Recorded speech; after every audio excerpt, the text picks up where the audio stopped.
chin and pondered that bizarre rule: gather 1,000 lives. This deal is basically forcing me to become a professional executioner collecting heads. Looking at the meteors floating around, Ip2 stroked his chin and analyzed. Ah, I see. World power basically means that in this pocket space, I am the creator god who can conjure anything with a snap of my fingers.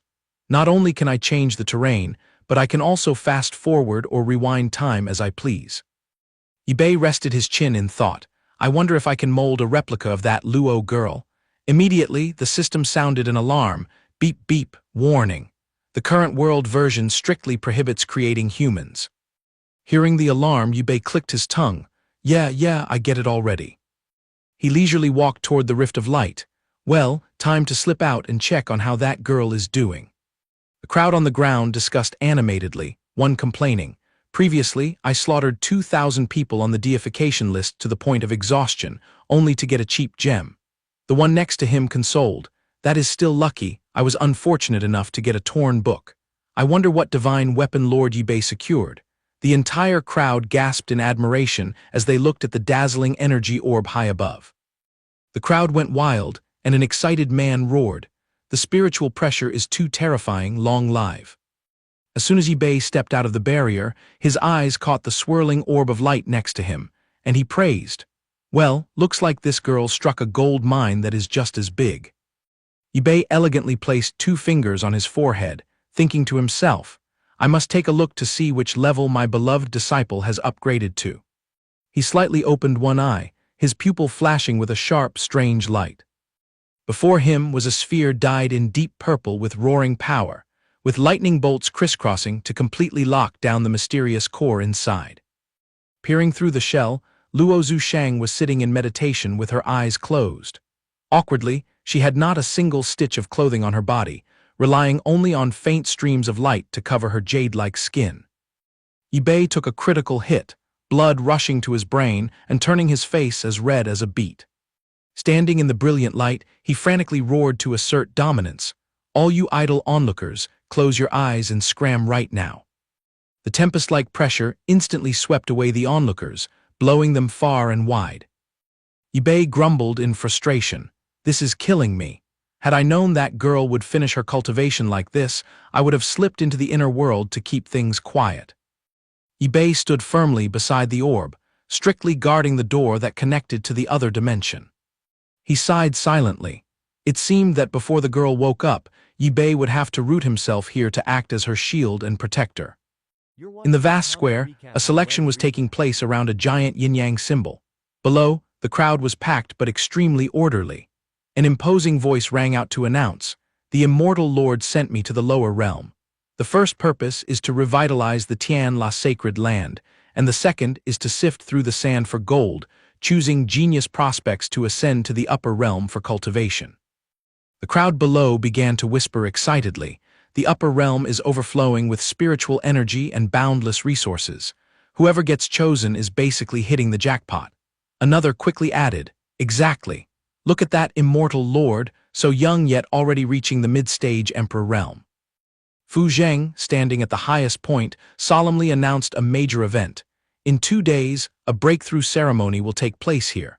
The grace of the immortal lord will cover the entire clan, opening up a bright future. The entire square erupted in extreme excitement, everyone shouting in unison, "Our deepest gratitude to the grace of the immortal lord." As Fu Zheng turned to leave, he wondered to himself how the deputy realm master was doing. At that moment, a sleek hand silently reached out behind his back. He flinched, his entire body freezing when that hand tapped him lightly on the shoulder. He stared back in surprise, silently cursing, "Who has the guts to play sneak attacks?" The figure behind him was Chu Tianlai. She stepped forward and playfully teased Fu Zheng. "As a Grand Realm Master personally dispatched by the Immortal Lord, you only flinched after I placed my hand on your shoulder. At this rate, I must be a once-in-a-millennium genius, must I not?" Fu Zheng's cheeks turned red as he stammered, I really didn't notice your presence at all. Who on earth are you?" She breathed warm air into his ear, murmuring flirtatiously, "My surname is Chu, and my name is Tianlai. I am the very treasure you have been searching for with eager eyes in this Tian La sacred land. Well, do you want me?" His subordinates, finding the scene offensive, flared up in anger and shouted, "It is that temptress again. Temptress, what indecent tricks are you trying to pull?" Another added, "Let go of the immortal lord right now. If you have the guts, fight me in a duel." She leaned in even closer and held Fu Zheng tightly, making him cough in embarrassment. "My lady, men and women should keep their distance. Let us talk from a distance." She shook her head coquettishly. "No, I won't. I only want you to nod and agree to my terms right now." She rested her chin on Fu Zheng's shoulder and whispered, "Realm Master, think about it. In this Tian Xuan continent, how many people can get this close and hug you without you even reacting?" He nodded blankly. "Indeed, they can be counted on one hand." She swayed suggestively. "Exactly. So why are you still hesitating? Just agree. Choose me right now so I can officially become one of yours." Fu Zheng's faction was furious, shouting, "Temptress, let go of him. Chu Tianlai, how much longer are you going to mess around in this Tianla sacred land?" She wrapped her arms around Fu Zheng's chest and casually revealed, "These useless juniors have been jealous of me for a long time. To tell you the truth, I was originally Yi Bei's disciple, but I have never submitted to him. Take me in, and you will easily get plenty of juicy news about that man who just went through tribulation." Fu Zheng did not hesitate. He placed his hand on her shoulder and replied happily, "Yes, yes, what you say makes perfect sense. Let us go find a quiet place to discuss Yi Bei's affairs." Switching scenes to Luo Zhushang, she was currently surrounded by countless vibrant streams of energy. She sat cross-legged in deep meditation, focusing her entire heart and mind on absorbing that immense power. She slowly opened her eyes, her gaze carrying a hint of exhaustion after the intense cultivation. Turning around, she saw Yi Bei standing nearby. He asked, "You are awake. How do you feel?" Seeing him, she called out joyfully, "Master." She clenched her fists and boasted excitedly, "I have broken through the shackles to reach the peak of the Emperor Realm, and even my great Tao of Destruction has leaped 2 levels in one go." He congratulated her happily. "Fantastic. This time, your master took advantage of gathering immortal-level power along with the double heaven leaderboard rewards to fuse a brand new great Tao, which is world power." Her eyes widened as she asked in surprise, "World power? Is that the legendary, supreme ability to create heaven and earth with a wave of a hand and destroy the universe with the flip of a palm?" Suddenly, she looked down at herself and startled. Standing within the ring of light, she cried out in panic, Where did my clothes go?" Yi Bei teased, "You cultivated high up in the sky, you almost showed off all your assets to the whole world." She blushed furiously and screamed, "Ah, master, stop talking. I am dying of embarrassment." She clung to Yi Bei's robe, and he gently patted her back to comfort her. "Your master was only teasing. How could I let anyone peek at my good disciple?" She nodded softly, "Yes, master." A quiet night fell, with discarded layers of clothing scattered across the floor. Chu Tianlai leaned back on the bed, frowning as she questioned, "Why wasn't I the first to swallow the He Yuan pill?" With his robe still open at the chest, Fu Zheng lounged on the bed and explained to her, "Currently, your status in the Tianla sacred land is only second. Even the Holy Lord of Tianla has not had a chance to use it yet." She retorted snidely, "But if I took the pill first, wouldn't I take the throne of the Holy Lord?" He clicked his tongue. "The immortal Lord and the Holy Lord of Tianla are old friends. If you snatched the right to take the pill first, it would be like slapping the immortal Lord in the face." He scrambled to sit up on the bed, his clothes still disheveled. She smirked and teased him, "Realm Master, let me reveal a shocking secret to you. The person rolling around in bed with me last time was the Holy Lord of Tianla." His eyes widened in astonishment. "This matter? Could it be?" She laughed triumphantly, "Exactly as you guessed. I am the one pulling the strings behind the scenes, manipulating power from the shadows." His face instantly darkened, and he growled, "Girl, you dare to lead us by the nose." Chu Tianlai calmly held her pipe, her thin nightgown draped loosely to reveal her captivating allure. She glanced at Fu Zheng. "If you had known about the depth of relations between the Holy Lord and me, would you have accepted me so readily earlier?" A slender jade arm reached out to grab a wooden token carved with a Teiji symbol. She said lazily, "We have been passionate for so long, I almost forgot your title as the Deputy Realm Master." That magic treasure functioned exactly like a loudspeaker, with the other end shouting, Realm Master, I am at the Tian Kai Sacred Land and discovered that Yi Bei has completely ransacked this place. I also casually wiped out the remaining lackeys Yi Bei left behind. I will camp here and wait for Yi Bei to show up, then I will send a signal. Be prepared to come over and watch a good show. Hearing the name Yi Bei, Chu Tianlai immediately perked up to listen. She stared at the talisman, silently calculating. Yi Bei, is he planning to head to the Tian Kai Sacred Land? Meanwhile, Fu Zheng cursed, that beast. The Tian Kai Sacred Land is the birthplace of our immortal lord. Yi Bei, you indeed have the audacity of a tiger. Casting a flirtatious glance at him, she easily caught the killing intent rising from the man, so she inquired. From your tone, you seem very eager to take Yi Bei's life. Fu Zheng hissed through his teeth. He dared to raise our immortal lord's homeland. The Tian Kai Sacred Land will make him pay an extremely heavy price. Chu Tianlai rubbed against him, confessing without hesitation that she also wanted to slice that man up. In that case, aren't we in the same boat? Fu Zheng asked in surprise. In the same boat? Do you also have a blood feud with Yi Bei? Chu Tianlai confessed bitterly.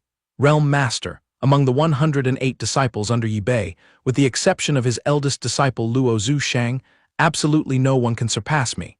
Yet Yi Bei has never appreciated me. For all these years, I have wandered this Tian Xuan continent, only wishing for the day I can trample Luo Zhushang under my feet and slap Yi Bei in the face.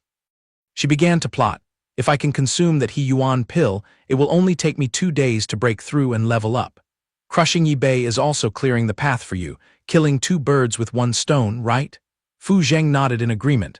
I also hope you can choke Yi Bei to death for us, but it is a bit difficult to explain to the Holy Lord of Tianla. Chu Tianlai coaxed him. Don't worry about it. I have my ways to whisper sweet nothings into the ears of the Holy Lord of Tianla either way. He will have to obediently yield the He Yuan pill for me to use first. Inside the magnificent grand hall, a shocked roar echoed. What on earth are you saying? We even have to test the He Yuan pill for poison, and you're even making my baby Tianlai go act as cannon fodder. Fu Zheng held the pill box, smirked, and sneered. Rather than saying a person is swallowing the He Yuan pill, it would be more accurate to say the He Yuan pill is biting the person back. Tianlai threw herself into the sacred lord's arms, fully acting the role of a woman sacrificing herself for the greater good. Sacred Lord, please let me be the guinea pig to test it for you.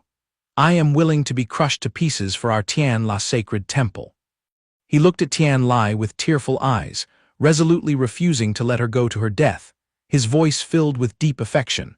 How could I bear to watch the most precious pearl of the Tianla sacred land go and risk her jade-like body to test for poison? Though he lamented outwardly, doubt began to surge in his heart. It was clearly agreed that the immortal lord would bestow the He Yuan pill upon me first, so why is this cheap drama playing out all of a sudden? Could it be that the deputy realm lord and Chu Tianlai have secretly conspired behind my back?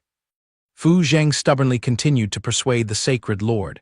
You admitted with your own mouth that she is the brightest pearl, so the probability of her being backlashed by the pill is extremely low. The sacred lord snapped back. Then isn't the probability of me being backlashed even lower? Why not just let me swallow it directly? Tianlai hurriedly stopped him. Sacred lord, have you completely thrown away our vows of eternal love? She rubbed her plump chest against the sacred lord, flirtatiously drawing circles on his chest with her finger, her seductive voice truly deadly. Back then, I whispered that we would share both blessings and disasters, and you nodded repeatedly to make that vow to me. Her eyes suddenly flashed with a demonic purple glow, adding, This time, you will also do as I wish, won't you? The sacred lord's eyes instantly changed color, and under her manipulation, he spoke unconsciously, All right. But suddenly, a spark of clarity flashed in his eyes. A brilliant ray of light erupted fiercely from him. That energy gathered in his hand, and he laid his cards on the table, striking out, How dare you use charm techniques on me? Previously, I turned a blind eye because your body still had some use, but I didn't expect you to have the audacity to walk all over me, plotting to snatch the He Yuan pill. And it is even more ridiculous that even the realm lord has been muddled by this enchantress. Fu Zheng walked over calmly, shoved the pill directly into Tianlai's hand, and shrugged. Since you have exposed everything, I won't bother acting anymore. Blood trickled from the corner of Tianlai's mouth. her current appearance looking miserable and disheveled, as she spoke weakly. "Sacred Lord, over the past 3 months, I have proven through my strength that I am the one who deserves to stand above tens of thousands in this Tian La sacred land." The Sacred Lord stood opposite her with his hands behind his back, sneering, "No longer want to play the gentle role. Chu Tian Lai, everyone knows of your greedy stomach, but I advise you to know your place." He shouted, "Guards, show yourselves." Immediately, 4 dark figures completely cloaked from head to toe materialized like ghosts. Holding the pill tightly, Tian Lai still tried to buy time, explaining, "Sacred Lord, I came here today intending to negotiate peacefully. Who would have thought things would escalate like this? After all, during our early days of passion, I did give you my genuine affection. On the day Yi Bei underwent his tribulation, I poured my heart out to tell you that my greatest desire was to surpass his realm. I needed you as a springboard, but you kept hoarding the sacred land's secret arts. Since you have been so heartless—" The Sacred Lord ignored all sweet words, waving his hand to order, "Finish them off for me." She directly swallowed the pill. One of Tian Lai's eyes flashed with a strange, deep purple light. A surging wave of power rippled outward. Fu Zheng clapped happily and laughed out loud. It worked. The best part is she didn't suffer any backlash from the pill at all. A deafening explosion echoed through the space. He was sucked into the glowing magic circle. He screamed frantically, "Where are the guards? Save me! Chu Tian Lai is rebelling to usurp the throne." A freezing cold hand swung straight forward. Tian Lai appeared like a ghost, delivering a powerful punch straight into the center of the magic formation. He was swallowed by the magic vortex, his face twisting in absolute terror. Fu Zheng's faction gathered at the appointed place, but after waiting a long time without any movement, they muttered, "2 days have passed, isn't today supposed to be the breakthrough ceremony?" Someone next to him also scratched his head. "Indeed, why are the palace doors still tightly shut?" A mysterious footstep slowly approached. The scene shifted to Tian Lai, her entire body releasing vast dark magic to torture the imprisoned Sacred Lord. Her pressure caused the magic circle to shrink tighter and tighter. He said in despair, "Chu Tian Lai, a wench like you climbing to the Sacred Lord's seat will never earn the world's respect." She curled her lip and snapped back. "What if I expose all the dirty bedroom secrets between you and me to the public? They would kick you out too. If I send you to the underworld now, I have more than enough power to force them to submit." Fu Zheng showed his face standing beside her and chimed in, "Sacred Lord, the lady's sincerity has been made very clear. I hope you'll be sensible and cooperate to avoid suffering. As long as you obediently hold that small transfer of power ceremony, we still have plenty of fine treasures ready to offer you. We truly don't want to see bloodshed." He gnashed his teeth in pain. "I was blind from the start to let a vixen like you into the sect. Unfortunately, there's no medicine for regret in this world. Fine, I admit defeat today and will comply with your wishes." Tian Lai and he walked out side by side. Before tens of thousands of eyes, he forced himself to announce, "I announce that the successor to the position of Sacred Lord of the Tian La sacred land will be Chu Tian Lai. From this moment on, I officially wash my hands of worldly affairs and retire. Thank you all for always supporting me over the years. The new Sacred Lord will rebuild the Tian La sacred land, leading us all to the peak of glory." The crowd below whispered in confusion, "What on earth is the rush? Did something happen?" Another sighed, "The Sacred Lord is in his twilight years. Passing it on to the powerful Chu Tian Lai is only natural." Deep within Tian Lai's heart, the fire of hatred for Yi Bei burned intensely. She growled darkly, "I have transformed today. Yi Bei, wash your neck and wait for me." A brilliant beam of light, wrapped in arcs of wind-splitting energy, surged forward. Yi Bei and Zhu Sheng were currently riding the wind and clouds, flying in the sky. She suddenly said, "Master, I always remember the carefree, playful way Chu Tian Lai used to bounce around when she first joined our sect." Yi Bei replied calmly, "How could every disciple be as obedient and sensible as you to spare this master from trouble?" She asked curiously, "Back then, you praised that little girl yourself for having an unyielding character, refusing to bow her head even in death." Yi Bei sighed, "Regrettably, that character has now degenerated into filthy ambition." As soon as they reached the border of the Tian La sacred land, the master and disciple landed. The moment Yi Bei's heel touched the ground, a freezing cold air spread from the tip of his shoe. Zhu Shang walked in utter confusion. How did the once glorious sacred land become so ruined like this? Yi Bei explained calmly. The temperature in this 8 trigrams furnace is usually twice as hot as the outside. Beneath her feet, the ground suddenly shook violently, and loose rocks bounced frantically.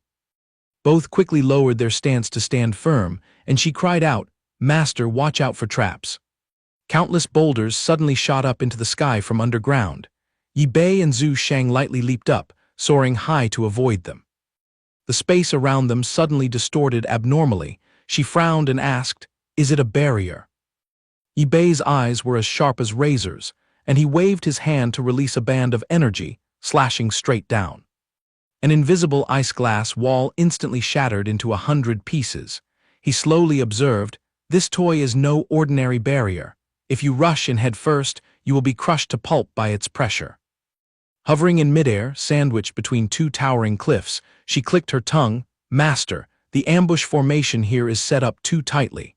He replied calmly, "If I leveled half of the Tianla sacred land before in its current state, this place can be considered flattened without a single tile remaining." Under a faint ray of sunlight piercing through the gloomy sky, a suspicious object tore through the wind, rushing straight toward them. It turned out to be the henchman Yi Bei had once trusted to guard this place. He reached out to catch him, and the man immediately slumped his head before the master and disciple. The corpse hung limply in the air, without a single trace of vitality. Zhu Shang grimaced. "Is he dead?" Yi Bei turned to explain, "Eldest disciple, this is indeed the gatekeeper I appointed. It seems the rest of the henchmen have also been sent to the Yellow Springs." Yi Bei ran his hand over the corpse, pondering, could this be Chu Tianlai's masterpiece? Her eyes widened in surprise. "Are you kidding? How could her level be high enough to set up such a terrifying barrier?" Yi Bei smiled and explained, "Eldest disciple, I think that regardless of whether it is Chu Tianlai's work, the one who laid this killing formation must have at least reached the Emperor realm. In other words, this master has another target to punch, taking the opportunity to accumulate more cultivation to upgrade my world power."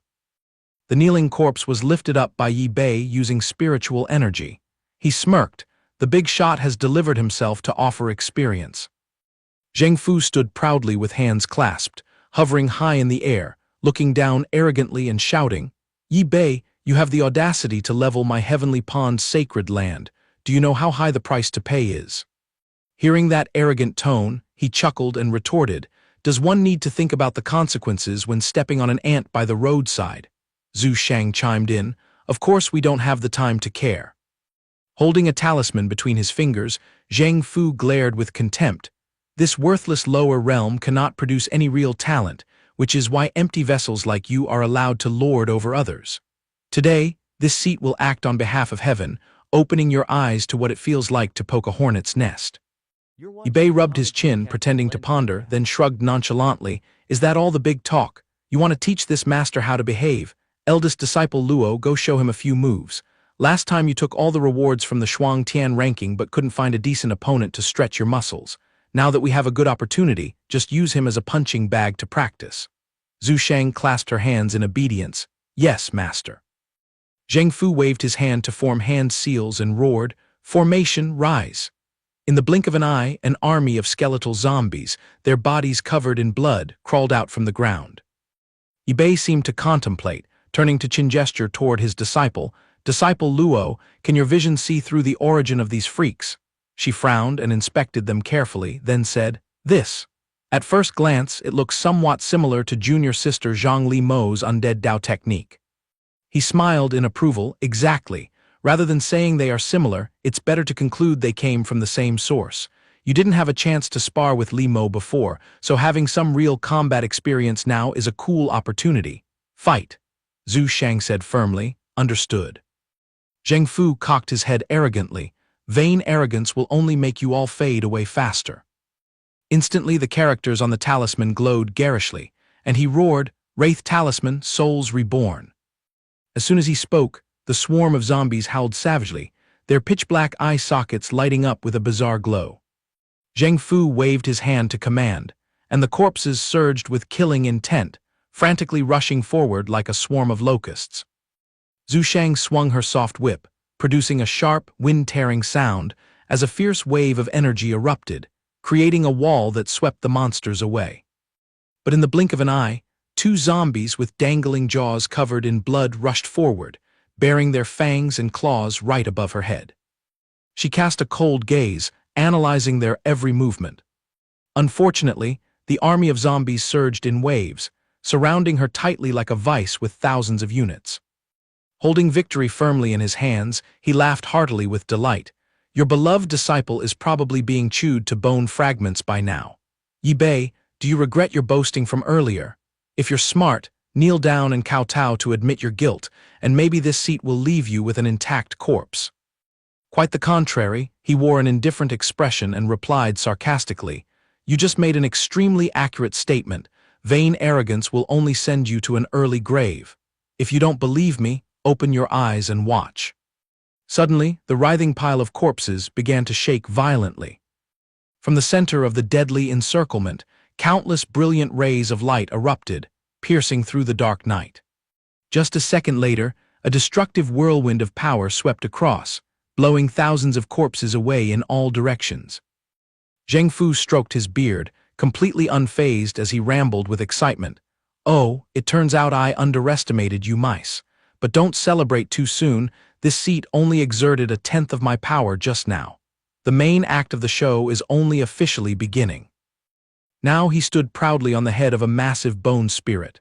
The resentment of the corpses seemed to skyrocket as if injected with chicken blood, their eye sockets shining brightly. He lectured smugly, the unresolvable crucial point of this undead formation lies in. As long as the remains have not turned to ash, I can continuously resurrect them. The tougher the opponent is, the more corpses get slain, and because of that my power increases even further. Zheng Fu bared his teeth in a sinister smile. Ip2, it is time to prepare a eulogy to bid farewell to your little sweetheart. With a sharp pierce, a cold blade impaled his chest in the blink of an eye. Zhu Shang pulled her weapon out of Zheng Fu's pierced abdomen, mocking proudly, My master taught me that to catch bandits, you must catch their leader first. Besides, are you stupid? Who would stand still like a statue waiting for you to freely summon an army of zombies? Zheng Fu's eyes rolled back as he stammered, How on earth? She swung her whip fiercely, tearing through the air like lightning. Zhu Shang turned her head to wink at Ip2. Master, I thought those celestial realm people would be a bit tougher, but one hit, and he's already lying down whining. Suddenly, a surging dark mist rose along with a hair-raising sound. To have the ability to pierce my primordial spirit, it seems I indeed let my guard down. Her eyes suddenly narrowed in surprise. The giant zombie boss had now automatically healed, and the pressure radiating in all directions was indeed no small matter.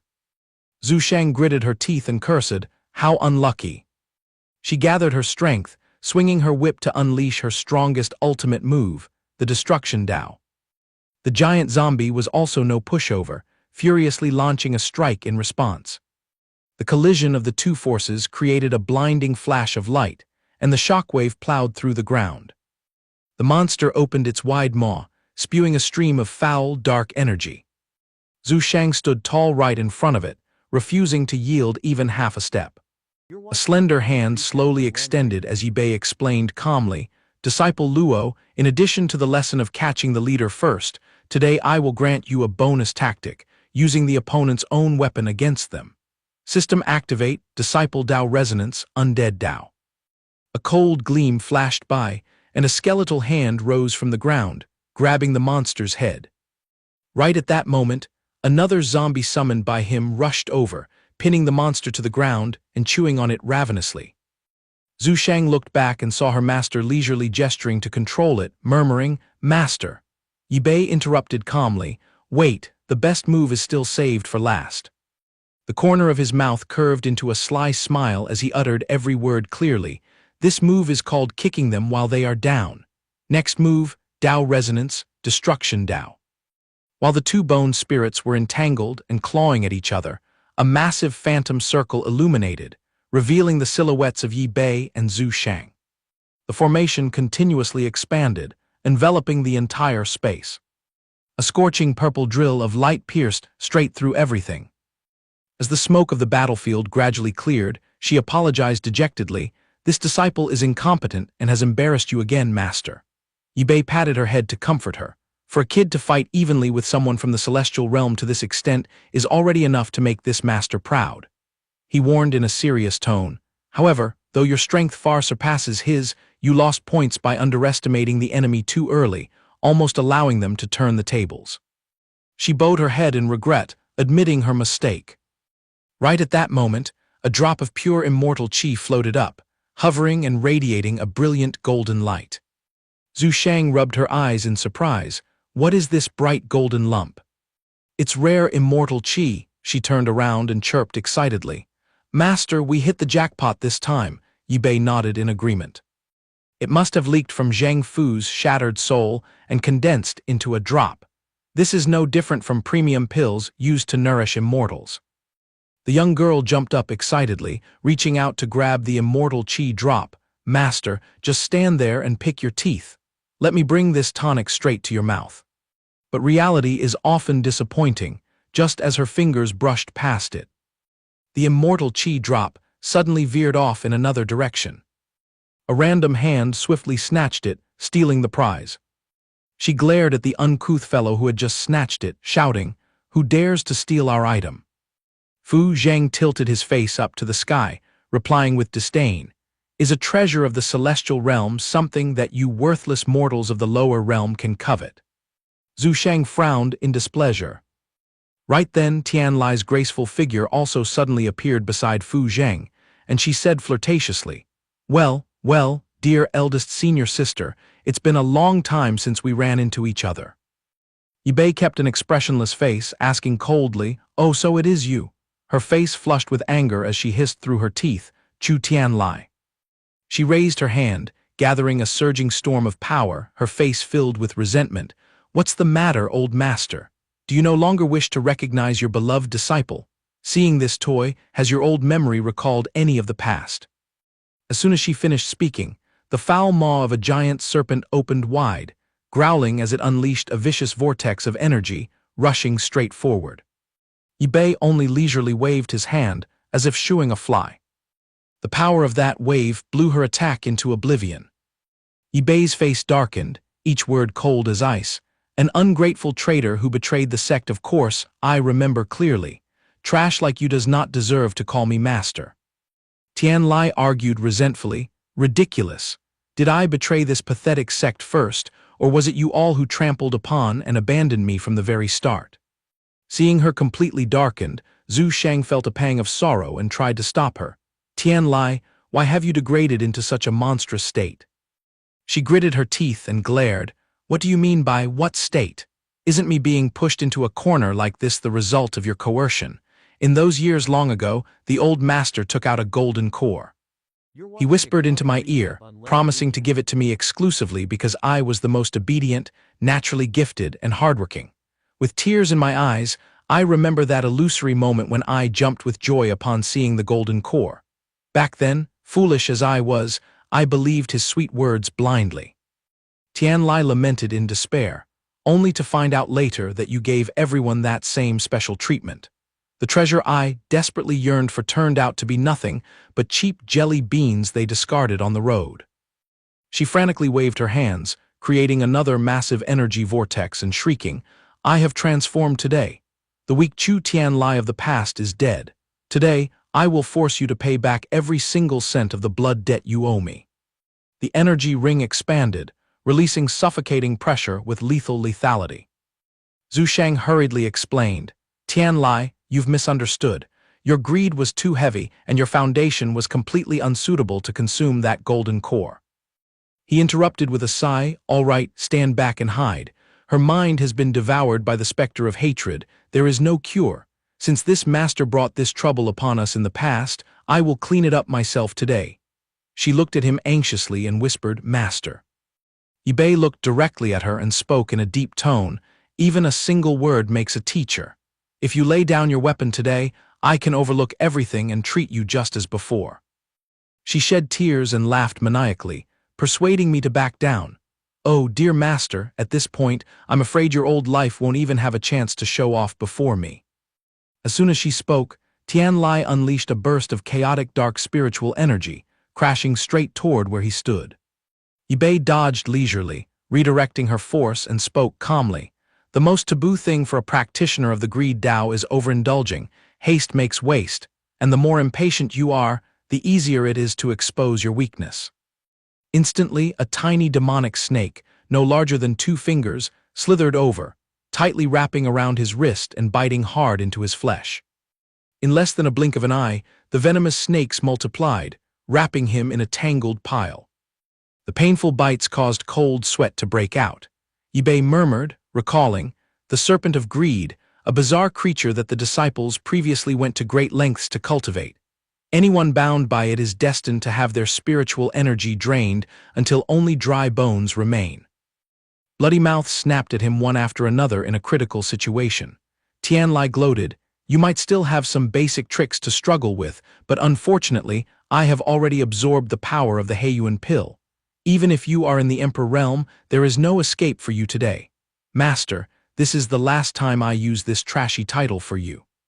Immediately after, an earth-shattering explosion occurred, blinding light tearing through the misty space. Columns of white steam rose rapidly. Fu Zheng stood perched high up, declaring flatly, "I thought this fellow Ip2 who took off Zheng Fu's head was some powerful figure, but the brat Chu Tian Lai defeated him with a swipe of her hand, wasting my time watching. Those lower realm mud dwellers are truly only good at talking. Clean up the remaining thorn." Chu Tian Lai leaped down. "Understood, sir." She paced forward arrogantly, showing off her power before Zhu Shang. Wrapped around Tian Lai was a hideous python, and she raised her chin to tease, "Oh, eldest senior sister, do you think you can still run away at this hour?" She calmly spun the magic treasure in her hand, sneering, "Does a fly like you actually fantasize that you could take my master's life?" Ignoring her barking, Zhu Shang launched her weapon straight at her face. A shockwave rippled out in all directions. However, she suddenly froze in shock. Tian Lai had already slipped behind her like a ghost. She praised mockingly, "Eldest senior sister, I must admit your whip dancing is quite strong. But the Tian Lai standing before you now is strong on a cosmic level." She startled and turned her head back, her eyebrows knitting tightly. A slimy, cold, slithering sensation crawled down her spine. A massive tail shot straight up from beneath her feet. In an instant, Zhu Shang's entire body was tightly bound by the python's tail. Tian Lai looked at the girl struggling like a fish on a chopping board and clicked her tongue in disdain.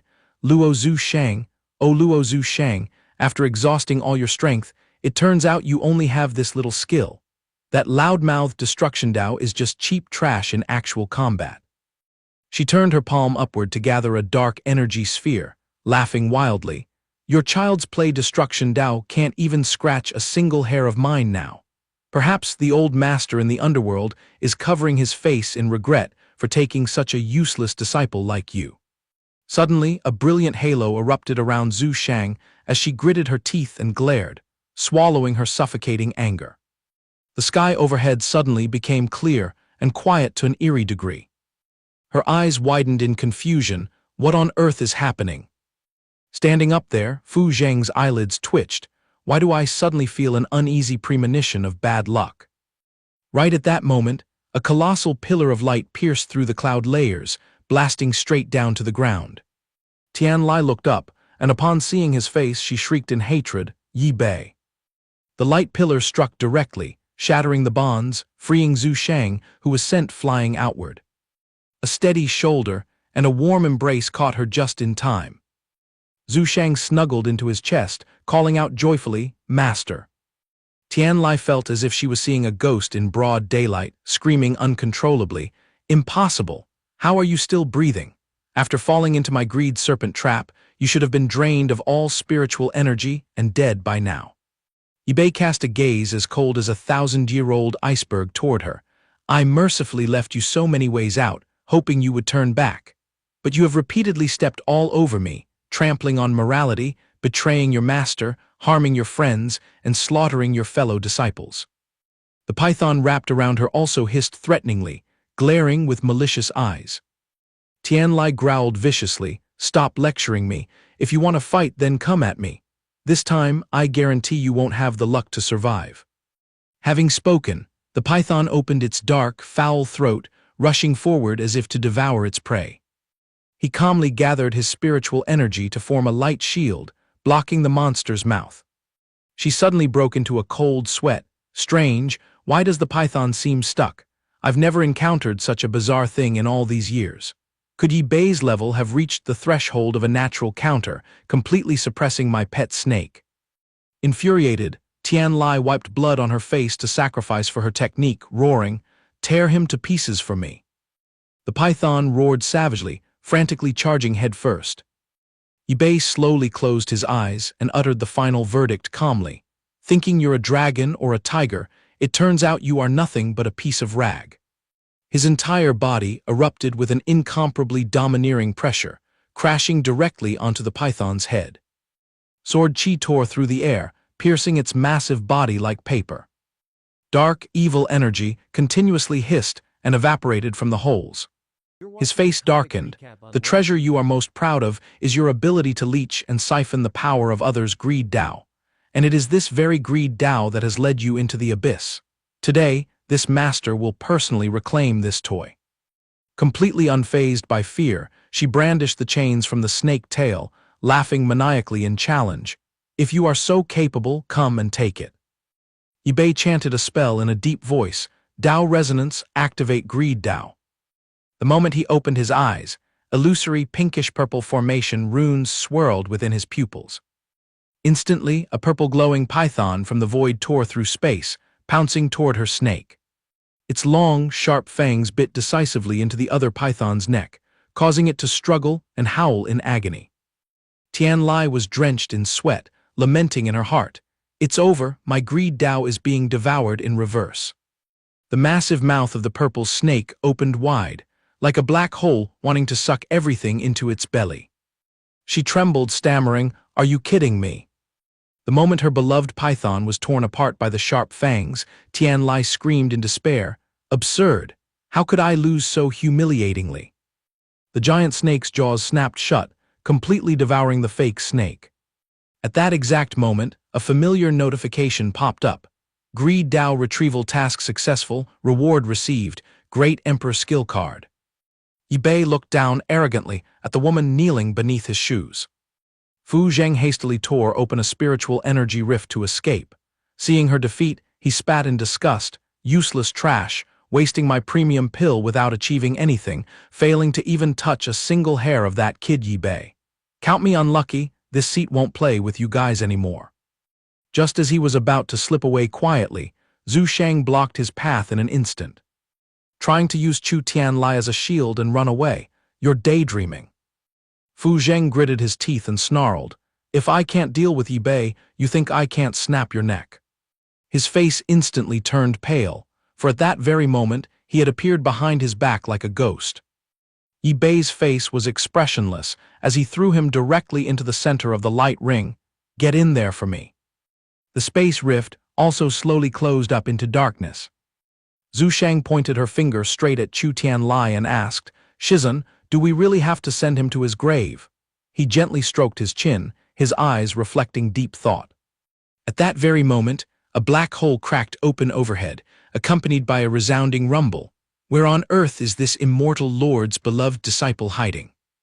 A figure with pale, ghost-like eyes suddenly descended. She secretly evaluated in her mind, immortal Lord, disciple, and that arrogant attitude with their nose in the air. This is definitely the master of those two, Fu Zheng and Zheng Fu. Yi Bei shrugged indifferently. "What is your disciple's name? My memory has been terrible lately, I cannot recall nameless nobodies." Infuriated by the mockery, she boiled with rage and immediately unleashed a massive palm strike. "How dare a lowly insect like you provoke me?" Such ignorance of the immensity of heaven and earth, he calmly replied, "What a coincidence, I have wandered past death's door quite a few times, why don't you help me reminisce a bit?" Yi Bei just waved his hand lightly, and a surging energy exploded, rushing forward. The two forces of true qi collided, causing an earth-shattering tremor. Zhu Shang hastily suggested, "Shizun, it might be too much for you alone, why not let me fight by your side?" He waved it off, Don't worry, how could the petty tricks of this immortal lord ever trouble your Shizun? She glanced around with calculating eyes. This is bad. If things get too chaotic and trigger heavenly punishment, it will be troublesome, and my time in this mortal realm is almost up. Fortunately, this kid's foundation is excellent, far better than that Chu Tianlai. Capturing him to use as a vessel for power would be perfect, and if I can entice him to submit, it will be a jackpot. Making up her mind, she pulled out a secret manual and spoke in a sweet tone. Little brother, you are truly a dragon among men. As long as you are willing to obediently call me master, I will let bygones be bygones, and all of these offerings will belong to you. On the cover of the manual, the words Maiden Control Cultivation Method were printed in bold. Ip2 stared at the words, completely petrified, while Zhu Shang stood beside him, her cheeks burning red with embarrassment. Embarrassed, she hurriedly pulled out another book to cover up. Oh my, how awkward, I grabbed the wrong one, this one is the real deal. Witnessing this sudden turnabout, the master and disciple were completely speechless. Ip2 smirked and said casually, what a pity, my greatest passion in life is taking in disciples. I am afraid I must disappoint you this time. Refused so bluntly, she growled, do not refuse a toast only to drink a forfeit. Suddenly, her entire body froze like a statue. Sensing an impending storm, she cried out in panic. Oh no, if I don't get out of here quickly, I will easily lose 300 years of cultivation. Before vanishing without a trace, she turned back to throw a threatening remark. Today I will generously spare your life, but for the blood debt of my 2 disciples, when we meet in the next life, I will hack you into pieces. Zhu Shang blinked in bewilderment. Wait, she ran away just like that. But quickly she gasped and looked around. Wait a minute, something is wrong. She urgently called out to Ip2, Shizun, where is Chu Tianlai? Zhu Shang frowned in speculation. Shizun, did she make such a huge fuss just to carry Chu Tianlai away and escape? He shook his head, correcting her. She didn't carry him away on purpose, but the situation forced her to only salvage that one guy. If she had lingered any longer, she would have ended up in the underworld herself. Zhu Shang still scratched her head. But what is the use of dragging that burden Chu Tianlai along anyway? Ip2 took a step forward. That Fu Zheng guy definitely knows the whole story. Let's go, we are going to interrogate him. In this desolate void, no secret can escape my grasp. The entire script of Fu Zheng's life from birth to death, even what shady business he and Chu Tianlai plotted down here, I can uncover with a snap of my fingers. After speaking, the 2 leisurely walked towards the area where the prisoner was kept. He gently released a wisp of spiritual energy that slipped into Fu Zheng's body. Instantly, the reel of his memories unfolded, clearly showing Chu Tianlai smiling slyly and muttering that Ip2 would never dream that his beloved disciples are already resting in the palm of my hand. Hearing this, Zhu Shang gasped in shock. What on earth? In the memory, Chu Tianlai kept rambling on. Even if the sky falls, I still hold the upper hand. Even if I die, Ip2's precious disciples will share my fate. They will seek revenge on my behalf, letting him taste what it feels like to be stabbed in the back by his own disciples, a sensation more miserable than 10,000 arrows piercing the heart. Witnessing this, he only gave a cold, mocking smile. Are the disciples of Ip2 that easily led by the nose? If so, they wouldn't have earned the reputation of notorious female demons. Anxious, she turned to her Shizun. Then will my junior sisters be used as cannon fodder? Ip2 stroked his chin thoughtfully. It is still unconfirmed how much of Chu Tianlai's words are bluster. To find out the truth, our only option now is to go and verify with them directly. Zhu Shang grimaced with worry, but the gateway above is tightly sealed. We would have to wait for the next person to undergo tribulation and ascend.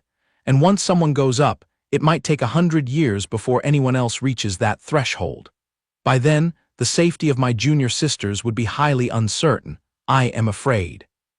Ip2 curled his lips into a mysterious smile. I have just thought of a candidate, but you, little girl, must roll up your sleeves and handle a small matter for me first. Shortly after, under a clear sky, a rocky mountain towered high into the clouds. Deep inside the cave, a figure was calmly sitting cross-legged, meditating on a stone slab. That Yao Zun Jiamo was keeping his eyes tightly shut, immersed in cultivation. Suddenly, the old man perked up his ears, as if catching a faint noise from outside. The old man stared with burning rage and shouted, "Who is sneaking around? Show your face. To sneak all the way to the 9th floor of this Tower of Time, your skills must be extraordinary. Why don't you step out properly and have a chat?" Right at that moment, Zhu Shang's proud and cold figure gracefully revealed herself. Yao Zun Jia Mo puffed out his cheeks in a threatening manner.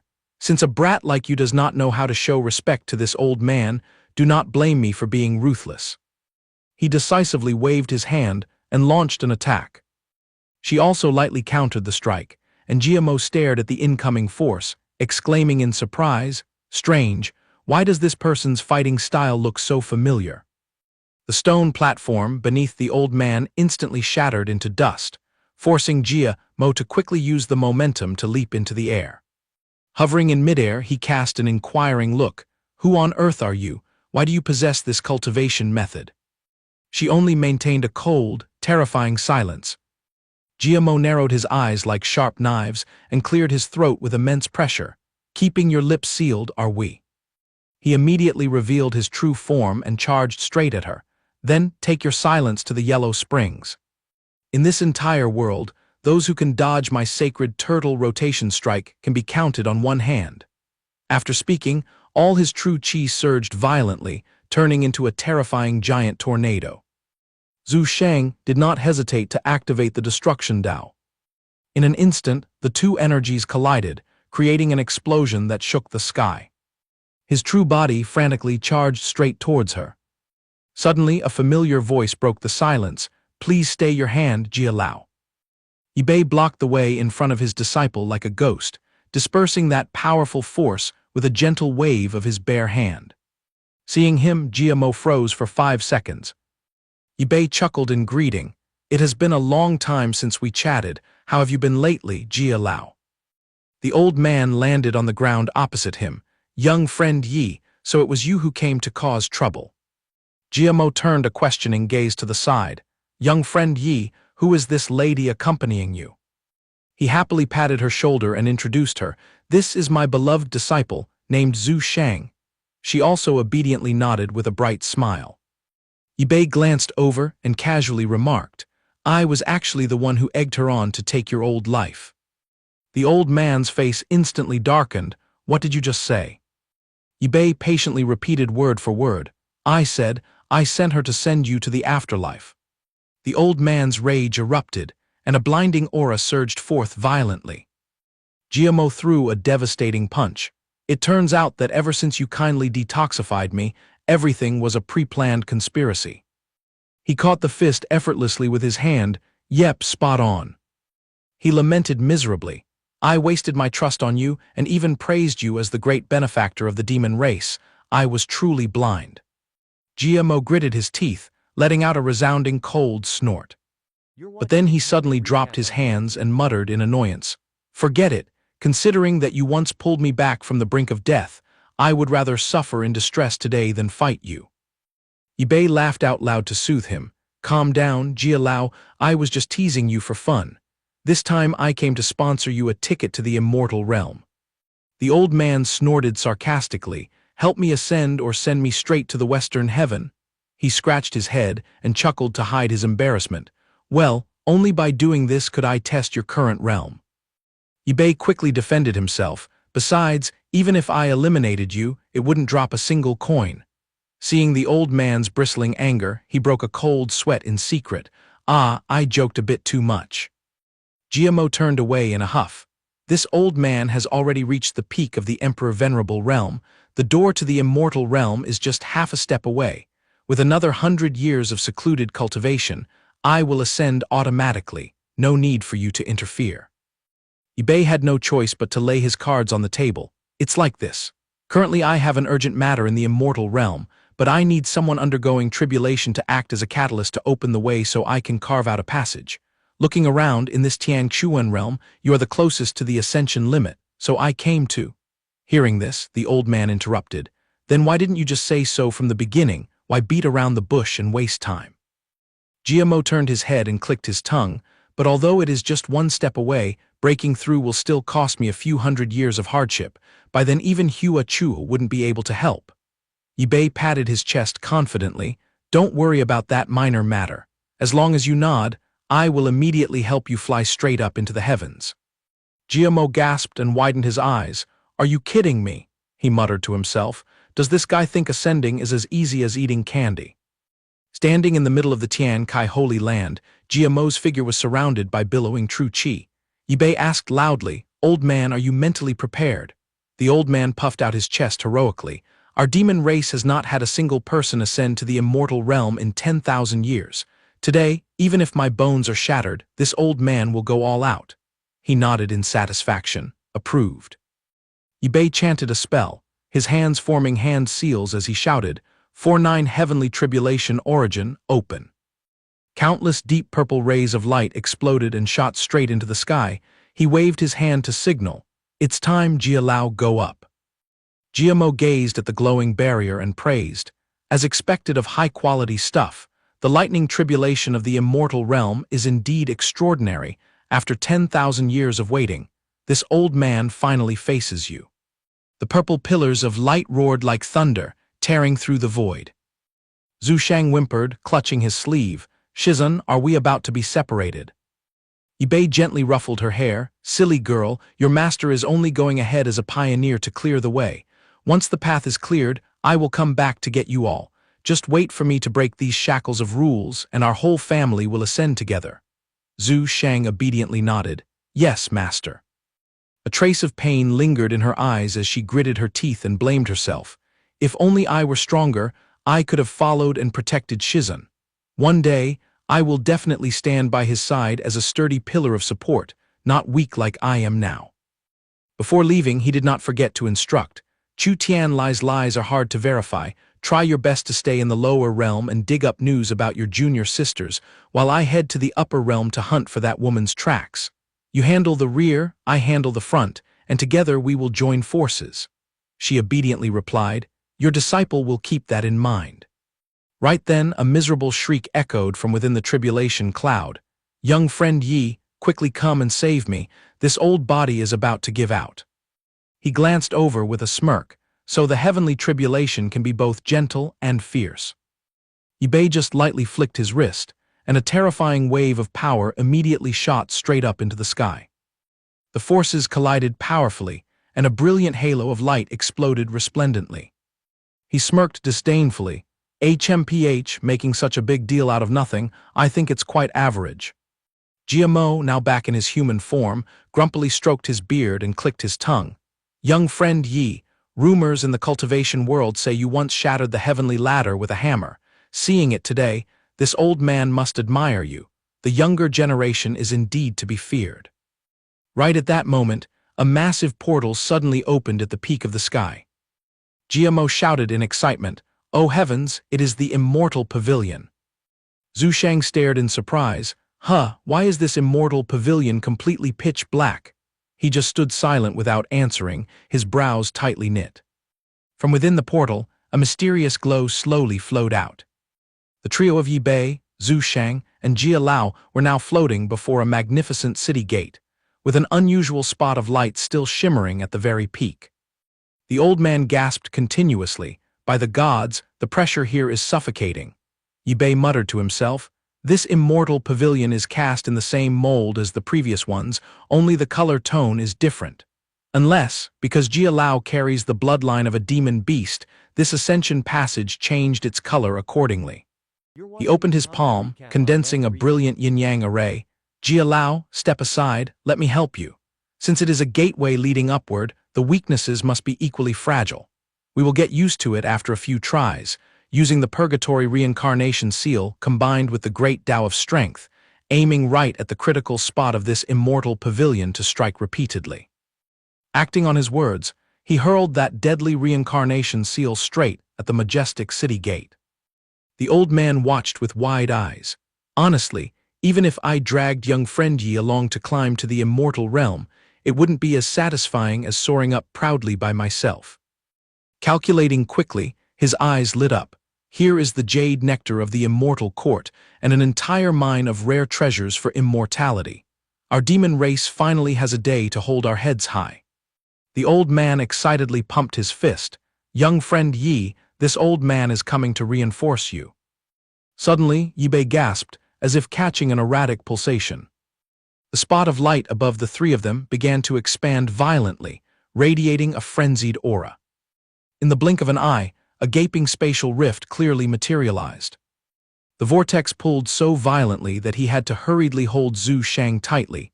Damn it, I overdid the power injection and ended up destroying the passage. Unlucky Jia Mo lost his footing and was swallowed by the black hole, only having enough time to shriek miserably, "Young friend Yi, save me." Obviously unable to leave him to die, before throwing himself into the vortex, he turned back to instruct, "Silly girl, the safety of your sisters is fully entrusted to you." Just as his figure was completely swallowed, the rift quietly slammed shut as if it had never existed. In the pitch-black space, a blinding flash of lightning streaked across. Immediately following was a free fall that ended in a painful thud. Ip2 scrambled to his feet and looked around. Is this the prestigious upper realm? But where on earth did Jia Lao vanish to? Could he have been blown away to another continent by the shockwave earlier? Not far away, a barrage of shouting and cursing echoed. "Move your legs faster, any slower and I'll break them. What are you glaring at? Since you lost, grit your teeth and work like cattle for Captain Nantian. Don't even dream of escaping in this lifetime." A few guys in the crowd spotted him. "Hey look, someone new just fell down, go grab him quickly." "Let me do it, the newcomers lately have been so disappointing, we barely salvaged any useful ones." A beastman walked over and scrutinized him from head to toe. "Which lower realm trash heap did you crawl out from? Yet you dare to transform, spit it out, your name, race, and where is your hometown?" Ip2 treated the bully's arrogant behavior as thin air, ignoring him with a cold face. Seeing himself ignored, the beastman angrily raised his fist, preparing to strike. "I am questioning you, brat." He simply swept a light kick, knocking the insolent fellow off his feet. The beastman flailed and spun around in the air like a puppet with cut strings. He conveniently added a stomp, leaving a clear footprint right on the guy's face. He leisurely stepped on the talkative fellow underfoot while mocking, "A tiny rat demon dares to interrogate my background. You truly do not fear death." The other guy cried in pain, begging desperately. "Lord, spare my life. Lord, spare my life. Please lift your noble heel off this lowly life of mine. I am willing to lead you straight to the arena and the reception hall." Hearing this, he raised an eyebrow with interest. "The arena." The subordinate hastily explained, "You have just arrived from below and don't know the rules yet. Any demon beast that ascends here must enter the arena to struggle and earn resources. The law here is that the strong rule and the weak are eliminated." Ip2 stroked his chin in thought. It seems this so-called heavenly path and ascension are not for peaceful retirement, but to maintain the balance of power between planes. I am afraid that for many who struggle to climb up here, their status in the lower realm turns to dust. Such a scheming move, I wonder where old Jia Mo has drifted to. Before long, the two arrived right at the main gate of the arena, just as the beastman had promised. He bowed submissively. "Lord, we have arrived. You only need to register and you will receive a battle token right away." His face was full of respectful flattery, but deep down he laughed savagely. "This arena is a tiger's den, not a good place. Once you are thrown in there, you will get a taste of hell." As the two figures walked inside, the beastman immediately barked, "There's a newcomer here, you guys come out and welcome him." Unfortunately, Ip2 was perceptive enough to easily see through the malicious intent of these lackeys. He curled his lips. "Let me see what kind of monkey show you guys can put on." A crisp round of applause echoed, accompanied by a clear, confident voice. "Rest assured, we promise to take good care of this newcomer." The beastman excitedly approached the great demon and reported, "This demon's strength is quite impressive, reaching the peak of the Emperor Venerable realm.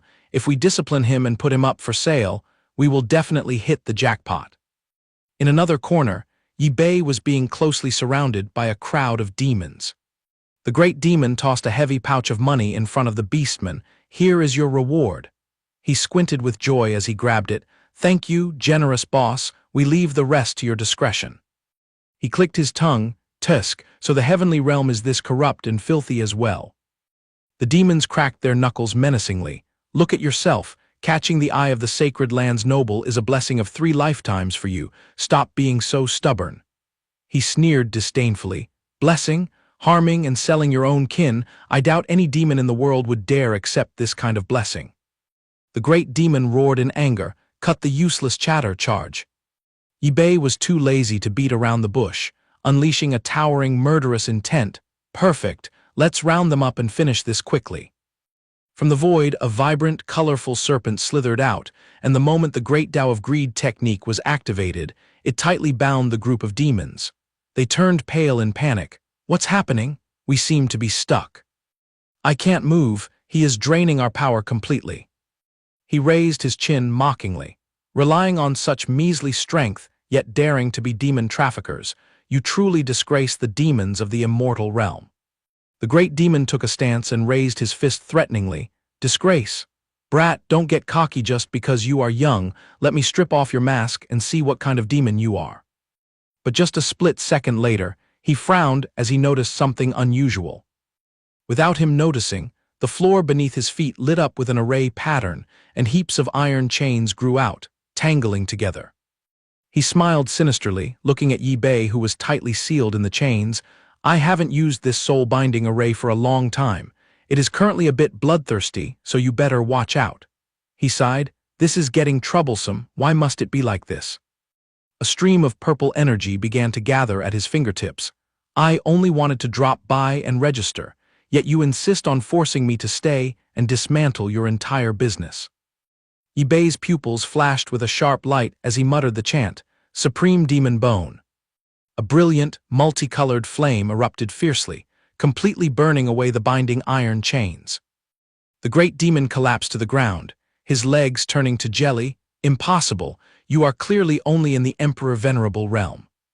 The giant energy sphere hovering behind him expanded at a dizzying speed. "Regardless of whether you are human or demon, anyone who dabbles in trafficking their own kind shares the same fate of destruction." Even from afar, one could easily witness a sky-shattering explosion in the middle of the ancient street. The remaining ruins were only a deep black crater, with Ip2 standing majestically right in its center. He stroked his chin, musing. Since this was a demon trafficking den, they must have tricked and sold quite a few of their kind. I might as well clean up the aftermath and salvage some resources to upgrade my desolate minor world. Suddenly, noises coming from the distant door caught his attention. The people locked inside were extremely surprised to see him enter. "Well, it turns out everyone is gathered here." A sly, grinning smile played on his lips. The crowd behind the iron bars couldn't help but feel a cold shiver run down their spines. Blood-curdling screams tore through the air. "Help!" Hearing this, the nearby residents curiously ran over to check. "What is that sound? Let's go look." Right above the main archway hung a highly terrifying horned skull. Ip2 swung his arms majestically as he stepped straight inside. The gatekeepers were deeply shocked upon confronting him. "Oh heavens, it's that god of slaughter who just cleared out the demon den earlier." The captain knit his brows, calculating. This demon used only a fraction of his strength to wipe out the trafficking association that has given the pavilion master a headache for so long. This person is not easy to deal with. Perhaps he has the capability to counter that newly emerged crazy demon king on the battlefield. He hurriedly outstretched his arms to block him. "Wait, hold on." He shot a threatening glare. "Get out of my way if you don't want to die." He hurriedly cupped his hands respectfully. "Please don't misunderstand. I am the captain of the law enforcement squad on the Nan Tian battlefield. We will absolutely not harm you." He was far from convinced. "HMPH not harm me. I just killed hundreds of your elite demons." The captain quickly explained. "Those were just a bunch of trash. Our Nan Tian battlefield does not lack them. How could we bear to harm a noble-blooded demon with high talent like you? We can't wait to recruit you." Ip2 raised an eyebrow with a haughty expression. "So, what is your intention?" He finally laid his cards on the table. "I hope you can become the boss of our Nan Tian battlefield." He looked bewildered. "What?" The captain began listing his achievements. You used your own strength to destroy Fan Yao Tang. Even the manager, who had almost reached the void immortal realm, was killed by you on the spot. If a genius like you is willing to act as the boss protecting Nan Tian, I swear the forces on the Sen Luo battlefield will be terrified. To his surprise, he just coldly turned his back. Not interested, do not block my path. A nearby subordinate muttered angrily, damn it, this guy is so arrogant, let me teach him a lesson. Another quickly stopped him. Someone whom even the captain doesn't dare touch. Are you jumping out to seek death or what? The captain still refused to give up. Countless people yearn to join our Nan Tian. Rare treasures, martial arts manuals, even intelligence, whatever you like, we have. Unfortunately, none of those moved him. No need. Ip2 threatened without hesitation. I am busy looking for someone. If you keep lingering and following me, do not blame me for being merciless. To his surprise, the captain added fuel to the fire. You destroyed Fan Yao Tang, which means you have offended the entire Tian La Xian Dai. Even if you leave today, don't dream of. Without wasting words, he lunged forward, grabbed the captain's neck tightly, and lifted him roughly into the air. He repeated his words, you just said Tian La Xian Dai. Seeing this, the subordinates panicked. Let go of him quickly. Oh, our captain. Despite struggling to breathe, he managed to explain, we never dared to touch Fan Yao Tang because it is backed by Tian La Xian Dai. Now that you have uprooted it, unless you have the protection of our Nan Tian, you cannot hope to preserve your life. He tossed him down in annoyance. Tian La Xian Dai, truly unlucky today. The captain clutched his neck, coughing violently, cough, cough, cough. The captain took a gamble and made an offer. So, you agree to join the Nan Tian battlefield. Ip2 stroked his chin, calculating in his mind, instead of fighting Tian La Xian Dai single-handedly, it is better to use this Nan Tian battlefield as a stepping stone to gradually overthrow it. Finally, he nodded, I agree. He staggered to his feet. I will take you to pay respects to the old pavilion master first. He did not bother with pleasantries, lead the way. Inside the Shang Yun pavilion, a towering red-tiled building stood majestically in the middle of the forest. The two gatekeepers gossiped. The captain brought this guy back. He looks powerful, but can he carry us? If he can't, do you think a useless good-for-nothing like you can? The captain analyzed at length. In the four-direction tournament, 3 of our main forces have collapsed, leaving only a single struggling team. If this last team loses as well, allowing those newcomers from Sen Luo to steal the glory, our Nan Tian will sink to the very bottom of the 4 major battlefields. We won't be able to hold our heads high ever again. The chatter still echoed faintly. I know, this guy's strength is unfathomable. I have a feeling he will create an earth-shattering shift in this battlefield bet. All of that whispering fell straight into Ip2's ears. No wonder they sought me out. It turns out this Nan Tian battlefield has run completely out of fighters. In the center of the spacious hall, 2 figures faced each other, 2 completely different auras rising around them. The old man opposite him asked, You are Ip2, right? He didn't bother hiding it, that's right. The supreme expert of the Emperor Venerable Realm opened his mouth, preparing to let out a roar. A brilliant, dazzling aura radiated around him, as if condensing boundless power. The terrifying pressure pressed down, blowing Ip2's hair and clothes straight back. The captain and the subordinates outside had to quickly use their hands to shield themselves. Glancing at the cracked floor beneath his feet, he secretly marveled. The void immortal realm is indeed stronger than I imagined. If we actually fought, I would probably only have a 40% chance of winning. The old man was equally surprised. Is this guy really only in the Emperor Venerable Realm, withstanding my pressure yet remaining completely unharmed? He nodded repeatedly and asked, Very good, which demon tribe do you belong to, and how many times have you broken through your physical limit? He rolled his eyes, calculating, the feud between humans and demons has always been extremely severe. If he finds out I am not a demon, it will be a huge trouble, so I have to make up something. Thus he spoke, I come from an ape tribe in a distant plane. What is this physical limit you speak of? The old man didn't suspect a thing, instead patting his shoulder in a friendly manner.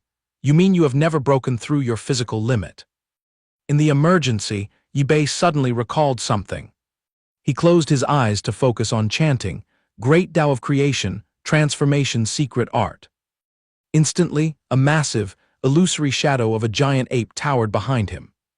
The old man stared and believed it completely.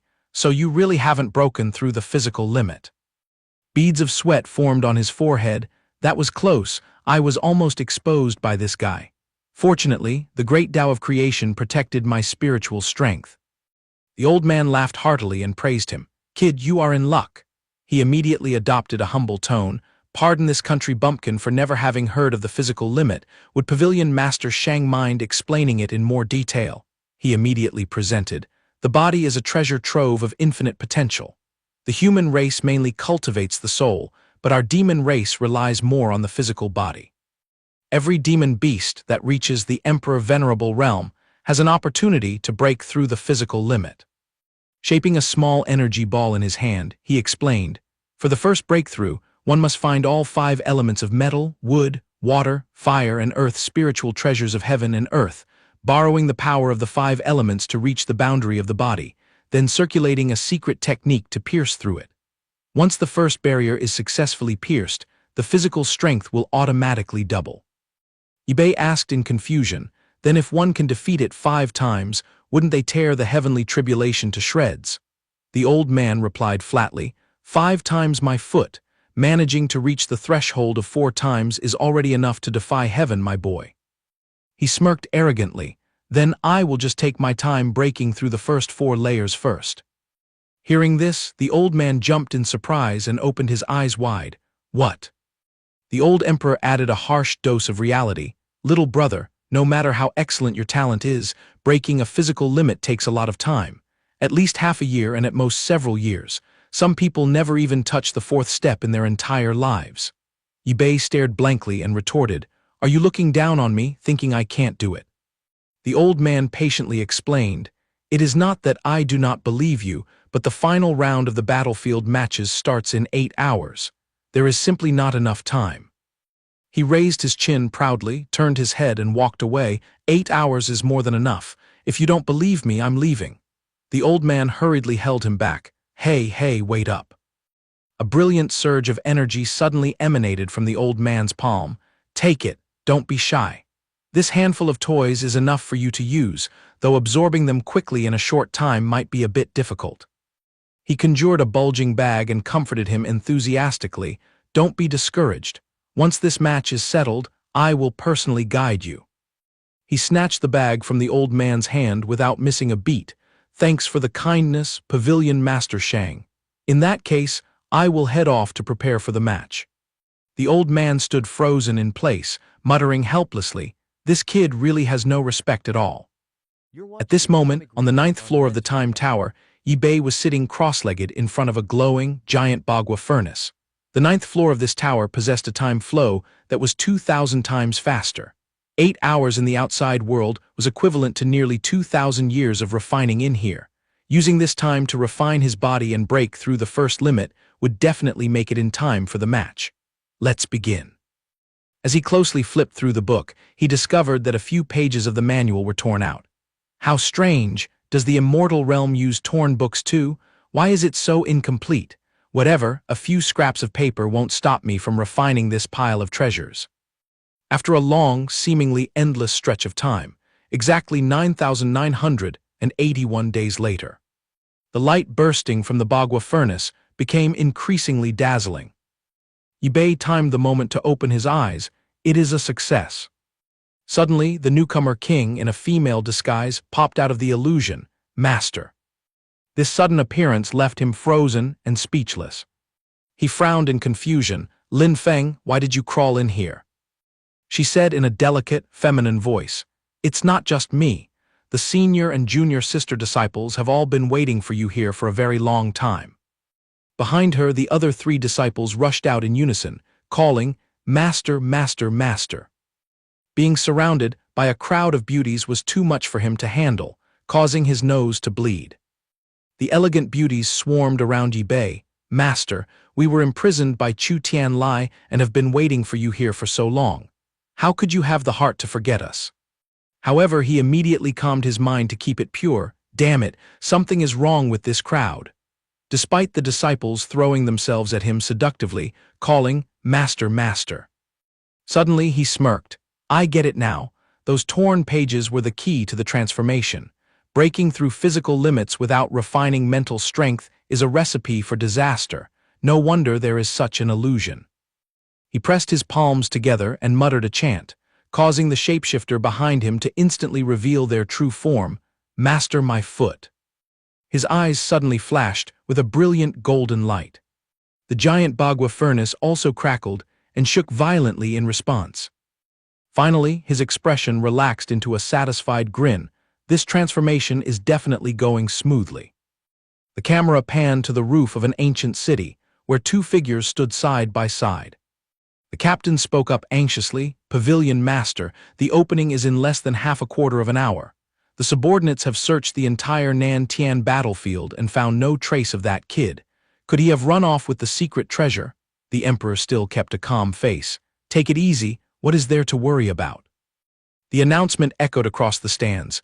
Countdown 10, 9, 3, 2, 1, the newcomer king of the Sen Luo battlefield wins.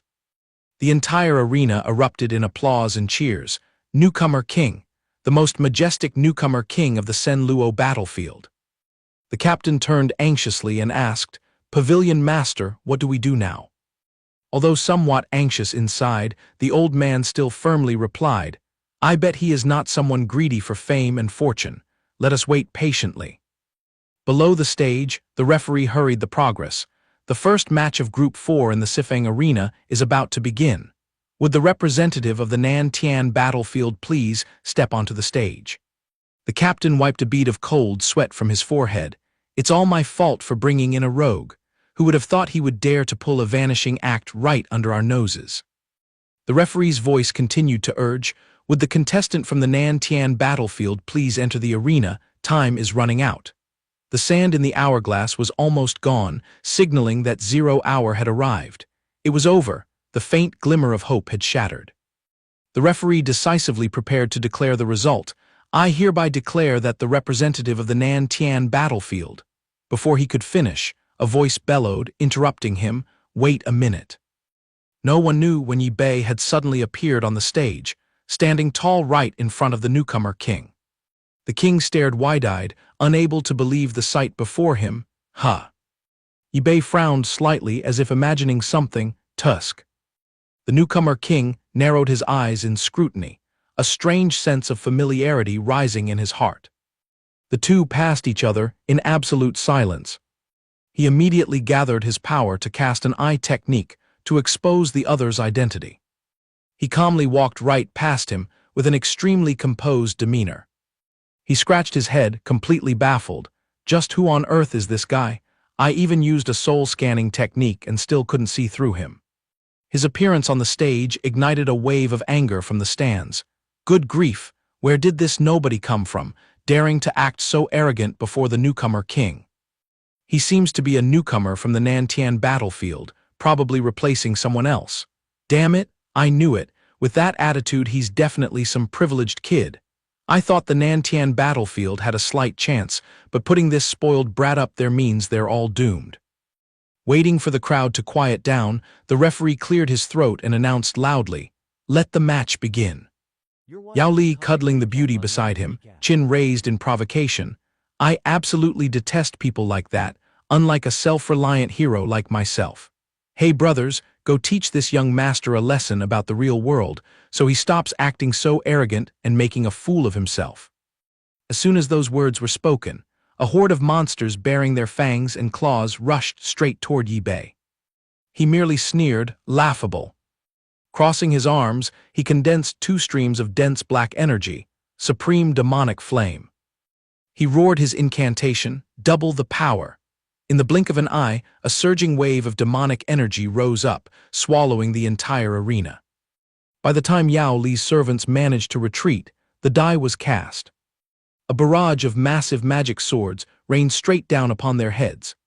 Now only Yi Bei's figure remained on the scene, standing proudly with hands behind his back amidst the hazy smoke. The spectators in the stands were jaw-droppingly astonished.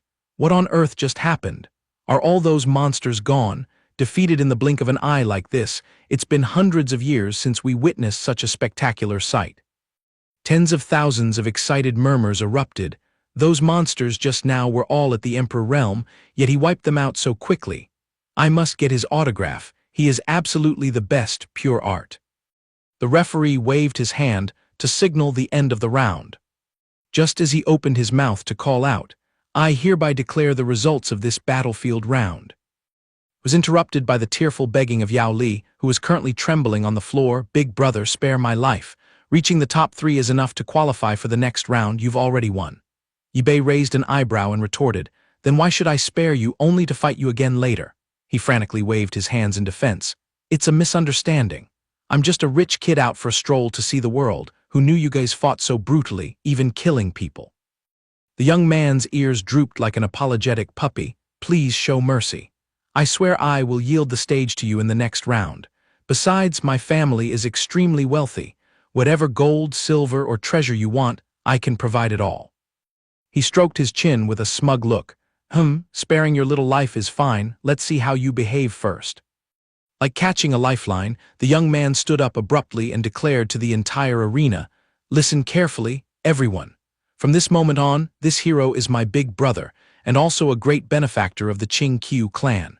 Whoever dares to offend him is declaring war on our entire Qing-Qiu clan."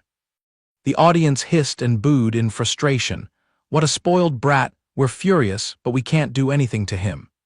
Yao Li ignored all the criticism and enthusiastically guided him. "Big brother, please this way." He bowed and pointed toward the exit. "I have quietly reserved a VIP room for you. Please rest comfortably to build up your strength to crush the semifinals tomorrow." He nodded in approval. "Well, you are quite sensible."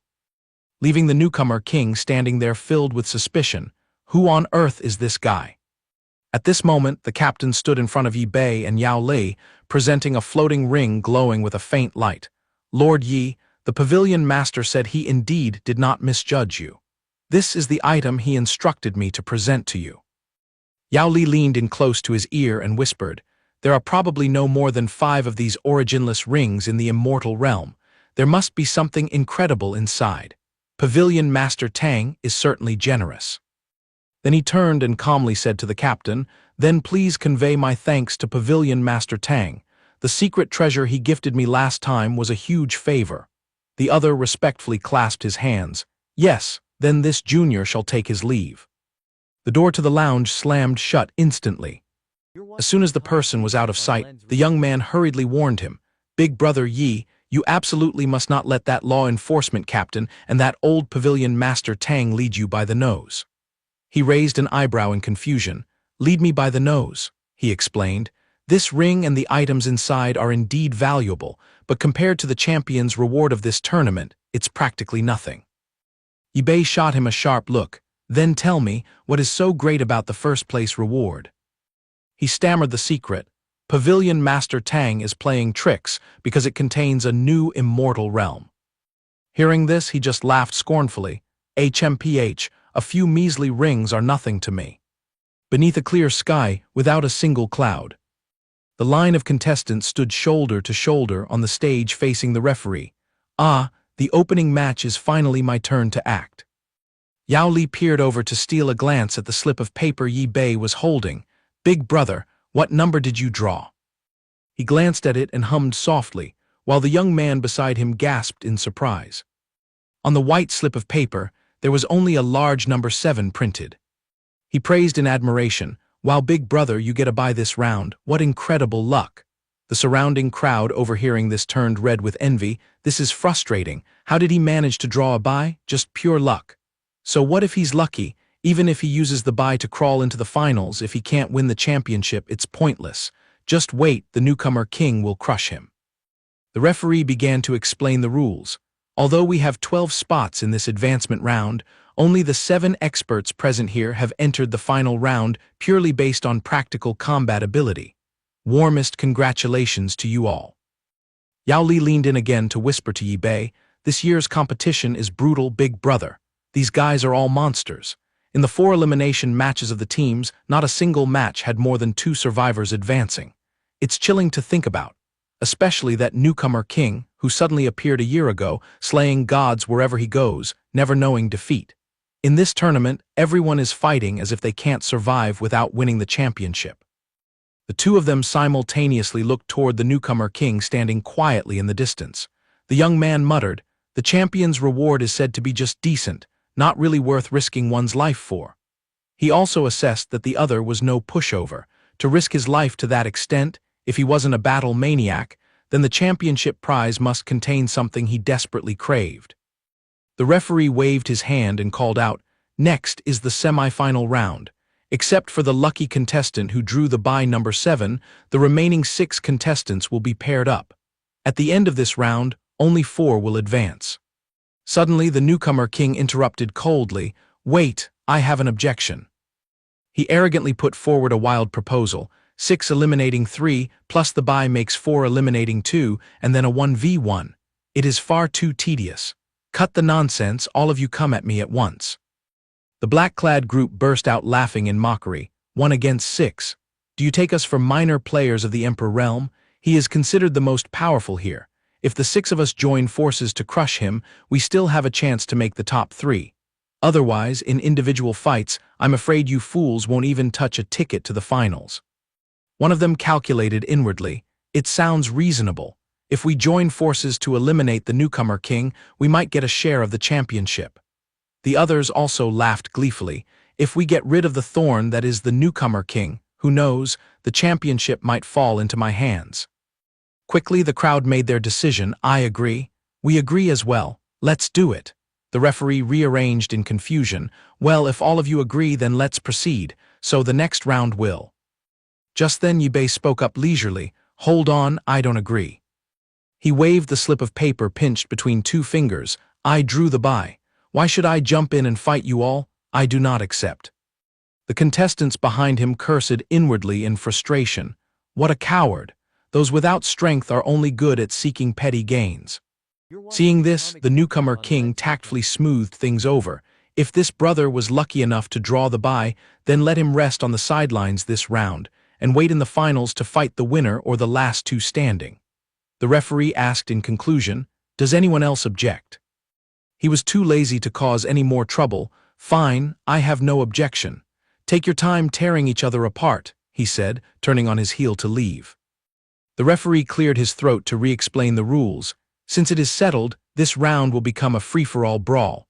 The last 2 standing will win tickets to the finals. Now, I declare, let the match begin." The battle erupted with numerous experts unleashing their powers, one casting an area of effect spell by summoning countless frost crystals. Massive blocks of ice froze the entire stage in an instant. The target of the ice caster was none other than the newcomer king. There was more than one person who wanted his life. 3 experts immediately combined forces and rushed forward, seizing the opportunity while he was trapped in the ice block. A deafening explosion shook the entire arena. Yibei stood outside with hands on hips, calmly enjoying the fine show before him. The dust cleared, but their target had vanished into air. Suddenly, a blinding beam of light cut through the air, rushing straight toward the black-clad group. The razor-sharp slash sliced their bodies in 2 in an instant. The referee, holding his microphone, narrated the chaotic battle with his mouth agape in awe. Yao Li on this side was being grabbed roughly by his collar by Zai Wang. "Oh, big brother, can I withdraw now?" The other tightened his grip and roared, "This is not for you to decide." Zai Wang gathered his strength and threw him straight toward the unsuspecting newcomer king, leaving the young man with nothing to do but close his eyes and scream, "Ah!" Fortunately, with his extraordinary agility, the king slipped away and avoided it in the nick of time. Instantly, another ice arrow shot forward, but he easily crushed it with one hand. He lowered his voice to deliver his judgment, "You are defeated."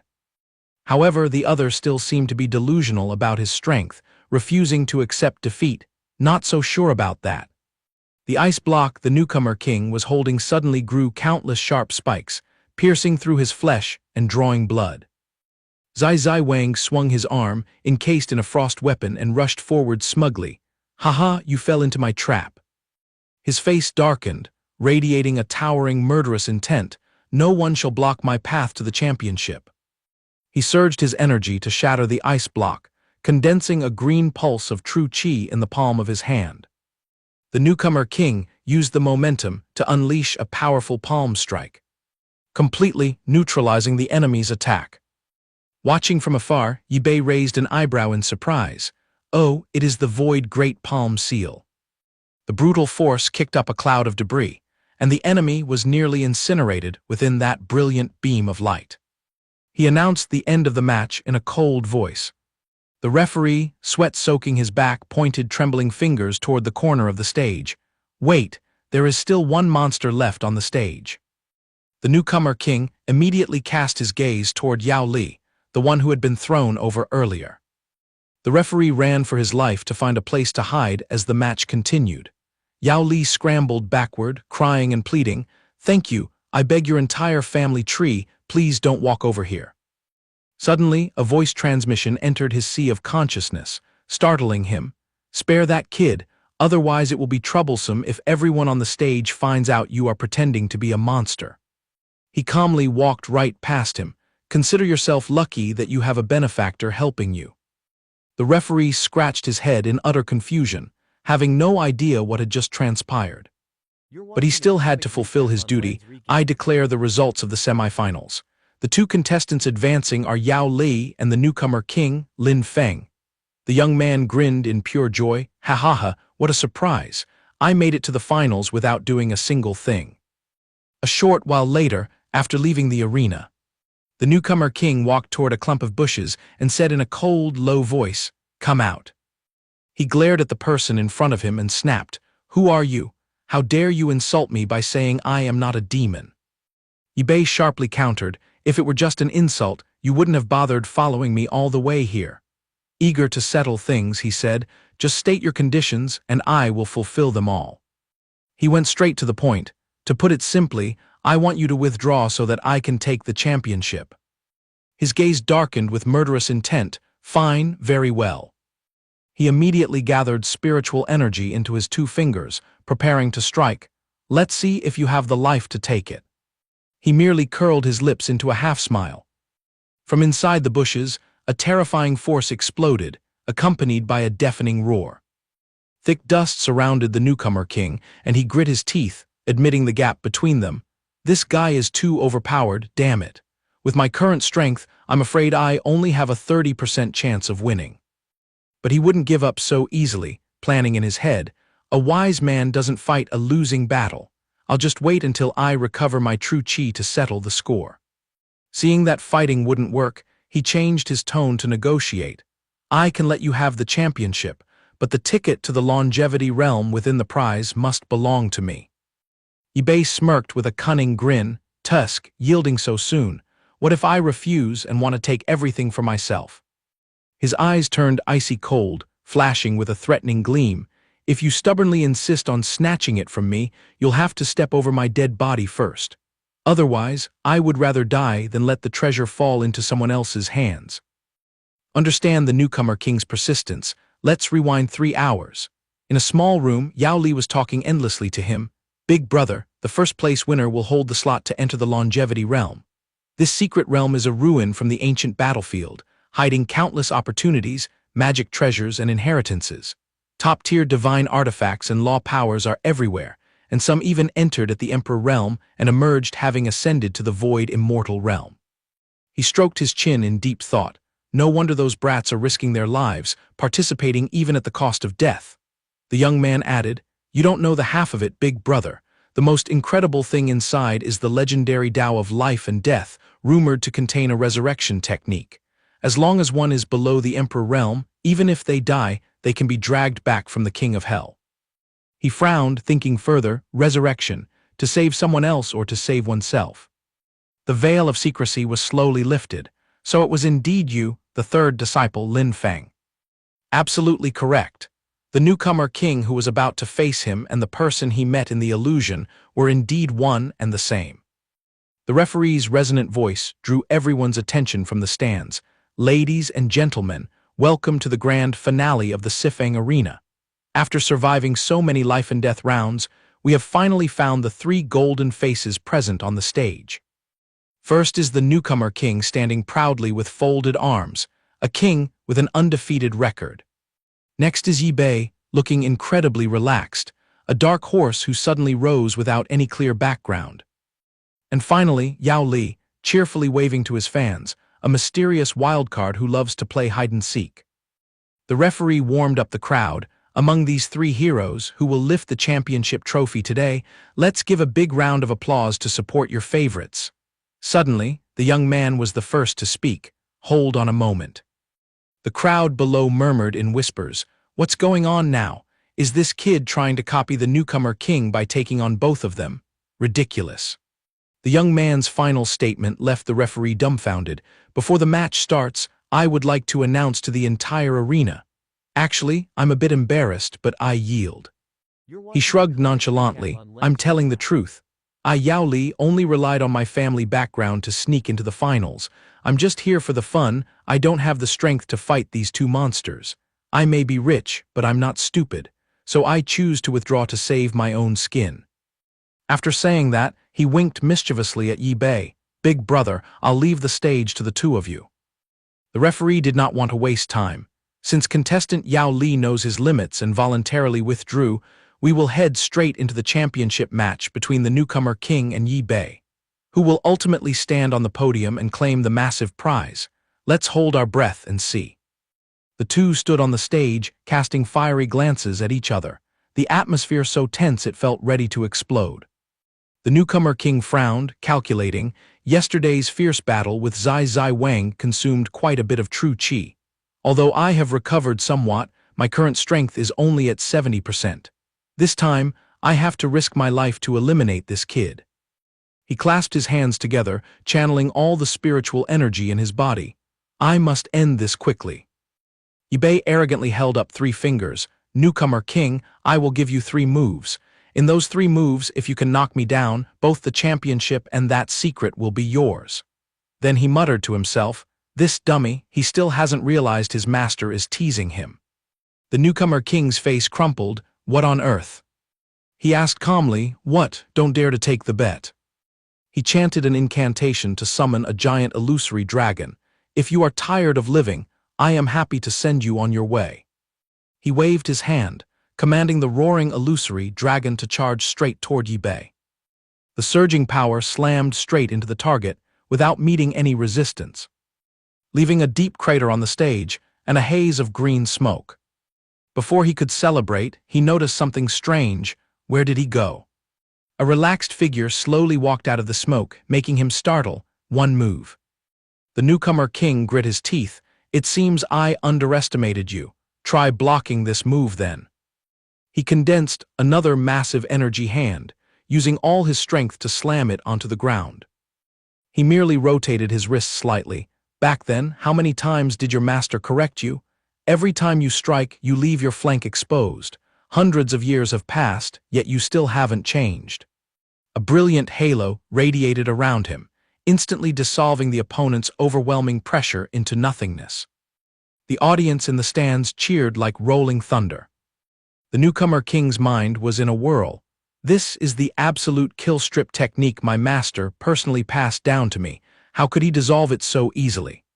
He chuckled inwardly, confused now, aren't you, dummy? He suddenly became highly alert.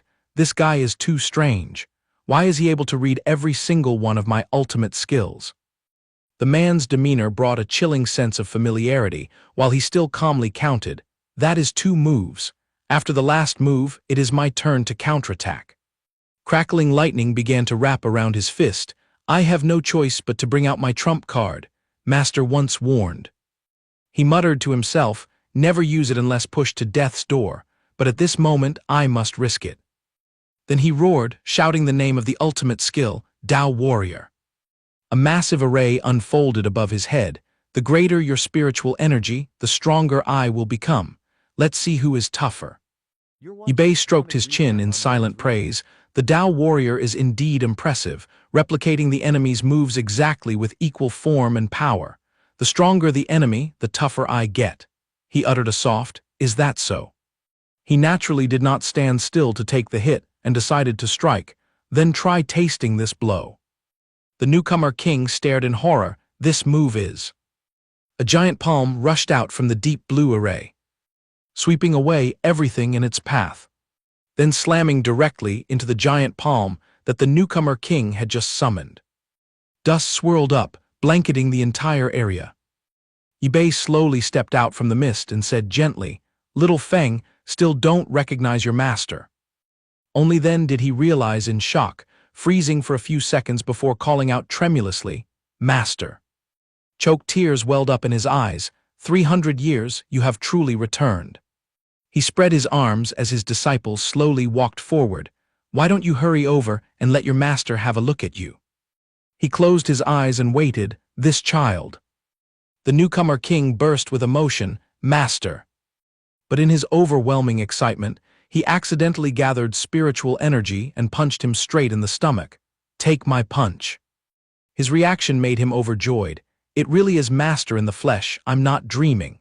Ip2 clutched his stomach, groaning, "Whether you are dreaming or not, slap yourself to find out.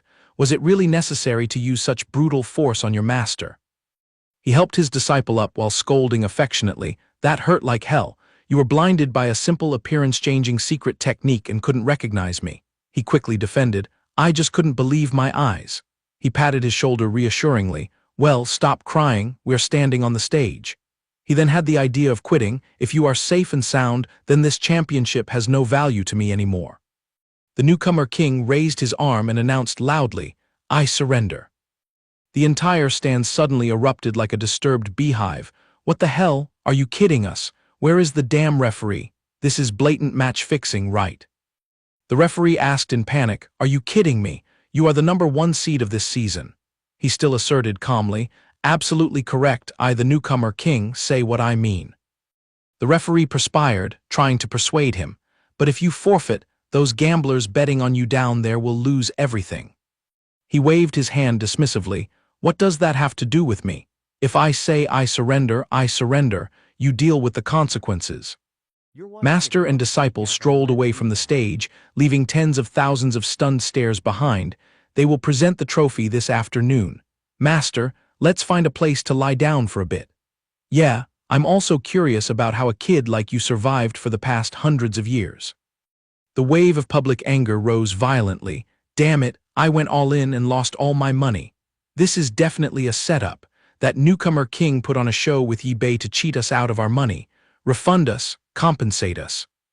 A furious fist slammed heavily onto the table, sending metal fragments flying. The Sen Luo Hall master grit his teeth and muttered, "The glory of the championship was about to fall into our Sen Luo arena's hands, yet this farce had to happen. Do you think tossing away the championship is as easy as eating candy? Stop dreaming."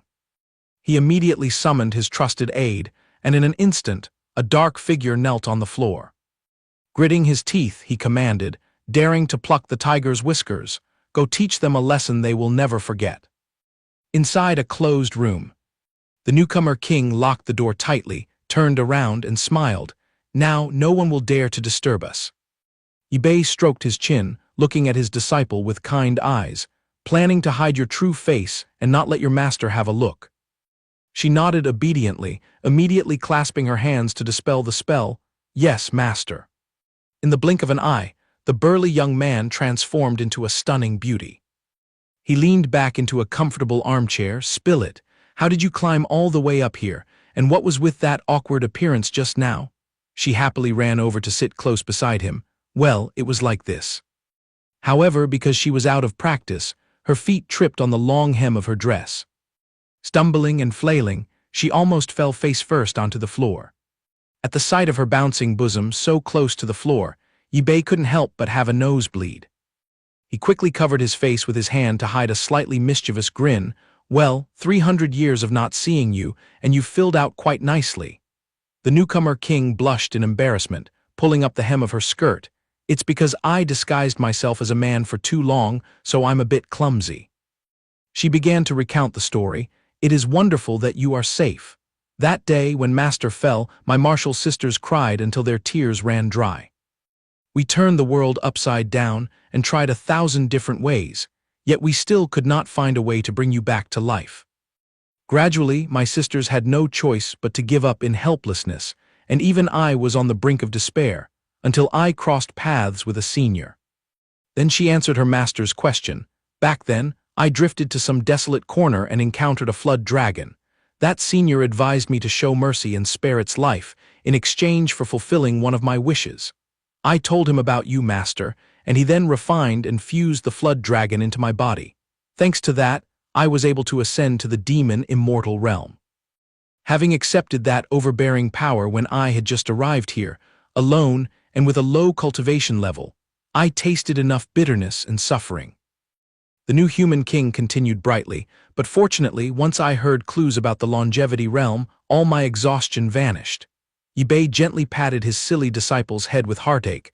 Without me, you all must have suffered greatly. She smiled radiantly. As long as you return to life, Master, I would gladly exchange my own life for it. The warm atmosphere did not last long before a deafening crash echoed, signaling that someone had kicked the door open and barged in. Both master and disciple were stunned, unable to immediately process what was happening. Both glared toward the door with murderous expressions. The new human king slowly stood up, getting into a defensive stance. They are the lapdogs of the Senluo arena. She quickly chanted a spell to transform back into her burly male form. Master, please just sit there and have some tea. Let your disciple handle these insignificant small fry. How could Ip2 sit still? They have kicked down our door and reached our very bed. If we do not go out and greet them with a few punches, they might call us impolite. She eagerly replied aloud, As you command, Master. A man stood tall amidst the ruined wall. How dare you admit defeat in front of everyone, dragging our Senluo arena's reputation through the mud? According to the signed treaty, after losing the match, you must spit out all your resources, return to face punishment, and serve as a beast of burden to fight for Senluo. The new human king coldly replied, I knew it was you guys. I declare that trash agreement void. Tang Zai sneered mockingly, HMPH, Han Tangzhu saw through your rebellious nature long ago. Suddenly, a flurry of fiery red arrows shot from his direction, tearing through the wind. Once you step into the Senluo arena, your life is no longer yours to decide. The new human king remained standing as still as a statue, intending to crush this attack with a single hand. But in the blink of an eye, she sensed that something was wrong. They were no ordinary arrows, but countless thorny wire threads that bound her tightly in an instant. What on earth is this? Tang Zai laughed triumphantly. I forgot to enlighten you. Once you sign the match agreement, you are bound by the laws of restriction. Even if your cultivation reaches the heavens, do not dream of struggling. If you know what is good for you, kneel and confess your crime, hand over the flood dragon's divine soul, and perhaps I will spare your worthless life. How could such empty threats scare the new human king? Are you sleepwalking? Tang Zai's blood boiled as he roared, refusing a toast only to drink a forfeit. He raised his hand, summoning a swirling, pitch-black thunderstorm. Ip2 had already swiftly deployed a solid barrier, completely enclosing both master and disciple. He bragged about his ultimate move, a brat who has barely touched the Emperor realm yet snatched a fake championship, and now you are already delusional about your strength. These red threads may not drain your blood, but I have never seen anyone in this world capable of untying them. The space was instantly dyed in a strange red hue. He thought to himself, before my tribulation, fighting a false immortal expert might have been somewhat troublesome, but someone of your caliber now is barely enough to fill the gaps between my teeth. Ip2's eyes suddenly flashed with a strange purple light, the great Tao of destruction. Lightning roared continuously, gathering right beneath his feet. A shockwave erupted right at the spot where they were standing. Tang Zai exerted his strength to tighten the wicked ropes. Tighten for me. Dark energy gathered around them, growing thicker by the second, as the floor beneath their feet began to crack and shatter. Ignoring that terror, Ip2 casually mocked, Is that all? I haven't even warmed up yet. The man's eyes widened in disbelief. What did you say? He arrogantly snapped his fingers, shatter. A dark magical mass exploded, creating a deafening shockwave that tore through the eardrums. Tang Zai reacted a beat too late, and had to take the entire chain of skills right to the face. The human king clapped in endless admiration. Master, your power has reached a whole new level again. He collapsed onto the floor, his face pale with panic. What kind of sorcery is this? How could anyone break the absolute authority of the treaty? Despite his face being swollen like a plate, he still squeezed out each word. Speak. Who on earth are you? Ip coldly waved his hand, summoning a deep black hole, curious about my identity. Then jump into this hole and experience it yourself. After smoothly settling the future of that unfortunate young man, both master and disciple leisurely headed toward the light. Our work here is done. Now, let's go collect the champion's reward. Outside, the sea of people was still boiling with anger. Where is the new human king hiding? Drag him out here to apologize.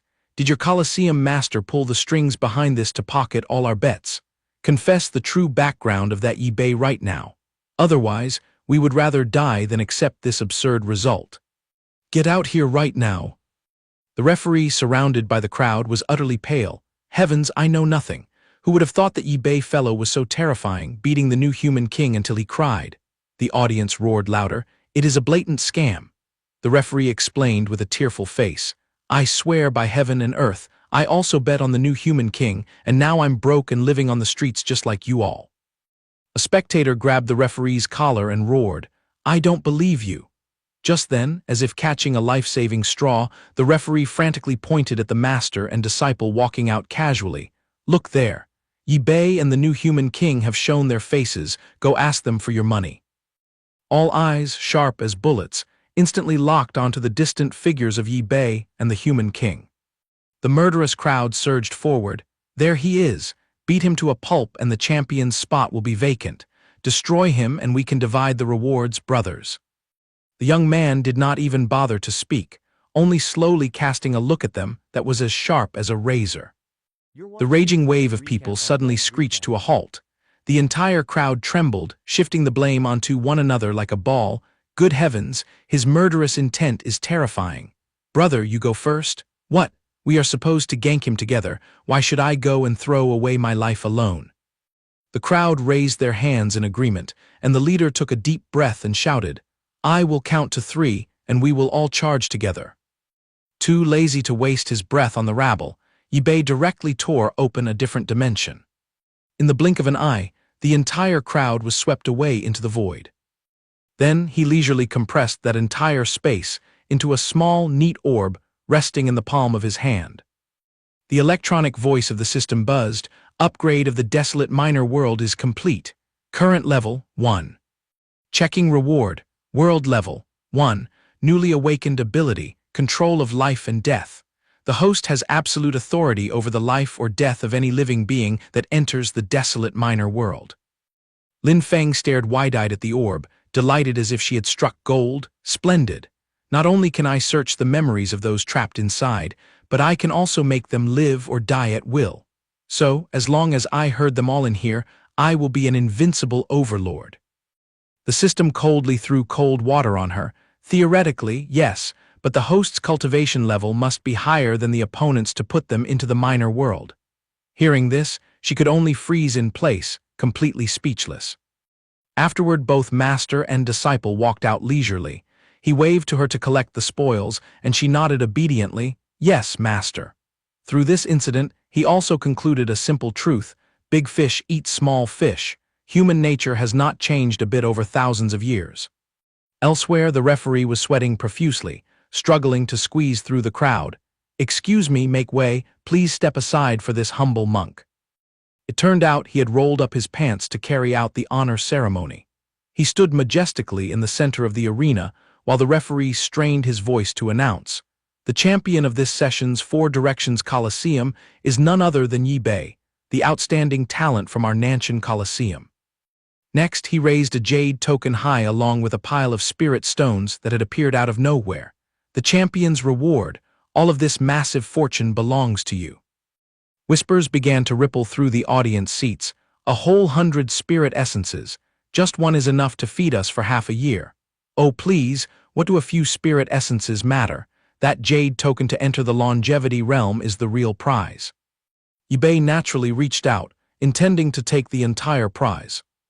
Suddenly, a figure pounced down from above, shouting loudly, If you want to take the prize home, you must first ask if I, the master of the Senluo arena, agree. You dared to collude with your opponent. killed my favorite assistant, and still have the cheek to claim the champion's reward." He calmly cast a flat look at the old man. Not to be outdone, he leisurely replied in an indifferent tone, "Today, this humble Taoist felt like doing a righteous deed on behalf of heaven, so what is wrong with helping heaven pocket this prize along the way?" The true identity of this old man was the hall master, but before his hand could even brush against his robe, a sharp sword light flew from out of nowhere, cutting off the path. The old man was startled, hastily springing backward like a coiled spring. His face crumpled in anger as he recognized the busybody, Shang Jizhu. The Emperor Realm powerhouse exuded a majestic aura, uttering mockingly, "Han Tangzhu, you are lacking composure. As the grand leader of the Senluo arena, to be so distressed over losing just one match, and even shamelessly trying to snatch a junior's things." His pride stung, he cocked his chin in challenge. "Whoever has the bigger fist makes the rules." The Emperor sneered in irritation. "Then come and get it if you think you've got what it takes." Thus, a fiery clash between the two giants was about to begin, the suffocating pressure of their murderous intent rolling out from both sides. Turning to Yi Bei's corner, Lin Feng observed the two and clicked her tongue in shock. Shang Jizhu's pressure is truly terrifying. Could this be the legendary strength of the false immortal realm? Han Tangzhu frowned and questioned angrily, "Are you planning to fall out with our Senluo arena for the sake of a brat?" The Emperor did not give any face either, declaring bluntly, "So what if we become enemies? Even though my Nanshan Colosseum has somewhat declined these days, being pushed this far means I am ready to go all out and fight you to the bitter end." Hearing the threat, he could only huff in anger, flicking his sleeves and turning to leave. The Emperor withdrew his pressure, turning to Yi Bei with a smile. "Little brother Yi, the storm has passed." He also smiled back in a friendly manner. "Thank you for your assistance, Shang Jizhu." He picked up the jade token and tossed it to Lin Feng. "When you first arrived here, you were troubled by those people and forced to sign that wicked contract to sell your life to Senluo. Now that we have this, take it." She was stunned, not expecting her master to be so perceptive, yet she hastily shook her head and waved her hands. "Master, you understand my purpose for craving the jade token. Now this toy is of no use to me." But he still patiently explained the benefits of the item and shoved it directly into her hand. "This does not only contain the opportunity of the great Tao of life and death. Those other miscellaneous things will also help you raise your foundation and experience. Just keep it." Seeing her master's resolve, she blinked in a daze and bowed repeatedly. "Your disciple thanks you, master." Hearing how they addressed each other, the Emperor's eyes widened in surprise. "Master." He smiled and introduced her very humbly. "To be honest with you, this is the little female disciple I happened to pick up while wandering the lower realm." He felt as if struck by lightning, exclaiming in shock, "Your place of origin is truly a land of crouching tigers and hidden dragons. To think that just a sect could produce such formidable individuals. The other day when the captain recommended promoting you to a high position, I dismissed it as unrealistic. Today, I respectfully correct myself. From this moment on, you are the prestigious second elder of our Nanshan Colosseum." He gave a polite smile. "You flatter me," but secretly assessed him. "Pushing me up to the clouds in an instant, this Shang Jizhu is indeed a walking calculator." He talked endlessly. "The Nanshan Colosseum has been stagnant for a long time due to the lack of a genius like you. You just thrashed the monster elder and brought home the championship cup for us.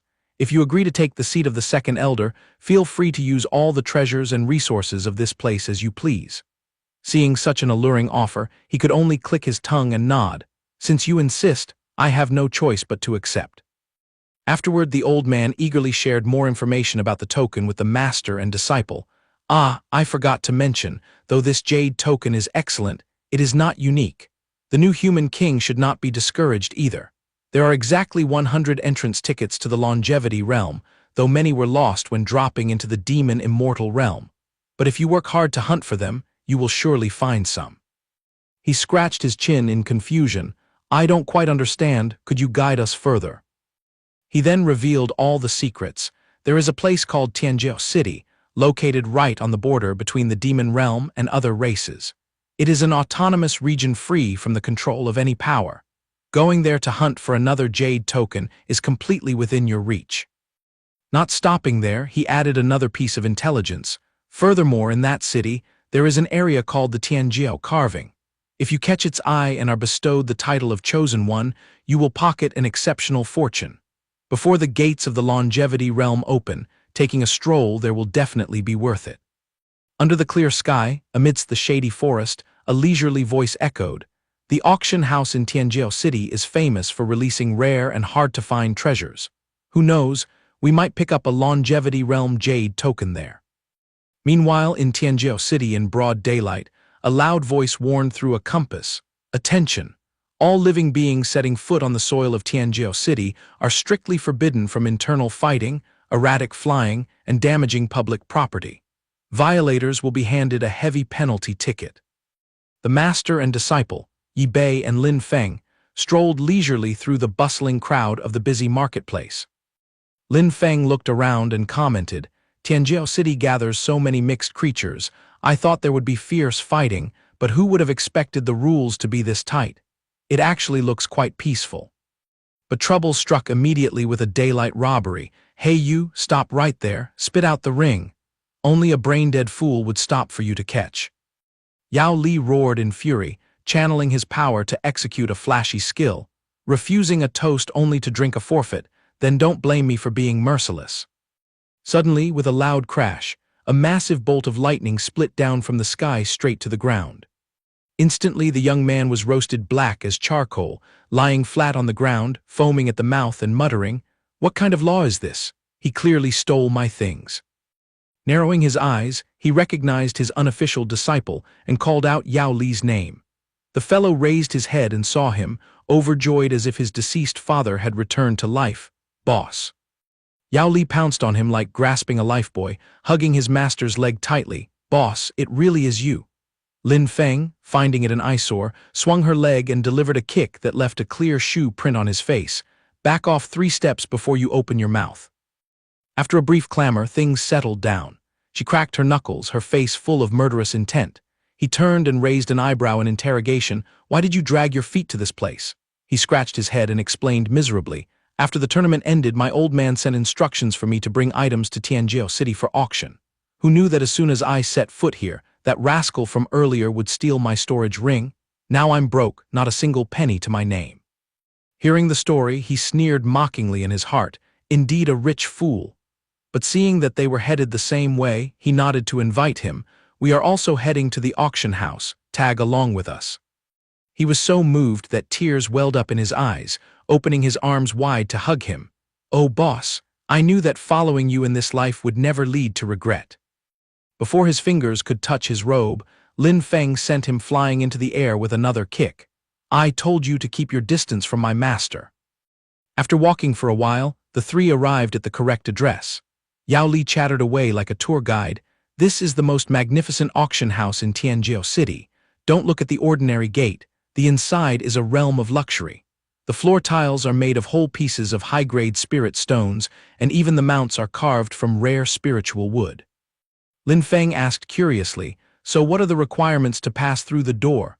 He scratched his neck and gave a sheepish smile. "To pass the checkpoint, you must purchase a spirit essence card, and the cost is steep. Unfortunately, my ring containing both the card and spirit essences was stolen, so I'm dirt poor."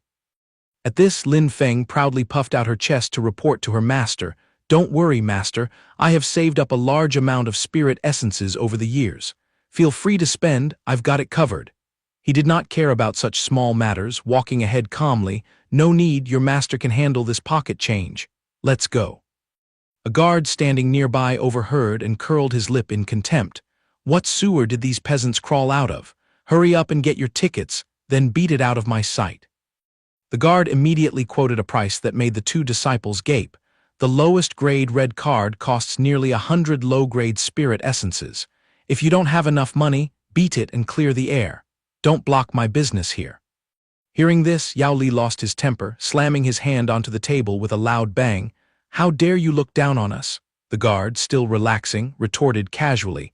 "I'm not looking down on you. The plain truth is that you are so broke you can't even afford pants. Standing here just wastes both of our time." Lin Feng, furious, threw a punch that cracked the stone pillar nearby, her face full of murderous intent. "So does this fist qualify us to walk through the door now?" The guard remained completely unfazed, spitting in disdain. This place doesn't care about your muscles. It is a hard rule, cash on delivery. If you don't have a penny, step aside. Lin Feng rolled up her sleeves, preparing to give him a sound thrashing. You bastard. But he reached out to stop her in time. So how much is your highest tier ticket? The man enthusiastically quoted a price with a half smile. Red is 100, blue is 10,000, and if you want a purple card, cough up 100,000 spirit essences.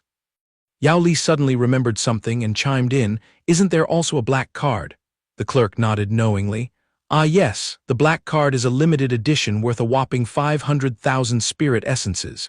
If you can cough up that much, take it. If not, please move along. He calmly drew an item from his robe and tossed it onto the table with a clack. Open your eyes and appraise this. Is it enough to cover the package? The blind guard failed to recognize the precious item, curling his lip in utter disdain. What rubbish is this? Did you pluck some random weeds by the roadside to scare me? Suddenly, a glamorous woman glided over, her voice steady. What is all the noise about? Making the guard hastily jump up and bow. Greetings, shop manager. The manager cast a sharp eye over the group of three and asked, what are you shouting about?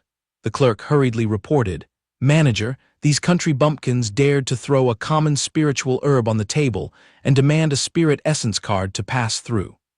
Catching sight of his spiritual herb radiating a faint glow, the woman suddenly caught her breath, her voice trembling in shock. This, could it be? Her eyes widened to their limits in astonishment. The legendary treasure flower blood ginseng. This is a rare treasure brought out from the longevity realm. Though it looks as ragged as a piece of dry straw, it is packed with the essence of heaven and earth. If a great Emperor Realm expert swallows it, they can break through their bottleneck and ascend on the spot. Holding the ginseng like a precious treasure, the manager swallowed and confirmed, its value is more than enough to buy a black card, let alone a purple one. Hearing the verdict, the clerk's legs instantly went weak, his mouth gaping, what? Her attitude immediately did a complete 180-degree turn as she warmly invited, honored guests, you must have traveled all this way to acquire the important item of today's auction, correct? Please, follow me this way. In his heart, he could not help but feel a bit skeptical about the woman's knowledge. Judging by her tone, the upcoming item might be even more formidable than the longevity realm jade token. They stood before a private room door with a splendidly carved sign.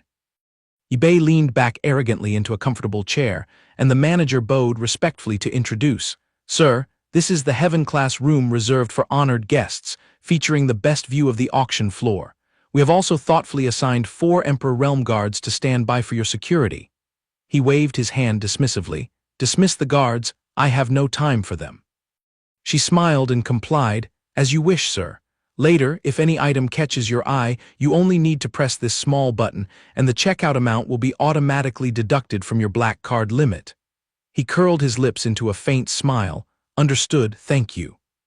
The manager secretly gazed at him, admiring in her heart, truly an outstanding man, both wealthy and refined. She did not forget to leave a warm reminder, I shall take my leave first. If you have any requests, please feel free to send a voice transmission to summon me at any time. After speaking, the manager gracefully closed the door and withdrew. Yao Li scratched his head with regret, feeling they had been ripped off. Boss, I've traveled the martial world and seen many rare treasures. There's no way that ginseng is only worth 500,000. That manager got a massive bargain. He took a leisurely sip of tea and replied, You get what you pay for. She is a businesswoman. She naturally knows where to draw the line for mutual benefit, so don't worry. Lin Feng frowned with worry. I'm just afraid that after waiting so long, this auction won't even present a single jade token. Yao Li thumped his chest to reassure her. Don't worry, senior sister, there's no need to fret about the jade token. When fate arrives, nothing can stop it. My father whispered to me that today's auction is on an incredibly grand scale, so there will definitely be one. Put your trust in me. The crisp sound of the gavel echoed through the hall, officially raising the curtain on the auction. The gorgeous manager stepped onto the stage, raising her voice to announce to the crowd, I officially declare the 9th Grand Auction open. Below the stage, whispers rose like a tide. Hey, which item are you targeting this time? I heard a prominent figure is visiting today. I came under the guise of buying, but I'm actually just here for the drama. Exactly, why jump in just to be plucked? My thoughts precisely. Not letting the atmosphere cool down, she prepared to pull back the velvet curtain covering the item. Fancy words don't make goods better, and quality goods need no hiding. I shall go straight to the point.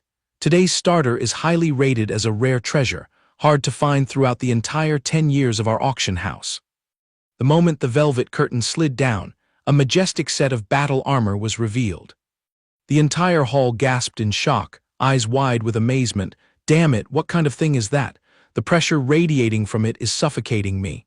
Heavens, isn't that the notorious Usura armor? The female host smoothly recited the item's background. Everyone, this is the renowned Usura armor. It was trailblazed by a hermit from a dead ruin hundreds of years ago and consigned here. After rigorous appraisal by our expert team, we assure you it has entered the ranks of true divine weapons. From the heaven-class room, Yao Li shouted in excitement, "What a great toy, boss! Wearing this divine weapon will easily allow one to fight beyond their realm." Ip2 leisurely rested his chin on his hand, scrutinizing the armor with sharp eyes. Wearing this gear grants invincible defense and enhances strength. The title of the world's #1 close combat battle armor is truly no exaggeration. Coincidentally, the master and 2 disciples uttered the exact same sentence. This piece would fit our junior sister perfectly. The atmosphere began to heat up. The manager shouted clearly, "Usura armor, the starting price is 100,000 spirit essences. Bidding is officially open." The poorer crowd below shrunk back in discouragement. Are we buying? 100,000 spirit essences is enough to feed 3 generations of low-level demons. Forget it, let's just watch. These items are bait for the distinguished guests on the 2nd floor. We commoners can only watch, touching it would burn our hands. A booming voice echoed from the upper floor, 150,000. The commoners below gaped. Room 3 has bid. It is the people from Tian La Xiandai. Damn it, they spend money like water. Yao Li peeked over to gauge his thoughts. Are we bidding, boss? His face was expressionless as he tipped his chin up to drop an overwhelming number, 200,000. The manager smiled broadly, calling out, Room 4 has just bid 200,000. Any other takers? 200,000 for the first time. The people in the opposite room refused to back down in frustration, immediately raising the price to 250,000. He frowned slightly in annoyance and ruthlessly doubled the bid, 500,000. Immediately, a loud crash of a slammed table echoed from the other room. On this side, he curled his lips in a sneer. Well, they even broke a cup. Having driven them mad once their pockets run dry, they can only sit and watch. Seizing the opportunity, the manager gracefully called the price while flattering, 500,000 for the second time, 500,000 for the third time. Sold.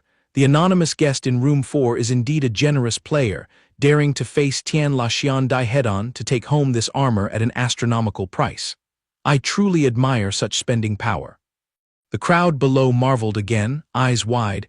Good heavens, even the starter was this intense. When the real items come up, they will probably tear each other apart. Today's entry ticket was definitely worth every penny. On the high stage, the sweet voice of the host smoothly continued. Not to dampen your spirits, let us now present the second item. Time flew by, and the clear midday sky was now painted in the orange-red hues of the evening sunset. In the corner of the room, Yao Li slapped his thigh in praise of Ip2. Boss is magnificent. You made room 3 drool with desire without getting a single bite. Hearing their frustrated tone makes me want to die laughing. Conversely, Lin Feng scratched her head in anxiety. We've auctioned dozens of items already, yet the Longevity Realm Jade token is still nowhere to be seen. Could it be fake? He calmly analyzed the situation. Don't rush, they are probably just keeping it hidden. The manager elegantly presented the new treasure with a mysterious tone. Everyone, the next item is one that the consignor had to part with in great pain. If anyone is eager to seize a once-in-a-millennium opportunity, obtaining heavenly treasures and infinite cultivation resources, then do not blink, because that item is. With those words, she raised the dazzling, glittering jade token into the air and shouted, the entry jade token of the Longevity Realm, starting price, 100,000 spirit essences. Lin Feng saw it and her blood rushed to her head, shouting an astronomical price, 200,000. The opponent was no pushover, immediately throwing a face-slapping bid 2.5 times larger, 500,000. The crowd below gaped once more. Heavens, it surged to 500,000 in a flash. Tian Lashian Dai is really being pushed to the point of spitting blood.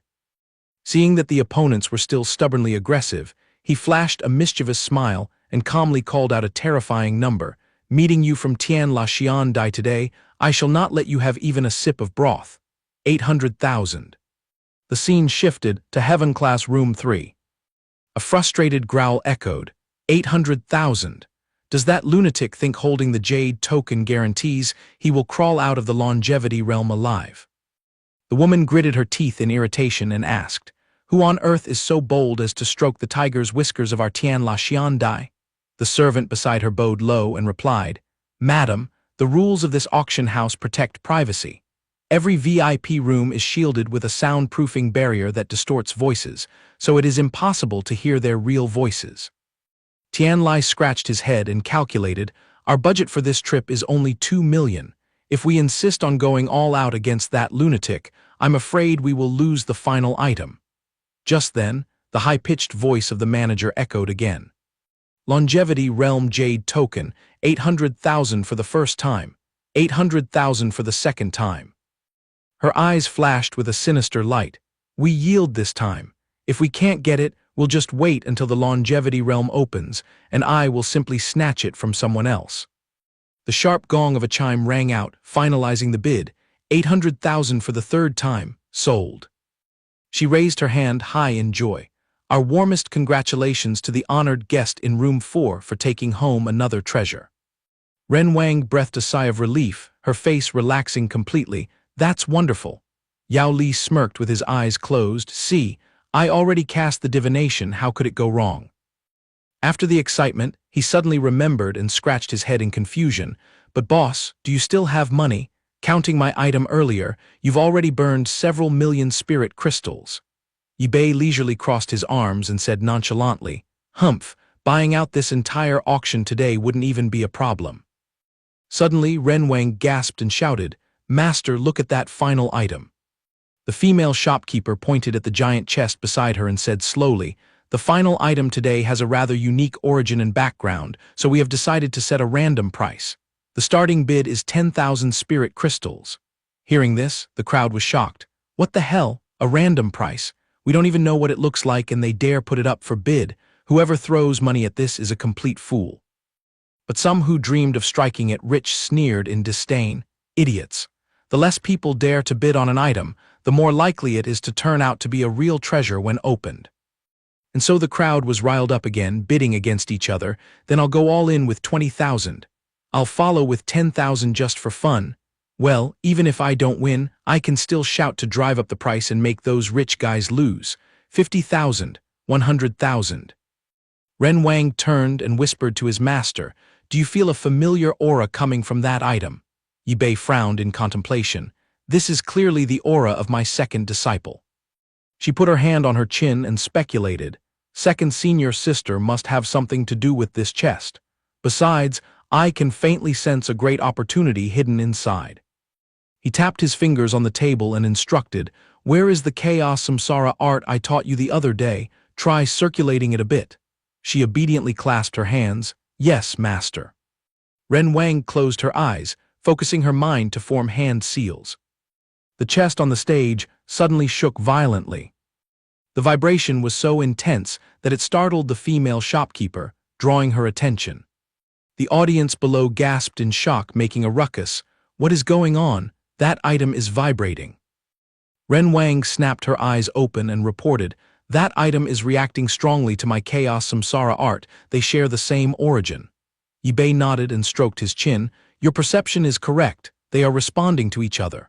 She added, "The hidden opportunity inside is incredibly rich.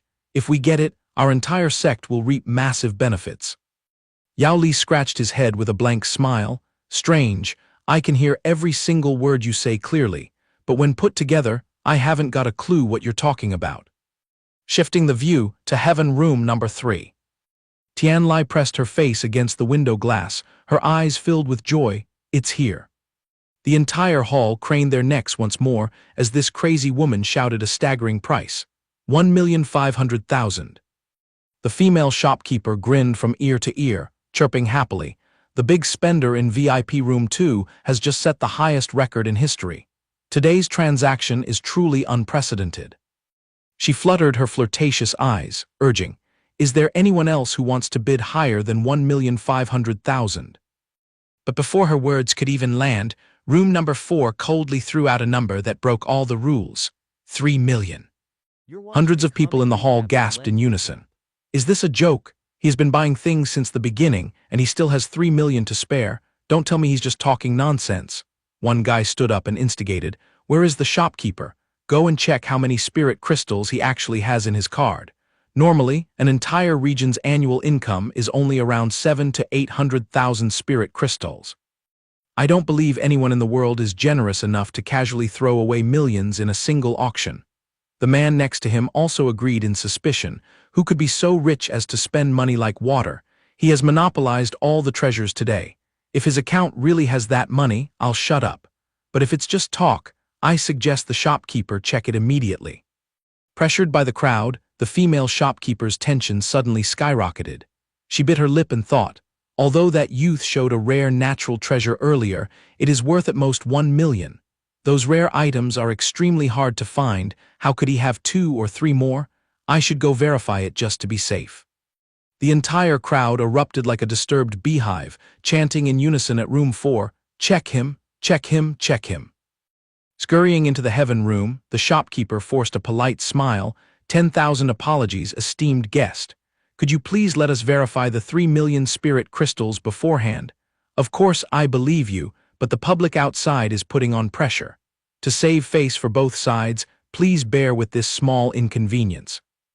Ip2 looked over calmly and replied lazily, "I regret to inform you that, at the moment, I really do not have 3 million spirit crystals on hand." Her smile instantly vanished, her brows furrowed in anger. "What?" Yao Li jumped in shock and screamed at the top of his lungs, "What the hell? We don't have 3 million spirit crystals." Ren Wang snapped back in anger, shouting so loud, "The people outside can hear everything, you idiot." As expected, the audience below immediately gossiped, "Did you hear that? They don't have 3 million spirit crystals." The female shopkeeper gritted her teeth, her face darkening as she muttered, "Could he be playing with me?" Ip2 slowly stood up and asked back nonchalantly, "Didn't the Beahua blood ginseng I gave you earlier cover 3 million? She raised her hand with a cold face, chin tilted. "Of course it does, but please remember, your total auction amount so far has already exceeded 3 million. Unless you can produce another Beahua blood ginseng, I cannot clear your debt today." Yao Li rolled his eyes and made a scene. "You want another one? Do you think they are cabbages? Who on earth is crazy enough to carry so many rare items with them?" As soon as his words fell, Ip2 waved his hand and summoned 4 different dazzling rare treasures. The female shopkeeper gasped in absolute shock, frozen as if struck by lightning. He glanced at her indifferently, dropping a cold question, "Is this enough?" Her hands clenched tightly.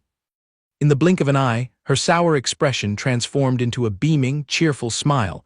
"Of course, this is more than enough." She glared at the disciples behind her and signaled, "What are you waiting for? Bring the item up and present it to our esteemed guest." Ren Wang tilted her head up, crossing her arms with a pout.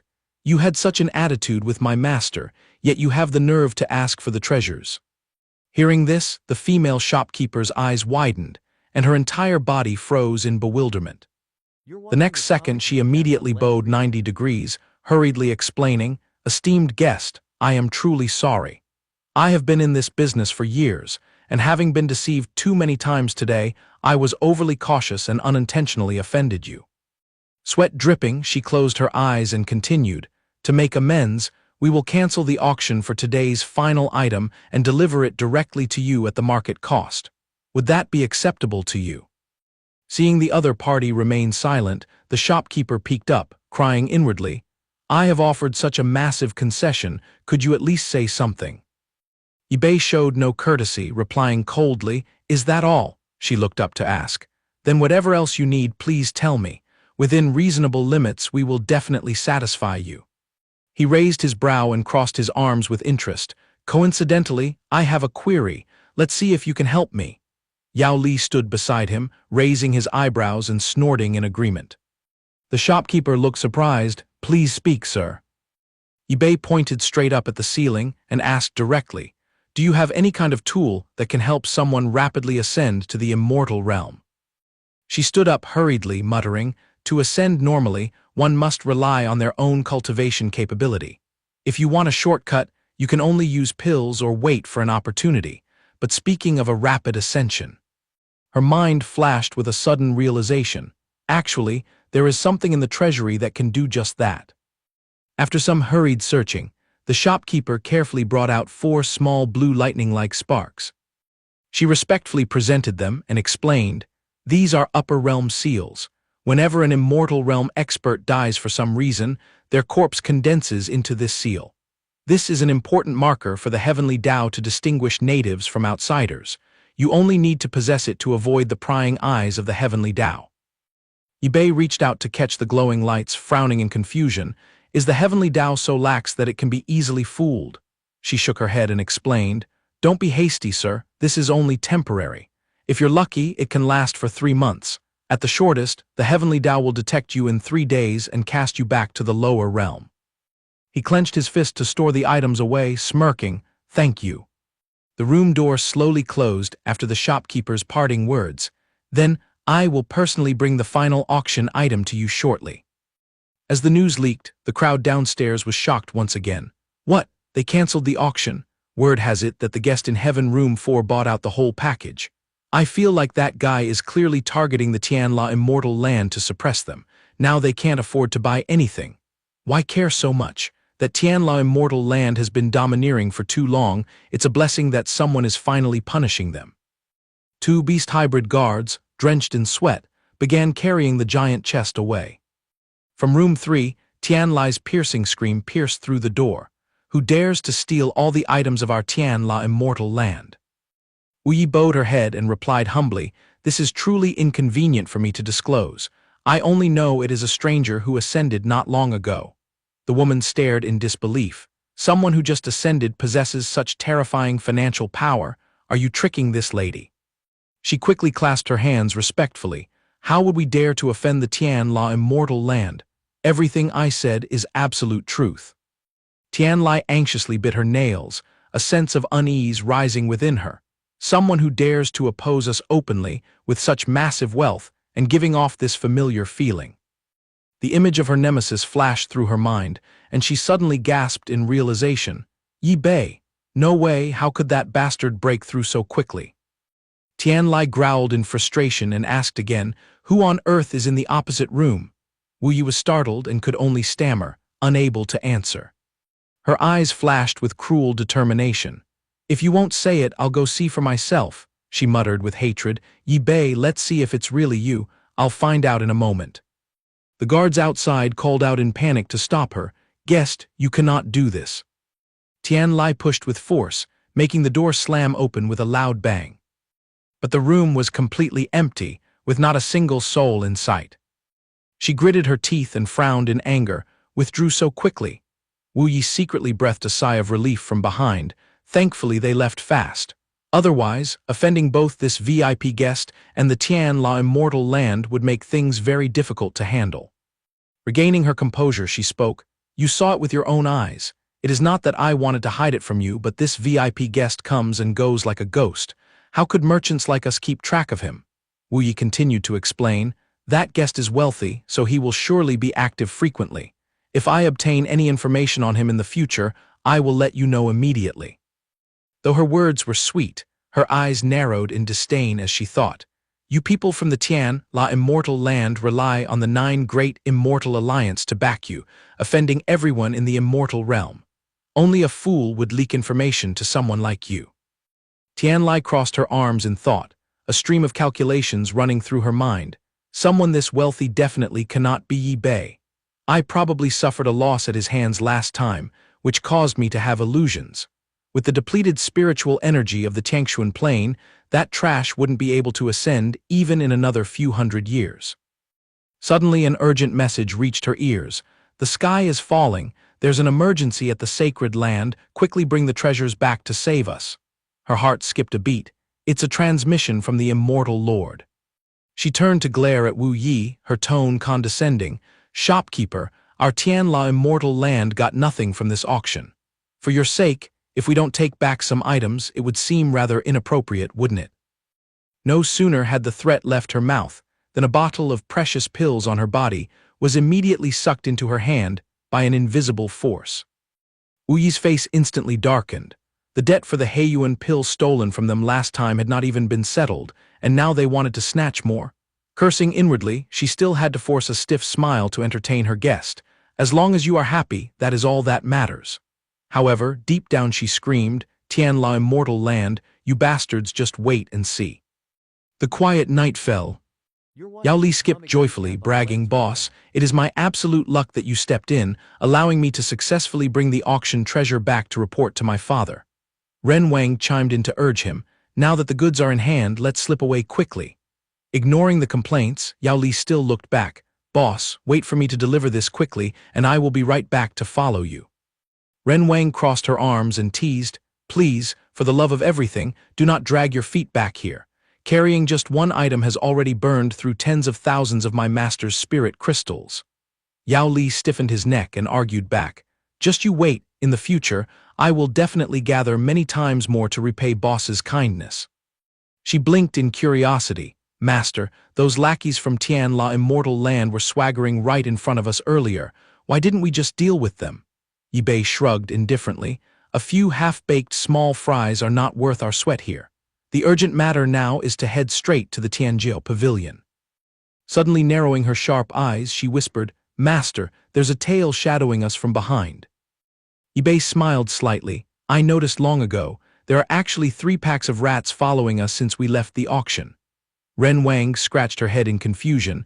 "But the laws of Tianjiao City strictly forbid private fights. What on earth are these fools following us for, hoping to snatch our items?"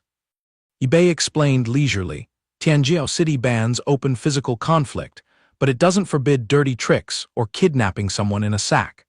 As long as they conceal their spiritual energy and avoid making a scene to keep the authorities from catching them red-handed, they can try whatever tricks they want." Ren Wang asked in annoyance, "Then what are we going to do? Just let those flies tail us forever?" He replied calmly, "Ignore them, for now they cannot touch a single hair on our heads." She nodded obediently, Suddenly an old man walked up with an arrogant look.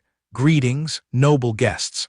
Looking at your appearance, you two are probably heading towards the Tianjiao pavilion, right?" He rubbed his hands and coaxed, "I am a local who knows this area inside out. How about you spare some tip money, and I will carry a lantern to guide your way." Yi Bei only glanced over indifferently and said lazily, "Let's go." Along the way, the old man chattered on. "The Tianjiao pavilion has stood tall since the creation of heaven and earth.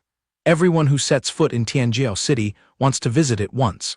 If the pavilion acknowledges you as a genius, the fortunes you will gain are countless. But if you are unfortunate enough to enter without sufficient ability, you are guaranteed to turn to ash in an instant. That is why ordinary people wouldn't dare approach it even for a treat." Before long, a magnificent pavilion loomed ahead, with a swirling vortex of energy revolving in the center of the main gate. Ren Wang looked up in admiration. "Is this the legendary Tianjiao pavilion?" At that exact moment, the old man secretly reached for Yi Bei's waist. "Since we have arrived safely, this old man will take his reward for guiding you." He frowned slightly, a flash of blatant disgust crossing his face. With a loud bang, a bolt of lightning struck down right where he had been standing, illuminating a corner of the sky. His feet propelled him backward, and he landed on the ground as light as a feather. Ren Wang stood firmly beside him in front of the pavilion, raising her chin at the old man. "I saw right through you. I knew you had bad intentions, old man." As the smoke cleared, a disorderly crowd materialized behind him. The old man grinned deviously. "Tusk, avoided by you again." He aggressively pointed his finger directly at Yi Bei's face and yelled, "Brothers, charge and finish him off for me. He just got hit by my spiritual energy-dissolving poison. He is nothing but a punching bag now." He slightly curled his lips into a faint smile. "Even petty thieves are coming to rob us. It seems the final treasure of the auction is indeed a piece of fat meat. Everyone from lightning strikes to passers-by is scrambling for it." With that, Yi Bei and Ren Wang immediately leaped toward the main gate. He shouted, "Straight into the Tianjiao pavilion," she quickly replied, "Yes." In an instant, their figures were swallowed by the giant energy vortex, leaving no trace. The mob outside stamped their feet in anger and cursed. What is the point of pushing people too far? Now look, any ordinary person entering the Tianjiao pavilion will be crushed to pulp by heaven and earth. If he goes in there, he dies and his storage ring will explode too. Damn it. The energy vortex roared repeatedly, producing deafening explosions like thunder tearing through the sky. Right in the center of the vortex, two brilliant rays of light exploded and landed with a thud right in front of the gate. Figures of Yi Bei and Ren Wang gradually became clear. He glanced at her and asked, "Lin Feng, you've been forced back into your original form of a young maiden." She frowned and replied, "Master, this strange place is highly bizarre. My transformation technique was suddenly completely broken." He observed and deduced, not to mention the absence of bird calls and ape cries, there isn't even half a speck of spiritual energy here. It is incredibly eerie. Let's look around. The immortal realm is supposed to be the cradle of spiritual energy. Why is this place so barren, yet it dares to be called the Tianjiao Pavilion? Yi Bei stroked his chin, falling into deep contemplation. Suddenly, a brilliant idea struck him. He turned and said, "Lin Feng, try releasing all of your spiritual energy." She paused for a moment and then executed it seriously. "Yes." She slowly closed her eyes, taking a deep breath to focus. She crossed her hands to form a pyramid shape, trying to urge all the spiritual energy from her dantian to surge out. But funnily enough, that spiritual energy evaporated completely the moment it emerged, leaving her in utter bewilderment. Ren Wang grumbled in frustration, "Master, this place seals spiritual energy. What Tianjiao Pavilion? It is basically a depleted celestial prison." At that very moment, the light shining above her head suddenly went out. Floating right above the master and disciple, a massive bell suddenly appeared. He only had to narrow his eyes and glance at it to read the name correctly, Heavenly Treasure Profound Bell. Ren Wang chimed in instantly. Rumor has it that whenever the Heavenly Treasure Profound Bell tolls, it signals the birth of a genius, and magnificent visions will erupt across heaven and earth to welcome them. With this thing sitting right here, does it mean? Looking up at the beam of light shining down, he continued leisurely. It means that taking one step through the door of the Tianjiao Pavilion guarantees a ticket to becoming a candidate genius. Only someone capable of making this bell toll loudly is a true genius. Hearing this, she cried out in excitement, "I thought striking the bell was the final glory. Who knew it is actually a sweat-inducing entrance exam like this?" Ren Wang stared at her bare fist and lamented, "In this place where spiritual energy is strictly forbidden, trying to touch it is no different from a madman's daydream. Master, what should we plan?" He stroked his chin thoughtfully. "Since it is called the Genius Championship exam, it must require extraordinary means, using one's brain or relying on lucky opportunities to solve it." Her eyes widened in confusion, scratching her head as she asked, "Master, it still sounds like gibberish to me." He patiently acted as a tutor. A bell doesn't necessarily have to be struck directly to ring. You only need to disturb the surrounding air to create pressure and make it vibrate, and it will surely make a sound. She smacked her lips and assessed. Trying to make that colossal bell vibrate violently is no joke. It'll definitely make us break a sweat. He curled his lip in disdain. "It is simple. Vacuum all the air here or pump in enough spiritual energy to disrupt the space, and the bell will surely ring." Her eyes suddenly lit up like headlights, instantly realizing, use that rare treasure from the end of the auction. Instantly, a giant wooden chest was pulled out and thrown heavily onto the ground. Yi Bei placed his hand on the chest's surface and instructed, "Quickly circulate the chaos samsara art within your body."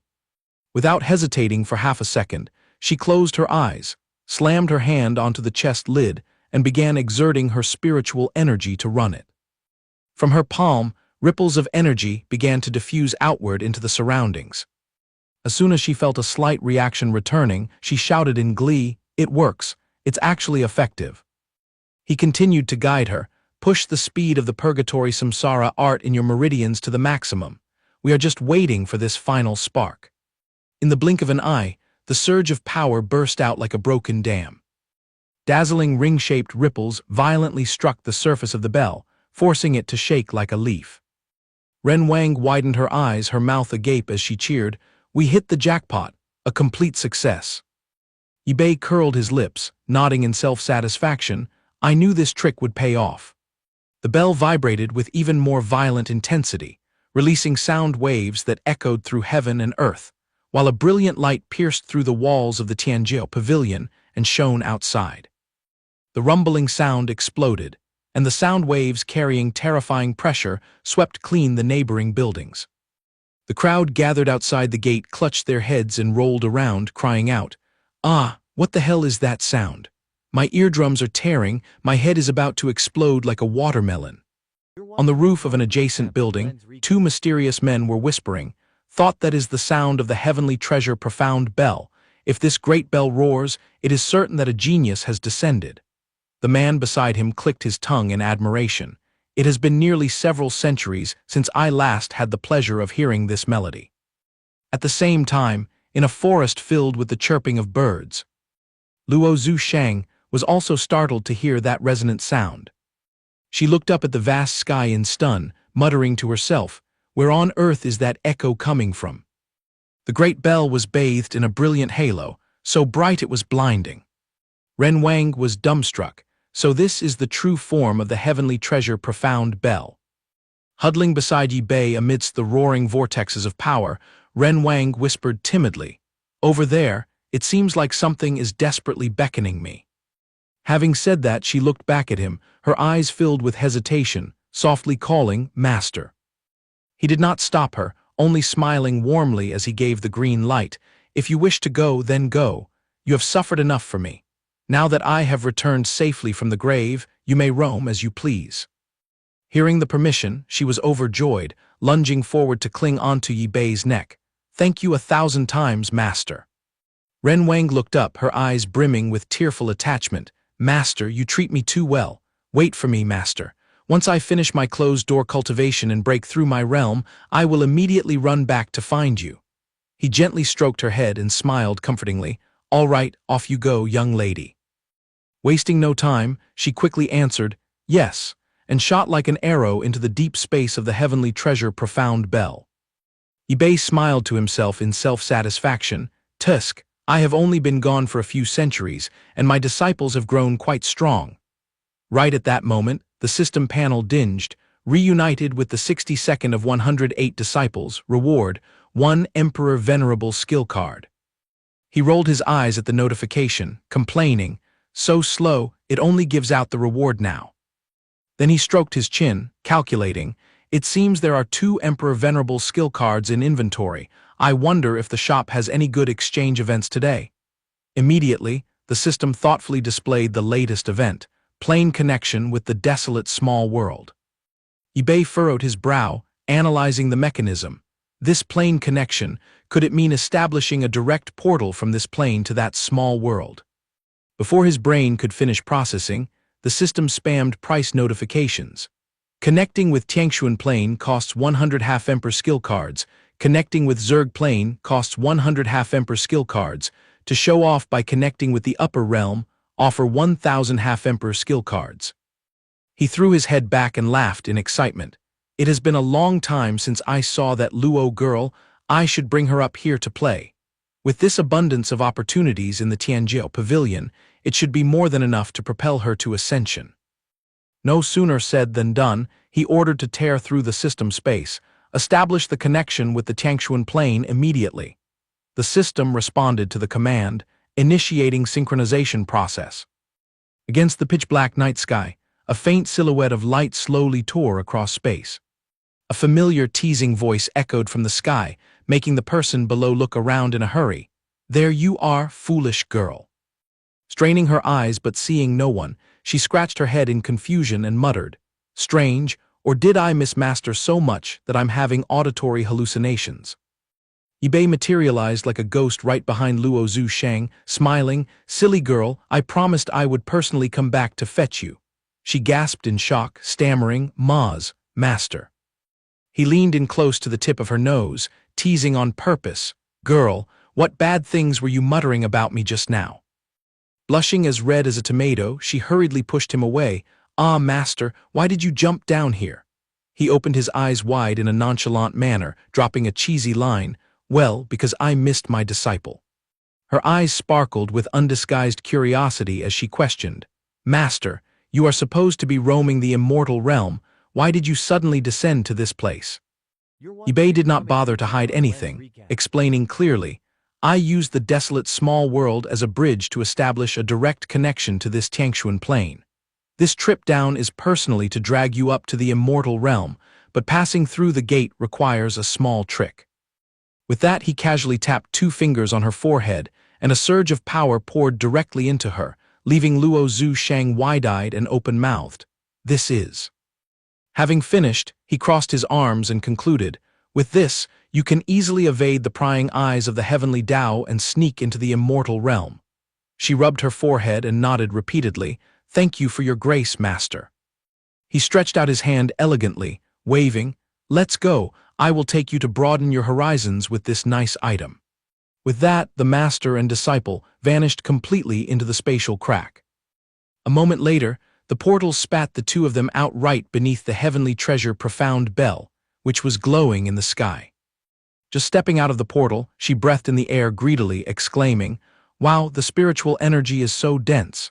If I cultivate here, ascension will be as easy as pie." He turned to her, "Just pick any spot here to work on your ascension."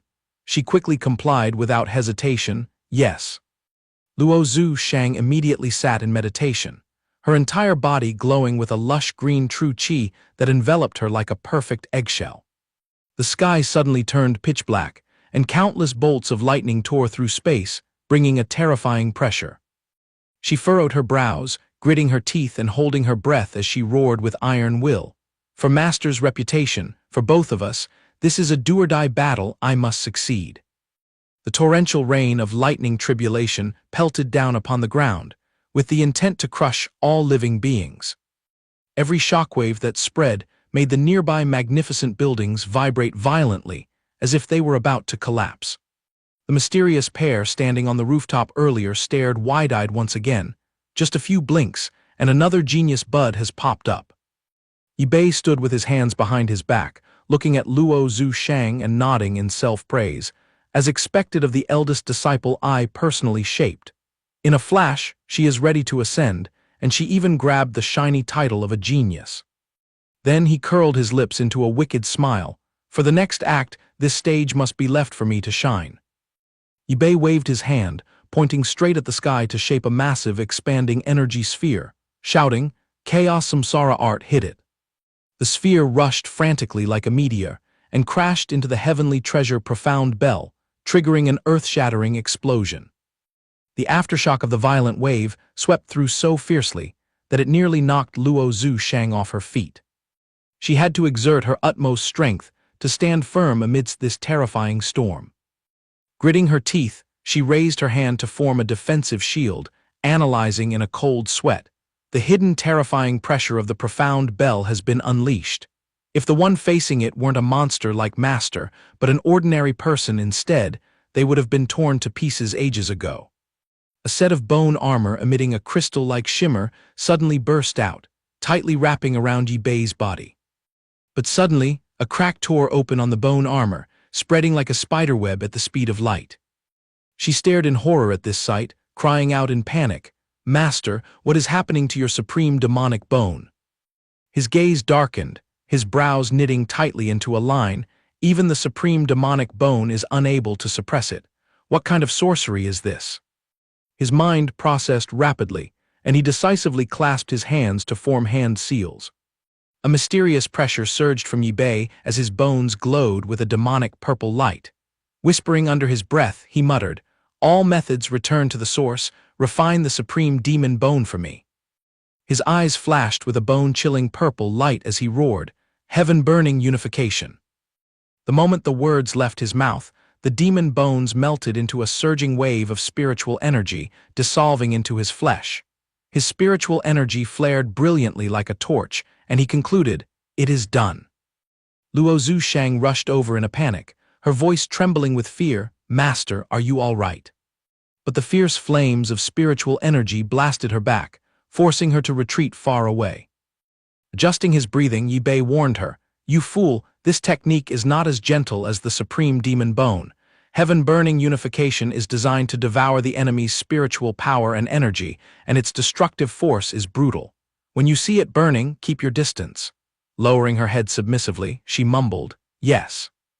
After circulating the spiritual energy in his palm for a moment, everything finally settled down.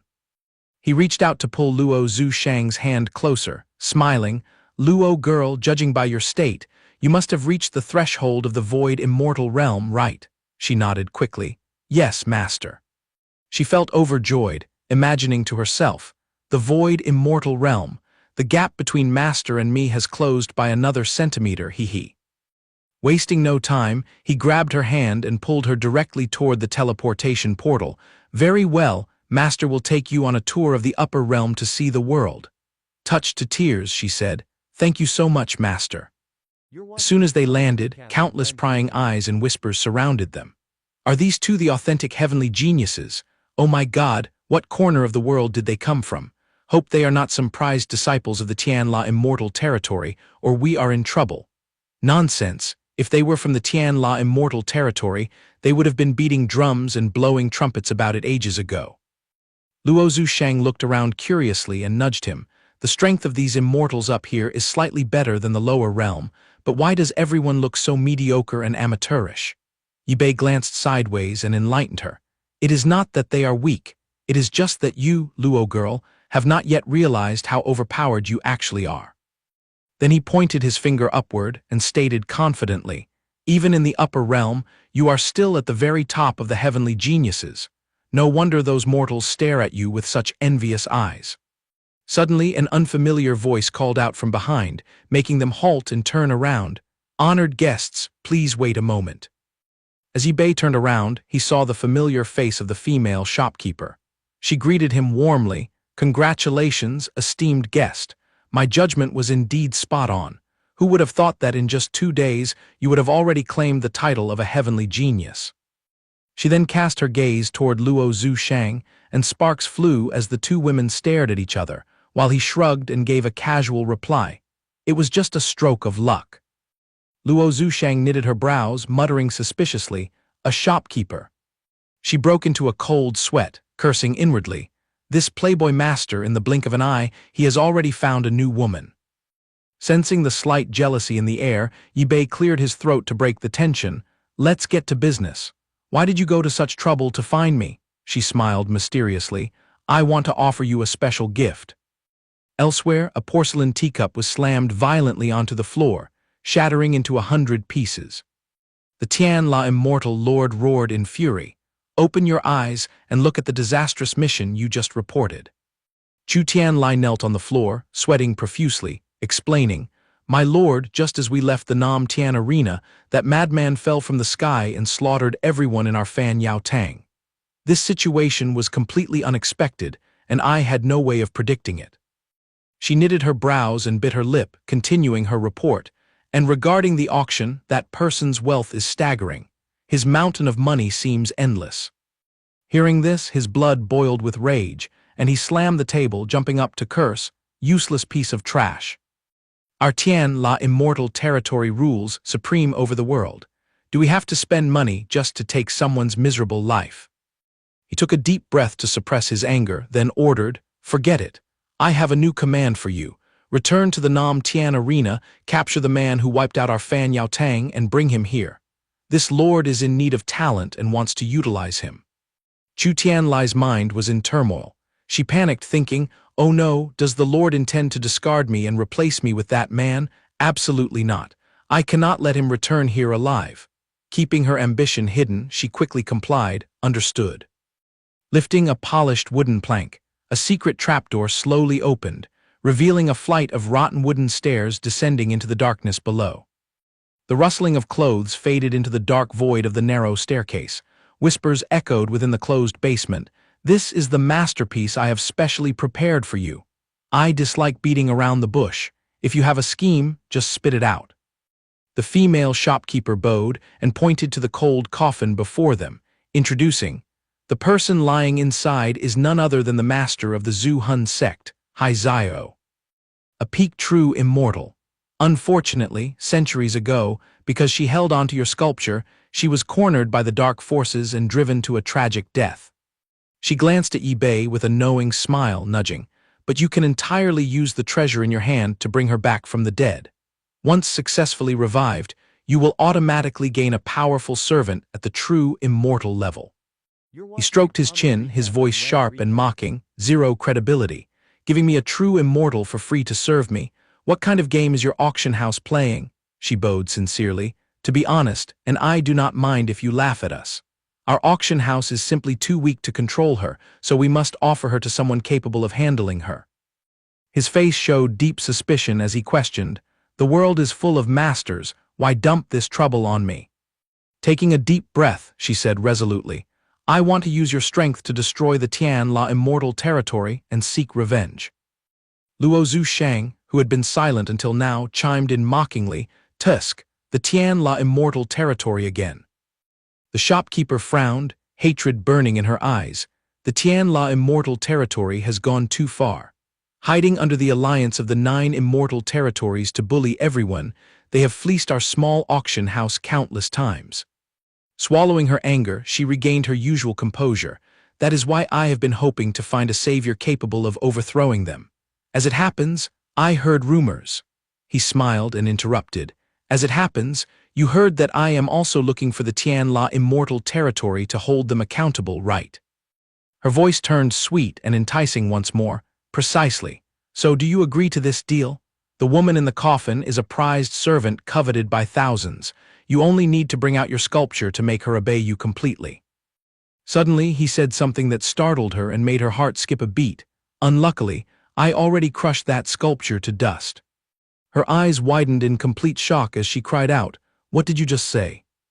Ip2 opened his hand, showing the fragments. "It is the truth. These are the remaining pieces of that sculpture." Frozen in shock, she let out a cry, "Ah!"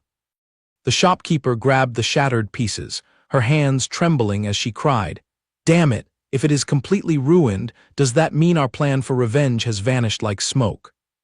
Patting the cold coffin, he corrected her, "I only said the sculpture is ruined, not that Ip2 cannot be resurrected."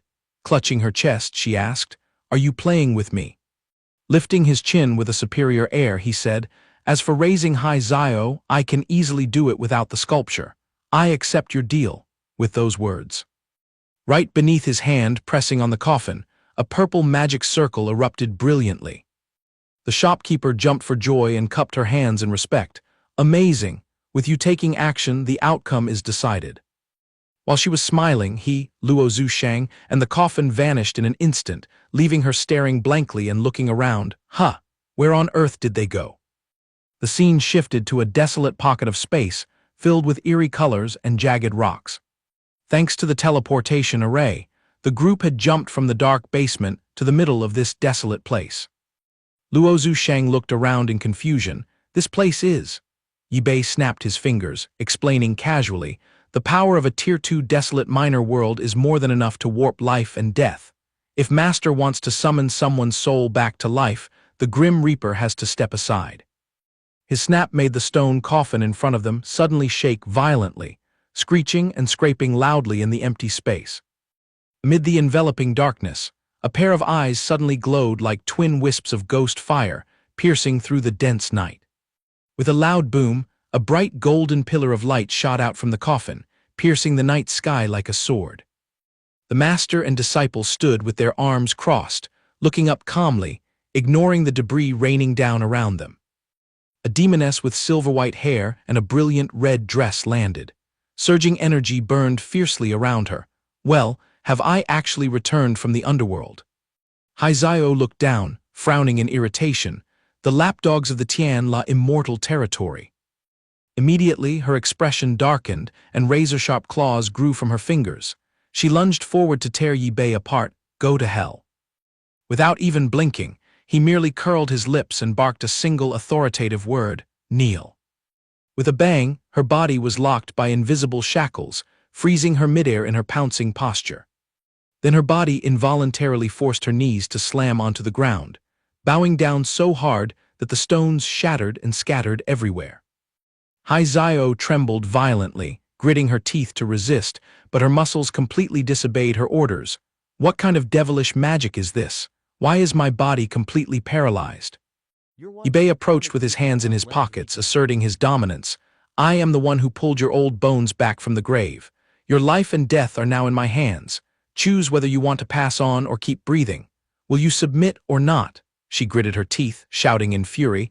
You want to be the master of the Zuhun sect leader? Go home and dream on. Tired of arguing, he stomped his foot, pressing her head firmly into the dirt. Frowning, he showed a mocking smile full of disdain. Clear now, still want to talk back. Realizing her claws were useless against this demon, she stammered with her head pinned to the ground. Master, please give your command. Zio submits to the strong. Since you have crushed me with your strength, I will serve you as your servant. Though she spoke submissively, she plotted in her heart. She knitted her brows, thinking, just wait until my cultivation surpasses yours. When that time comes, do not beg me for mercy. Ip looked down at her and asked, do you remember why you were killed and left to rot back then?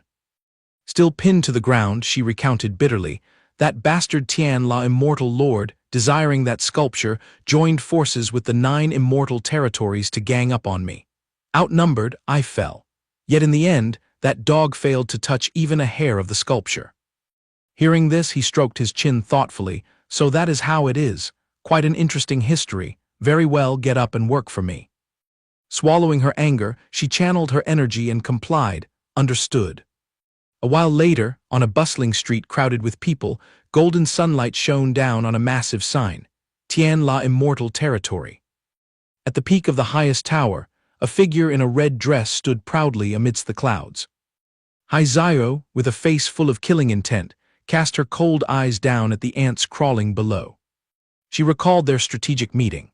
In warfare, there is a tactic of creating a diversion. Dealing with the entire alliance of 9 immortal territories would be tough, but sending Zio to cause chaos, spread terror, and sow discord would be as easy as pie. Zio would take the lead in striking the 8 immortal territories of the Tian La Immortal Territory to shock them.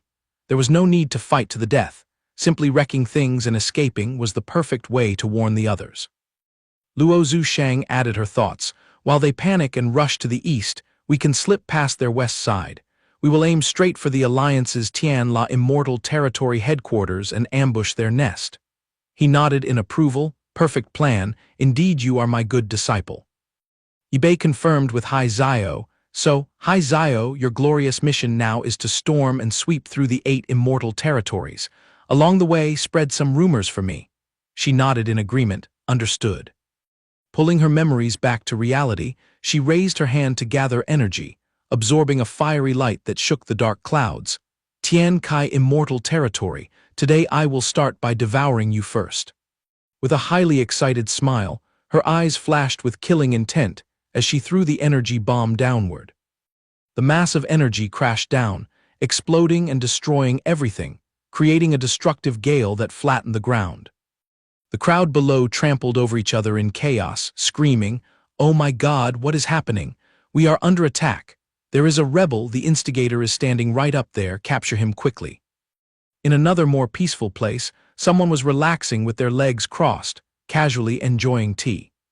Luo Zhushang blinked impatiently and asked Ip, "Master, what is the next step in the plan?" A waiter approached with water to strike up a conversation. "You two must be a cultivation couple, visiting to register for the recruitment ceremony of the 9 immortal territories, right?" Hearing the unfamiliar phrase, he perked up his ears. What recruitment ceremony? Waiter gossiped, "You do not know about the opening of the longevity realm. In previous times, the immortal territories sent their own disciples in to gather treasures, but they suffered heavy casualties of geniuses.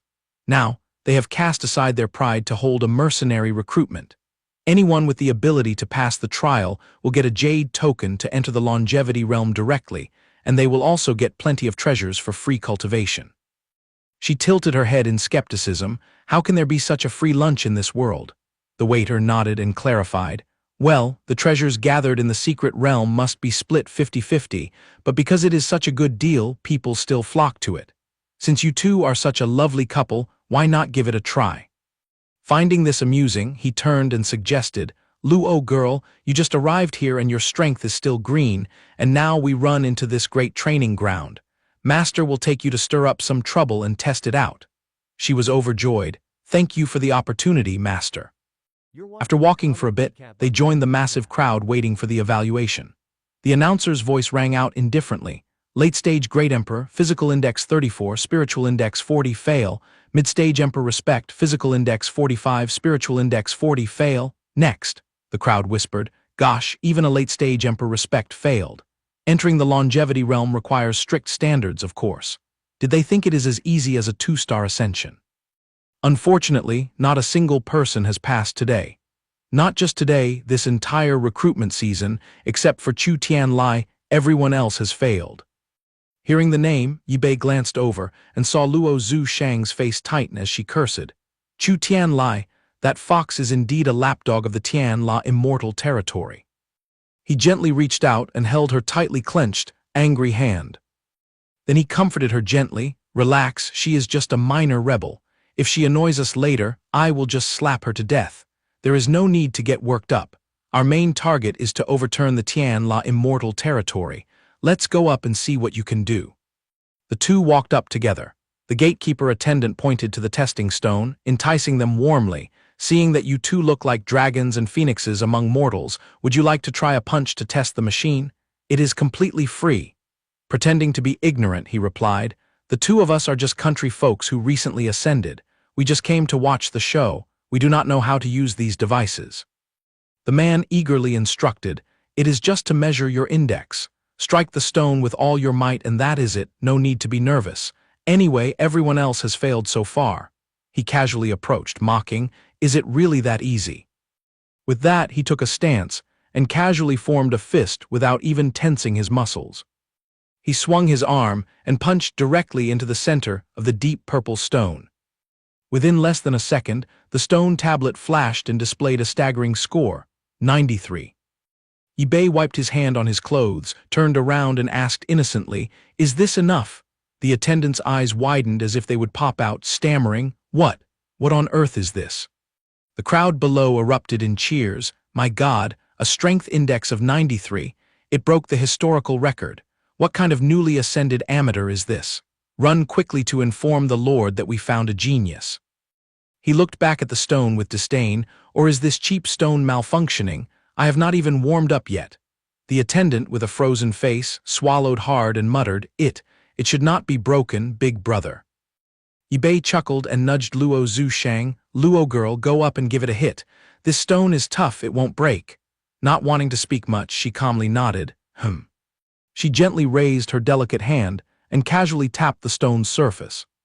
She blinked and asked him, Like this? He looked at the display and praised, See, told you, the quality item is not broken. The master and disciple casually joked around, leaving the attendant frozen like a log, his jaw dropping as he stared in shock at the terrifying number on the tablet, 89. Just as Yibei and Luo Zhu Shang turned to leave, the attendant rushed forward, rubbing his hands flatteringly to stop them. Esteemed gods, why the rush? The lord of our territory is about to arrive. With your talents, you will surely receive his utmost favor. The master and disciple exchanged a knowing glance, signaling that the bait was about to be taken, and the big boss of the Tianla immortal territory was walking into a trap. He naturally wrapped his arm around her shoulder, pulling her close to his chest and waving his hand dismissively. Sorry, we are just a newlywed couple who happen to try our luck. We have no interest in grand matters, nor do we care about meeting any lord. The attendant panicked and pleaded eagerly, Oh, please wait. You only need to test your spiritual index and pass 60 to get the gold token to enter the longevity realm. With your monstrous talent, you can easily gather countless treasures there. Once you return, you will become an honored VIP guest of our 9 immortal territories. Why miss such a chance? He glanced sideways at his pretend wife, whose face was flushed red like a ripe tomato, and coldly uttered 2 words, Not interested. Seeing that his grand promises failed to sway him, he decided to lay his cards on the table. Then, what is it that you desire? Name your price. As long as you stay to sign the agreement, we would willingly offer you anything. Yibei raised an eyebrow, teasingly asking, Are you sure you will offer whatever I ask for? With sweat dripping down his back, he nodded with a pleading smile. Yes, please name your price. He cleared his throat and made up a story with a straight face. My beloved wife has a delicate constitution. A gust of wind could make her fall ill. For years, I have been traveling everywhere in search of spiritual herbs to nourish her weak body. Therefore, meanwhile, Luo Zhushang's mind had stopped working, ignoring everything else, completely immersed in his sweet address, smiling to herself. Husband called me his wife. The spectators below bit their tongues, staring at each other and cursing silently. Your wife punched a score of 89 and you call her delicate. Then what are we, mud? The attendant breathed a sigh of relief and patted his chest. Oh, that is a simple matter. I understand your wish completely. I will prepare the spiritual herbs to nourish your lady immediately. Ip2 was waiting for this, immediately naming his price. In that case, give me 10 spiritual ginseng, 10 immortal soul fruits, 10 portions of earth flame fire, 100 bottles of immortal nectar, and 200,000 top-grade spiritual crystals. Hearing the demands, his face froze, his eyebrows twitching in disbelief. Thinking something was wrong with his hearing, he turned to his subordinates. Did you hear that? Is my hearing failing me? His subordinates yelled angrily, Boss, you heard it right. This guy is clearly mocking us. Let's just capture him and hand him over to the Lord. Why waste words? Without hesitation, he waved his hand, ordering his subordinates to charge with clubs to subdue the two. Luo Zhushang narrowed her eyes in disdain, looking at these ignorant fools who overestimated their strength. Too lazy to speak, she merely cracked her whip powerfully, sending the henchmen flying. Putting away her weapon, she turned to smile at him. Master was indeed correct. These people from the immortal realm are ultimately just a disorganized mob with slightly more spiritual energy than usual. Then clutching her weapon tightly, she said excitedly, Master, ever since I became a heavenly genius, the power of this golden whip has grown tenfold. He agreed happily. Then go ahead and test its destructive power. Below the late stage of the void immortal realm, no one can withstand a single strike from you. The attendant was now pale with fear, kneeling and rubbing his hands. Esteemed seniors, forgive me. It is a misunderstanding, entirely a misunderstanding. We have all the rare herbs you need. We will present them shortly. Please spare my miserable life. He looked down, casting a sharp gaze and saying slowly, a misunderstanding. He broke into a cold sweat, trying to justify himself. Yes, absolutely a misunderstanding. I only asked them to measure your spiritual power. Who would have thought these useless fools would act before thinking and offend you? In his heart, he screamed, just wait, once the Lord arrives, you are finished. Then, looking up with a pitiful face, he gestured while remaining on his knees. Please, sir, would you mind measuring your spiritual index once more to complete the process? Ip2 placed his hand on the stone, muttering, 60 points is enough to pass, right? He quickly flattered, exactly, with your stature, this machine is just a toy. He stretched out his hand and slowly channeled a bit of spiritual energy into the stone. Then he withdrew his hand with a knowing smile. In the blink of an eye, the number on the stone appeared perfectly, 60. The attendant's eyes widened, his mouth agape in shock. Is he controlling the score? How terrifying must he be to force such a precise number? What a monster. Seeing this, Luo Zhushang ran up and placed her hand on the stone to channel her spiritual energy. The result flashed brightly, identical to Ip2's score, 60. The crowd of lackeys below began to whisper, while the leader stood frozen, stammering, How is this possible? She looked up at the number, pretending to scratch her head with an embarrassed smile. Sorry, I have used all my strength. Right then, a frantic scream interrupted them. Help! Someone is attacking the 8 immortal palaces, send reinforcements quickly. A soldier ran over out of breath, clutching his chest, reporting, It is the master of the Zhu Hun sect. He has returned for revenge. Outside the main gate, a crowd was in an uproar, shouting, Is it the bastard who slaughtered the Zhu Hun sect? Damn it, didn't he die? Inform the Lord quickly. A youth scratched his head in confusion. How did the master of the Zhu Hun sect resurrect? The person next to him tapped his shoulder irritably. Why care about how he survived? In short, he is here to settle scores. Have you forgotten what the Lord did to him back then? Run quickly. The attendant stood between 2 guards, shouting at the crowd. Everyone be quiet, calm down. Grabbing the guard's shoulder, he questioned, "What on earth happened?" The guard reported tearfully, "The 8 immortal palaces suffered heavy losses. He vanished immediately after the attack, and no one could trace him. The sound transmission array is also malfunctioning, so the Lord sent me to warn headquarters to be prepared." Frowning as he planned, he muttered, "The Lord ordered not to let these people leave. I must check the array core first and then report to the Lord." Having decided, he turned to the soldiers, "You guard the array core, do not let even a fly pass. I will personally report to the Lord." The subordinates bowed, "Yes, sir." Yibei and Luo Zhu Shang strolled up behind him, casually reminding him, "Evaluator, aren't we supposed to meet the Tianla Immortal Lord soon?"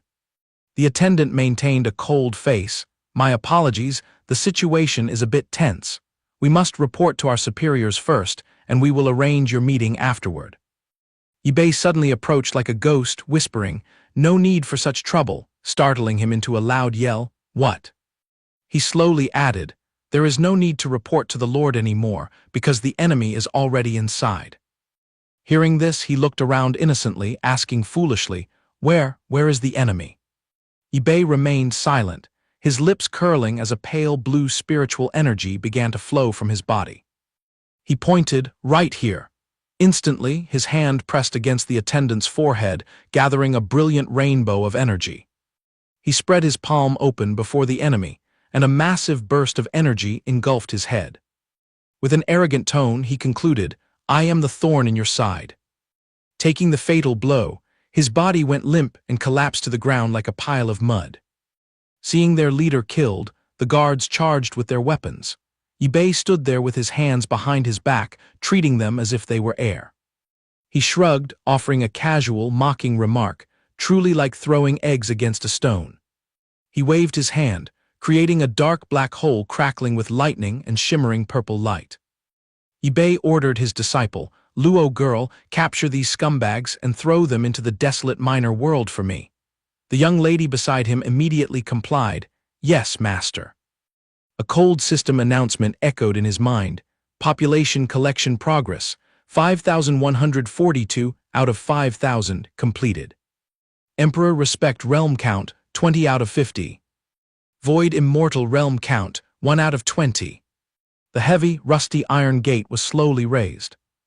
A pale white hand clenched so tightly that the surrounding skin bruised. Chu Tianlai lifted the beastman by his throat with one hand, gritting her teeth. "Speak up. Where is the one who destroyed the Fan Yao Tang hiding?" The bruised beastman wheezed, "It is Tianjiao City. I saw them heading toward Tianjiao City with my own eyes." She thought, "Tianjiao City, is there such a coincidence in the world?" Then she demanded, "What is his name?" Thoroughly beaten, he dared not lie. It seems he is called Yibei." Hearing that name, her mind felt as if a bomb had exploded, and she stood frozen with her eyes wide. Chu Tianlai connected the dots. "Yibei, Tianjiao City, the auction. Don't tell me that hidden bastard who bid against me is actually Yibei." A moment later, from a corner of the red and black-tiled building, a voice echoed, "That wealthy guest has already left for the Tianjiao Pavilion." Standing in front of the luxurious building, the red-haired woman stared at the glowing, swirling portal. Her eyes bloodshot with rage, she cursed, "Infuriating, late again. Where do I go to find him now?" Right then, a rectangular golden talisman flew out from the multicolored space, its surface flickering with several characters. She caught it and examined it, muttering, "It is a sound transmission talisman." A panicked voice came from it, "The immortal territory is under attack. The sound transmission network is down. Any disciple who receives this message, return to help immediately." Chu Tianlai woke from her thoughts, her mind repeating only one name, Yibei. Luo Zhushang looked at the littered battlefield and turned to ask, "Master, we have cleaned up. Shall we go capture Chu Tianlai and that Tianlai immortal lord now?" He paused slightly, glancing in a direction, but replied calmly, "No need to look." Landing behind them, Chu Tianlai spoke coldly, "Yibei Luo Zhushang, I have finally found you." Her hands clenched tightly, trembling from her long-suppressed anger. He sneered mockingly, "Oh, what is wrong, trembling with fear just by looking at me?" Her face turned pale and she forced a stiff smile. "Fear? I am incredibly excited. This is not your lower realm. Today I will settle all our scores. Ip curled his lips in a faint smile. How coincidental, I was about to say the exact same thing. Like lightning, he threw a punch wrapped in spiritual energy straight at her face. Tian Lai was no pushover. She agilely leaned backward, dodging the sweeping blow. Seizing the opportunity, she grabbed his arm tightly and sneered. Yi Bei, do you remember the day you seized my greedy Tao, crippling my martial arts and making my life a living hell? Using his arm for leverage, she leaped high into the air to build momentum for a kick, her mouth never stopping its chatter. Though I hate you to the bone, I must also thank you. Thanks to you, I was able to discard that trashy martial arts to follow the immortal Lord and cultivate this dual cultivation Tao. She put all her weight into a split kick aimed straight at the crown of Yi Bei's head, but with a dull thud, her leg was easily caught in his palm. His sharp eyes flashed beneath the brim of his hat as he wondered, dual cultivation Tao. Then, he silently communicated with the system, "System, can this thing resonate?" His mind began to wander a bit too far. If he could share this Tao with his eldest disciple, Tusk. A look of yearning appeared on his face as he imagined cultivating together with Zhu Shang. The mechanical system immediately poured cold water on his thoughts. The Tao resonance feature is not yet unlocked, but based on Chu Tian Lai's status as a banner master, you can reclaim all of her Tao once the task is complete. He gripped Tian Lai's ankle tightly, shrugging to signal that everything was under control. She curled her lip, her hands frantically forming hand seals as she prepared to unleash a deadly strike. Then she ruthlessly exhaled a cloud of pink mist. The mist quickly enveloped her opponent tightly. The lingering smoke made him sense the scent of danger. Yi Bei's eyes gradually lost focus, growing hazy amidst the thick mist. Zhu Shang covered her nose and cried out in panic, "Master, be careful, this smoke is poisonous." Before long her face flushed red from the effect, and she weakly called out for help, "Master, I feel so hot." She collapsed weakly onto the floor, while he remained standing still like a statue. Seeing her vile trick succeed, Tian Lai laughed mockingly. "Ha ha ha! Now he is lost in the embrace of the woman of his dreams, there is no way he can save you. Yi Bei, I have woven a beautiful dream for you."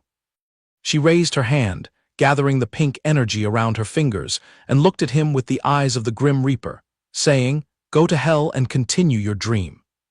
But she did not know that the five-colored golden core inside his body was trembling violently, especially around his chest, which was heavily affected. Yi Bei slowly fell backward, his dark eyes devoid of any emotion. Witnessing this, she triumphantly bid him farewell, "Farewell, Yi Bei." He lay face down in a pool of blood, his entire figure swallowed by darkness, with only his wide-staring eyes remaining, constantly enveloped by a gloomy death chi. Tian Lai threw her head back and laughed insanely. "Ha ha ha! Finally, the thorn in my side has been removed, and this humiliation has been washed away." Suddenly a calm voice echoed from behind her, "Is it funny?" The smile on her face vanished instantly, freezing her like a fossil. She swallowed hard, trying to stay calm as she turned around and shrieked, "Who is it?" At some point he had stood there, leisurely looking at her. Yi Bei raised his hand and sneered, "So, was that dream just now beautiful?" She felt as if struck by lightning, gritting her teeth in disbelief. "Why are you?" While faint specks of light began to appear on her body. Tian Lai felt as if her entire body was burning in purgatory, clutching her head and screaming in agony. "Yi Bei, you cannot kill me. Your disciple is in my hands." He laughed disdainfully. "Do you think you can use the same lie twice? Go to hell." He clenched his fist, and her body instantly exploded into 100 pieces. "It is you again, kid, daring to destroy my alchemy furnace." An old voice filled with killing intent suddenly rang out, catching Yi Bei off guard and making him alert. A sneak attack with a wide area of effect tore through the wind toward him, but he agilely dodged it safely. An elderly figure slowly stepped out. His hand gathered the surrounding spiritual chi, kneading it into a deep purple elixir pill. He examined the spiritual pill, his face contorting in regret. "A test subject I spent so much effort nurturing, discarded just like that." Fortunately, her immortal bone was not wasted. It has been entirely swallowed by your world pearl." Ip2 maintained an icy expression and sneered. Chu Tianlai truly chose the wrong master. Being discarded like a squeezed lemon, she probably would not have lived long anyway. The old man frowned in anger. "You brat, getting in my way time and again, and now you dare to slay my disciple. Today I must teach you some respect, since you have buried Chu Tianlai." Unleashing a torrent of spiritual power like a storm, he roared, "Then obediently pay with your life and become my new alchemy furnace." A stream of dark energy had snuck right beneath Ip2's feet from out of nowhere. The sudden ambush made him knit his brows in surprise. Just as the dark energy flared up, poised to envelop him, Ip2 quickly formed a hand seal and shouted, "Break!" Seeing this, the old man could not hide the sly smile on his lips. He frowned, slightly perturbed by the old man's sinister grin. Suddenly Ip2 realized the play. "Wait, this bait isn't aimed at me." He whipped his head back only to see Zhu Shang swallowed by the entrapment and cried out in shock, "Luo Ip2." With his plot succeeding, the old man laughed aloud. "Ha ha ha, quite shocking, isn't it? My target was never you from the start." Ip2 erupted in rage, his eyes radiating a murderous aura that chilled the surrounding air. "There is a path to heaven, yet you refuse to take it. There is no gate to hell, yet you insist on barging in." The old man curled his lip in disdain. "Ha ha ha, a brat who has just recently ascended dares to talk big in front of me, truly a frog at the bottom of a well." The ground beneath their feet suddenly cracked and shattered. He shot forward like an arrow, condensing all his spiritual power into his fist, ready to crush his opponent. The mechanical system's voice announced, "Activating Tao resonance, 60 times the Realm King fist." The old man raised his hand to block the blow, but immediately realized something was wrong. This force is absolutely not at the level of the late-stage void immortal realm. This kid was hiding his strength. The impact was so powerful that his arm let out a cracking sound, as if on the verge of breaking. The terrible punch sent him flying backward, smashing a massive hole through the sturdy stone wall. Yet he still stumbled to his feet, clutching his swollen arm and plotting, "No, this power is not merely a technique, but raw physical strength. Could his body be? I must test it immediately, if so, that would be wonderful." His face darkened significantly as he muttered, "Let me see where your limit lies." He channeled his inner energy, condensing power into both palms, quickly condensing it into a massive spear over 10 feet long. He leaned forward, launching it straight toward Ip2. The collision caused an explosion that shook the entire area. When the dust cleared, he was still standing in the exact same spot with his arms crossed, without even a minor scratch. He curled his lip in disdain. "As the big boss, is this all the capability you have?" The immortal lord's eyes lit up in amazement. "It is real. He possesses the rare true dragon immortal body. My previous strike contained the heaven and earth power from the world pearl. Anyone who took it head-on without a scratch could only have that kind of constitution. Wonderful, truly finding it without any effort." On the other side, Ip2 declared with surging aura, "This is the heaven-burning unity fire I just picked up from Tianjiao Pavilion, specially used to incinerate the souls and spiritual power of trash. Now I shall test it out." The old man gritted his teeth and replied, "It seems I have underestimated you." But he still beat his chest proudly, "Wanting to take my life, it won't be that easy." Ip2, too lazy to argue, directly commanded, "Hai Zio, bind his neck for me." The old man startled, quickly whipping around to look behind him. There was no one there, and he realized the brat had used a trick to leave his original position. Only then did he realize, damn it, I fell for it. He had already closed the distance undetected, swinging his fist to land a heavy blow on the immortal lord's stomach. His other hand smoothly followed through, unleashing the heaven-burning unity ultimate technique. The bizarre flame seemed to drain the essence of heaven and earth, channeling directly into his body. Feeling his spiritual power meridians blocked and congested, the old man cursed inwardly, "Damn it." Despite the discomfort, he still harbored a crazy scheme. "This is a once-in-a-millennium opportunity to seize the true dragon immortal body. I cannot let it slip. I must take the risk." Acting on his thought, He immediately pulled out a bright red pearl and stuffed it into his mouth. In the blink of an eye, the surrounding spiritual chi was dyed a deep dark red. Ip2 frowned in surprise. This is bad, that bizarre pearl is helping him devour the spiritual chi of this entire space. The immortal lord's body swelled up as he growled, "Not enough, still not enough." Sensing an ill omen, he thought, "At this rate, this madman will undergo chi deviation and explode sooner or later. It seems I do not even need to make an effort. This Tian Luo immortal palace will destroy itself. The urgent matter now is to find Luo Ip2." The old man concentrated his strength into one arm, confidently anticipating victory as he roared, "Once I kill you, your body will belong to me." He ignored the old man's threats, his mind anxious for his disciple's safety. Where on earth did he hide Zhu Shang? Both sides simultaneously unleashed their killing moves, rushing at each other with intense killing intent, neither willing to back down. The horrific collision created a massive explosion. Ip2 grew even more anxious. This Tian Luo immortal palace relies on the balanced spiritual chi of heaven and earth, which has now been drained by this old man, so it will collapse sooner or later. I must find Luo Ip2 immediately. With bloodshot, crazed eyes, the old man threw a kick aiming to crush him. "You are dead meat." Ip2 smirked, casually calling out, "Hi Zio, you arrived just in time." His killing intent flared up even more as his spiritual power blazed, trying to trick me again. I will not fall for it a second time.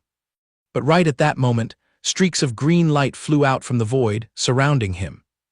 The immortal lord gasped in shock, utterly unable to react in time. The beams of light struck him directly, and a loud explosion shook the entire Tian Luo immortal palace. As the smoke cleared, a woman appeared and bowed respectfully. "Hai Zio pays respects to master."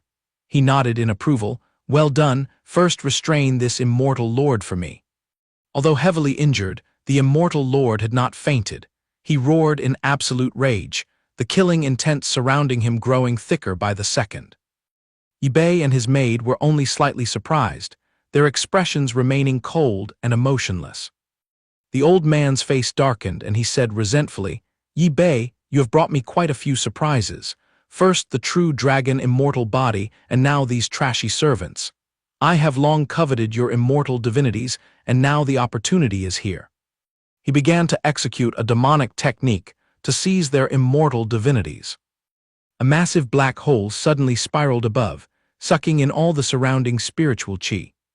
Seeing that the situation looked unfavorable, he ordered with a serious face, "Hai Zio, something is wrong with this immortal lord.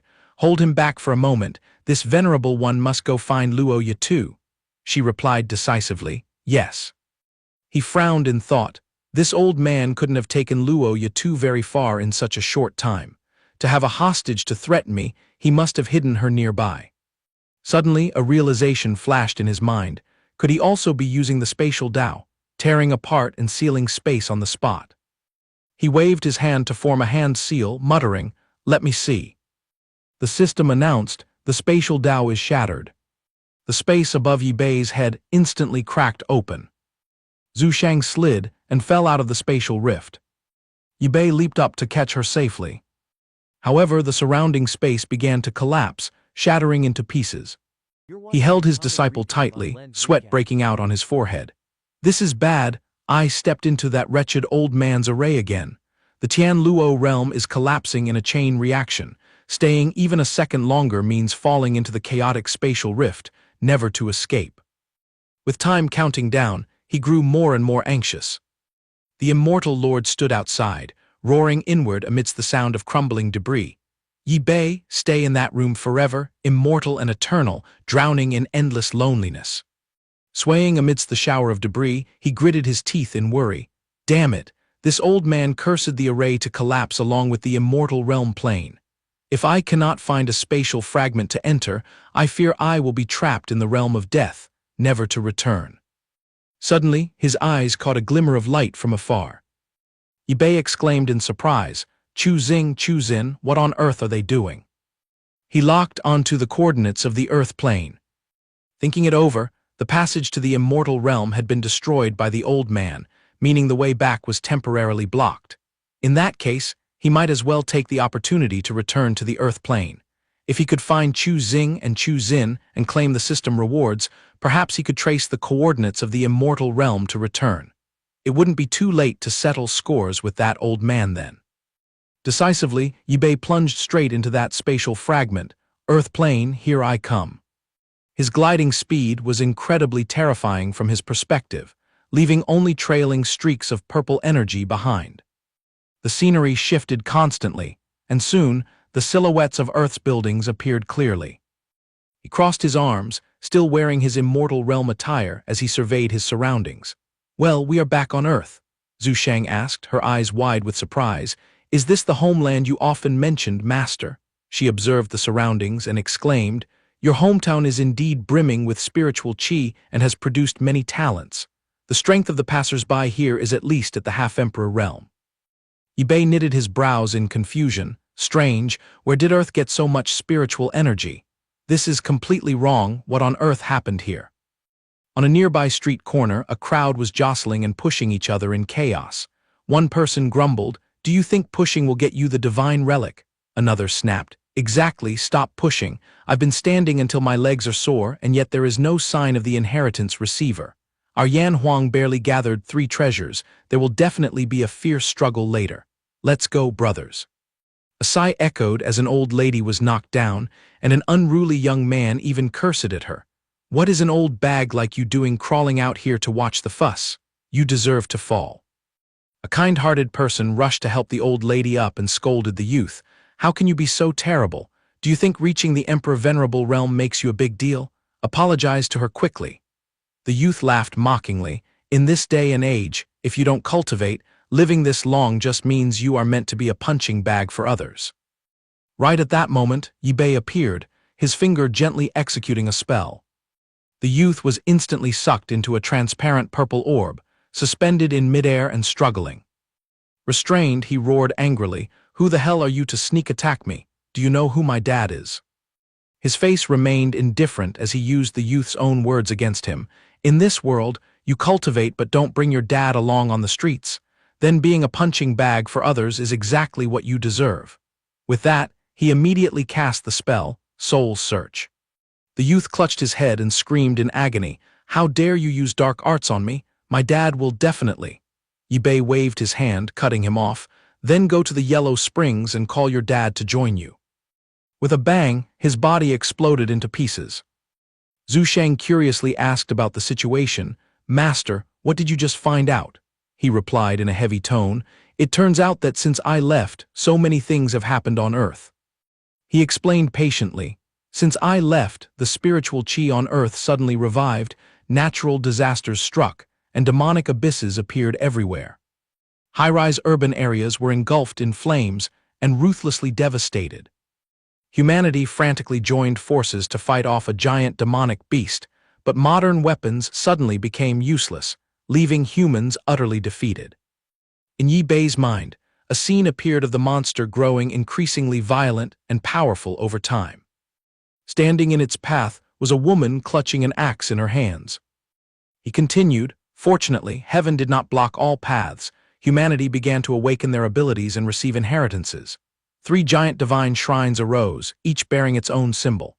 Geniuses who received divine relics rekindled hope for humanity, establishing 3 great temples, the Thunder Temple, the Snake King Temple, and the Sea Temple.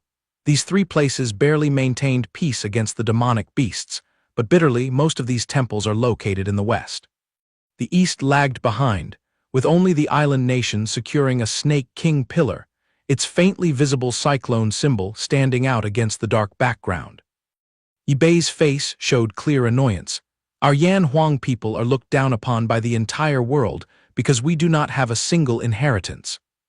Zhu Shang wondered, "Master, as long as you return, why should Yan Huang fear being bullied?"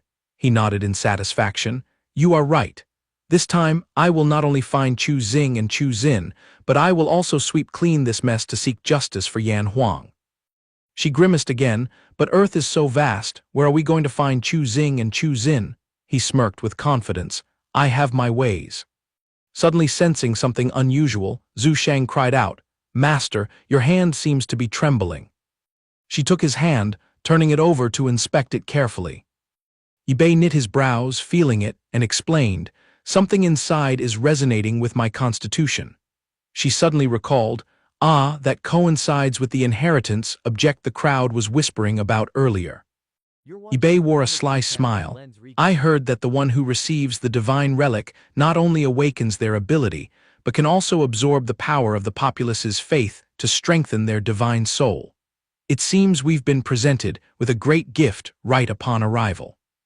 The scene shifted to a peaceful little house under a white clouded sky.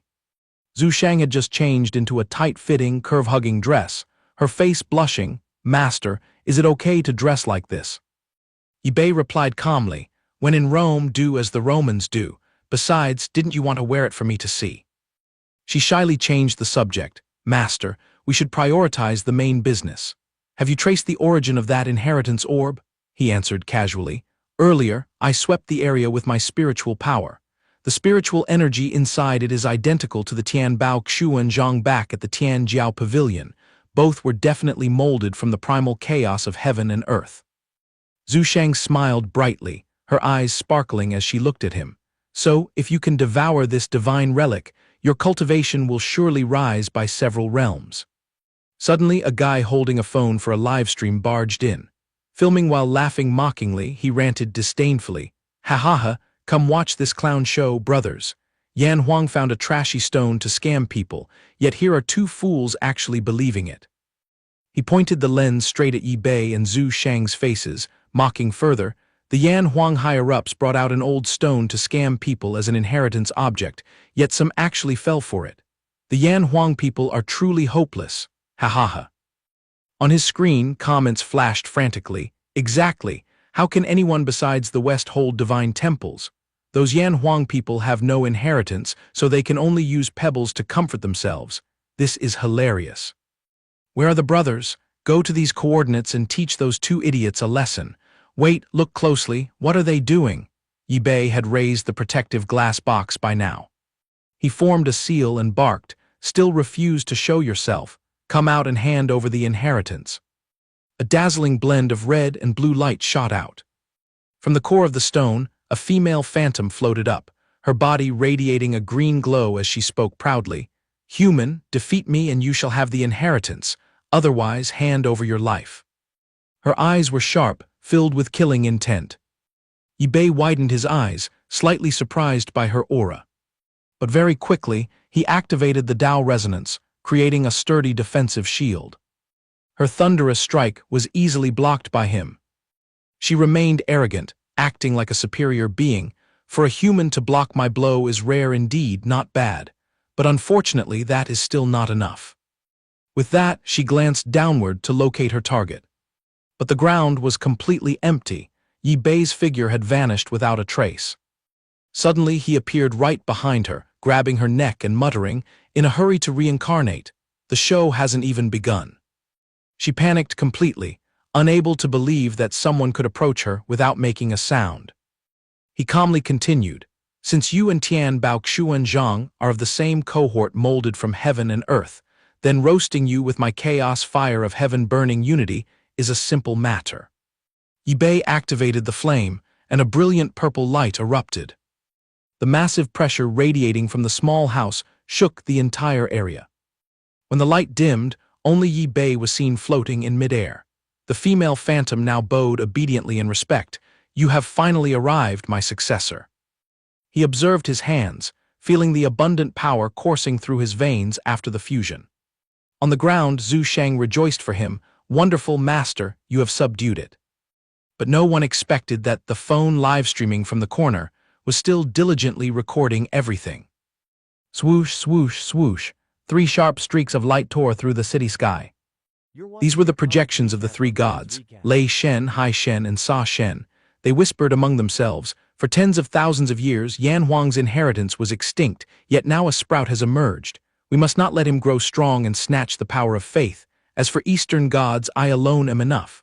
All 3 united toward a single goal, to destroy the new Yan Huang god. They tore through the wind, hovering in the sky. The eyes of the 3 self-proclaimed deities were now clouded with malice. Finally, they locked onto Yi Bei's coordinates. "There he is, The fusion process is not complete yet, kill him now. Ip2 glanced at the three from above and sneered.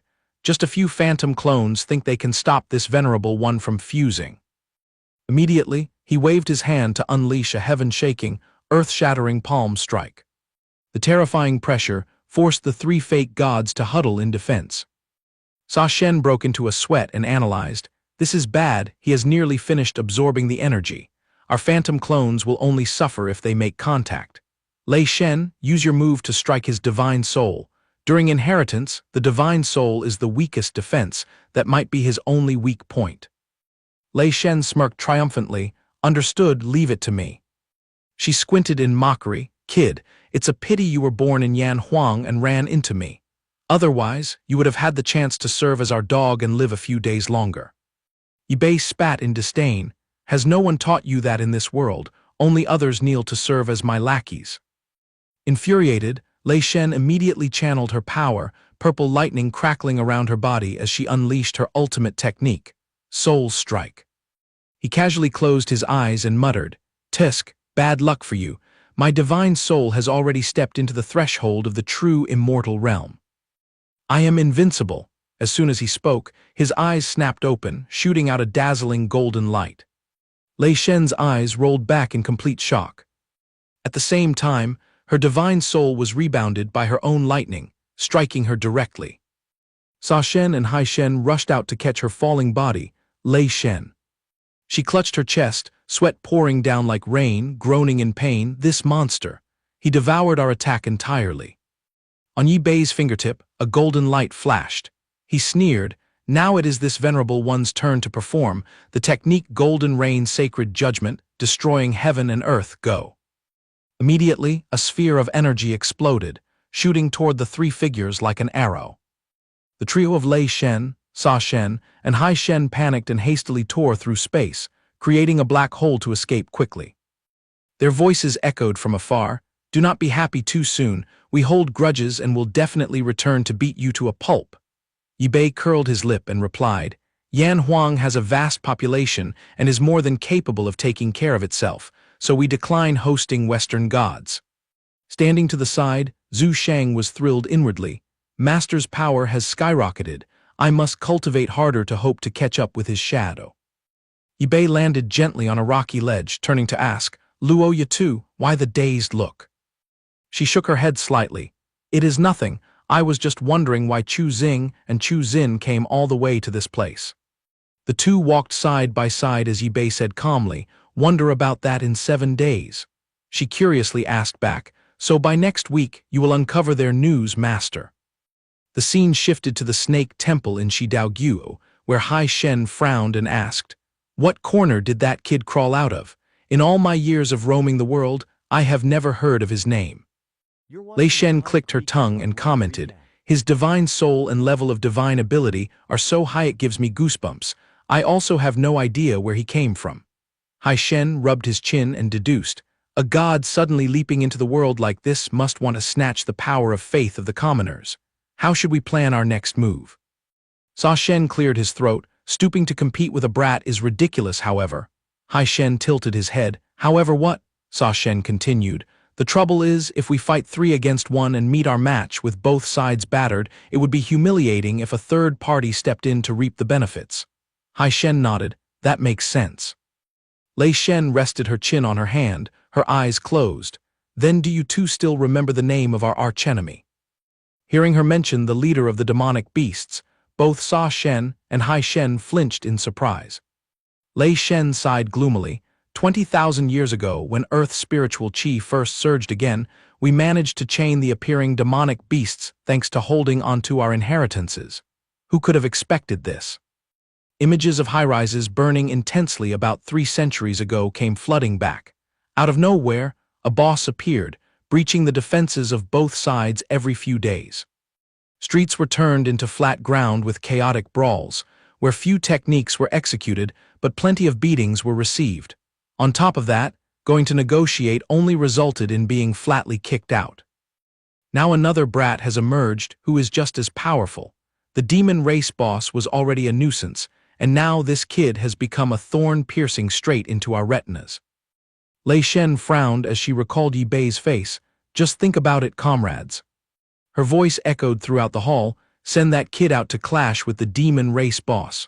Once they fight to exhaustion, we can sit back and reap the benefits. The two deities bowed their heads in thought. In the end, what trick should we use to lure that brat out of his nest? Sa Shen beat his chest with immense confidence. This deity has already sent an errand boy to deliver an invitation to that kid, saying we wish to sit down and converse. Lei Shen turned her head to ask, "Will he be lured?" She replied indifferently, "He will definitely fall for it. Someone still wet behind the ears has no experience in the world. Just throw some tasty bait for him to bite, and it won't be too late to make minced meat of him later." In another scene, a youth was waving the invitation card in his hand. Yi Bei flipped through it and curled his lip in disdain, releasing such weak bait to lure this venerable one into a trap. What a bunch of fools. Zhu Shang stood nearby and asked timidly, "Knowing it is definitely a trap, are we still going?" He shrugged casually. "We must go, otherwise where would we get a good show to watch?" A gleam of extreme amusement flashed in his eyes. "I only fear that by then, inviting a god in is easy, but seeing him out will be quite painful." Two streaks of light shot down and landed with a loud thud right before the entrance of the divine temple. Sa Shen personally came out to welcome them, speaking flatteringly. "The two of you letting bygones be bygones to come here truly brings honor to this humble temple of mine." She smiled flirtatiously. "We are all family, so cut the formalities. Now I shall lead you to feast your eyes on my treasure house."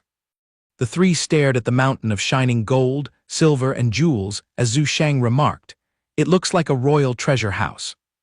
"The feng shui of this place is quite something," Sa Shen flattered in agreement. "You indeed have a sharp eye.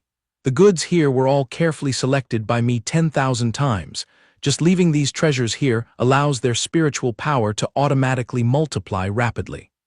She continued to advertise, "If ordinary people come here to enter closed-door cultivation, their cultivation speed would easily be 10 times faster." Yi Bei took a step forward. "Last night you deeply hurt this venerable one's soul. Are you planning to use this pile of glitter as a bribe to appease me?" She feigned kindness. "The items here are all rare heavenly treasures and earthly resources. You are still wet behind the ears and probably have never used them. Just pick a few items to take back." But in her mind she cursed, "Eat your fill, later I will strip you both bare." He waved his hand nonchalantly. "Since you are so generously throwing money out of the window, we shall not be polite." In his mind, he muttered, "Just wait and see if this venerable one clears out this entire treasury and dumps it into the desolate space." Sa Shen sneered inwardly. "The treasures have already recognized their master. If you can't get them out, don't throw a tantrum and blame me." Yi Bei raised his hand to the sky, conjuring a magical sphere and turning it into a vortex that swept up all the gold, silver, and jewels. Her jaw dropped as she stammered, "What? What is this?" Her eyes widened as if she had just been struck by lightning. "You, how dare you?" He maintained his shameless treasure vacuuming posture. "What about me?" Sa Shen broke into a cold sweat and had to force a wry smile. "Please, help yourself." In reality, the veins on her forehead were bulging as she cursed in her mind. "You absolute brat, just you wait and see." The grand treasury was stripped bare in the blink of an eye, leaving only the glittering golden tiled floor. Ignoring her helpless expression, Yi Bei clapped his hands. "Thanks for your grand feast. From this moment on we are officially family." She tried to play along awkwardly. "Indeed, absolutely." He squinted with a broad grin. "Since we're so close now, I have a small request. I wonder if you can accommodate me." Though boiling with rage inside, Sa Shen forced a bright smile. "Feel free to speak your mind," while cursing in her heart. "You bastard, I'll endure this." Glancing over the temple's design, he casually suggested, "When I walked in, I saw your serpent temple looking quite majestic. Coincidentally, I just obtained an inheritance. How about you hire some builders to construct a massive temple for me right in front of your doorstep to make things lively?" Yi Bei stroked his chin, adding another demand.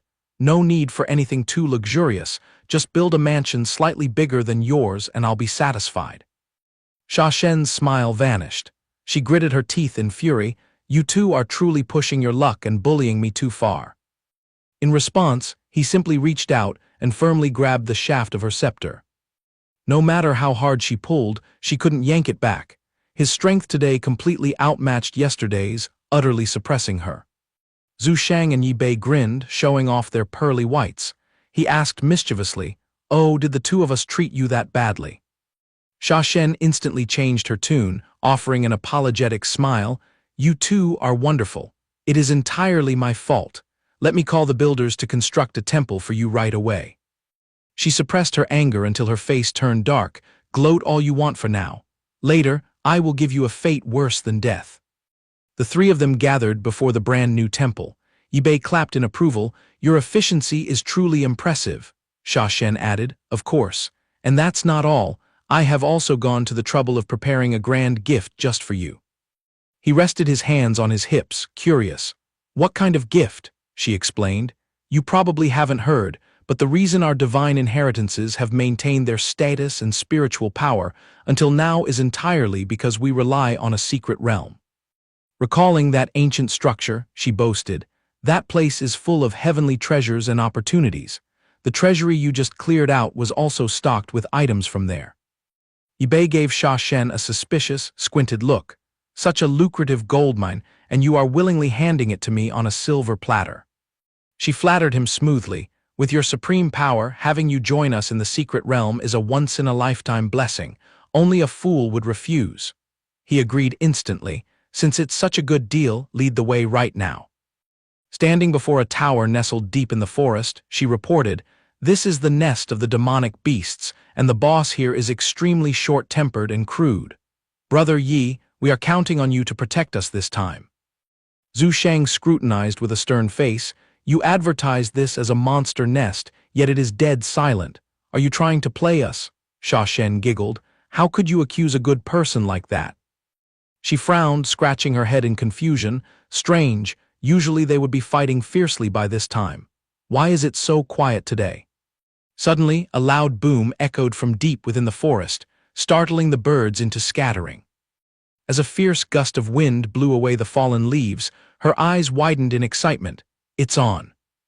Then she flashed a sinister smile. "Brother Yi, we're relying on you to make your move." Her eyes gleamed with cunning and malice. "Just provoke the boss of the demon cave. Once both sides are battered and bruised from fighting, I will personally send you all to meet the king of hell." The dry snap of a breaking branch echoed as someone stepped on it. Xia Shen gasped, her heart leaping into her throat. Sweating, she stole a glance behind her. No way is it that fast. It turned out to be the familiar faces of Hai Shen and Lei Shen perched on a tree branch. She let out a sigh of relief and patted her chest. "So it's just you two characters." Hai Shen leaped down, blabbering, "Of course.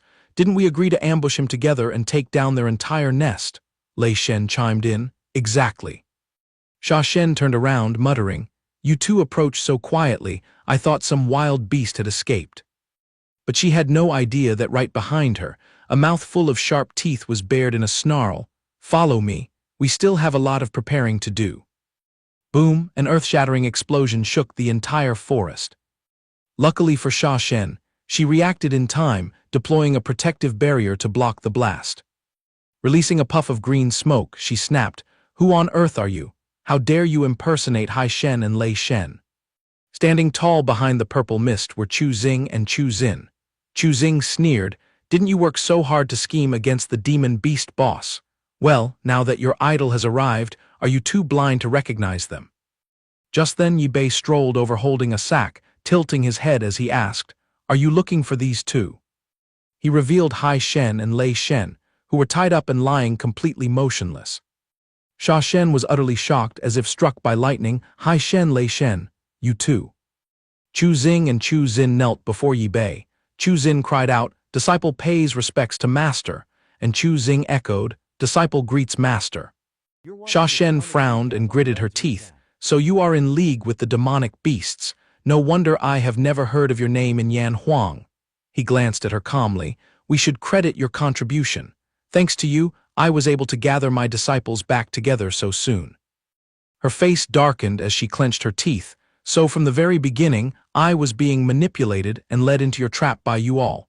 How detestable." He raised two fingers playfully. Thanks for helping us reunite. Now I'll give you two choices, either end your own life or let us send you to the Yellow Springs.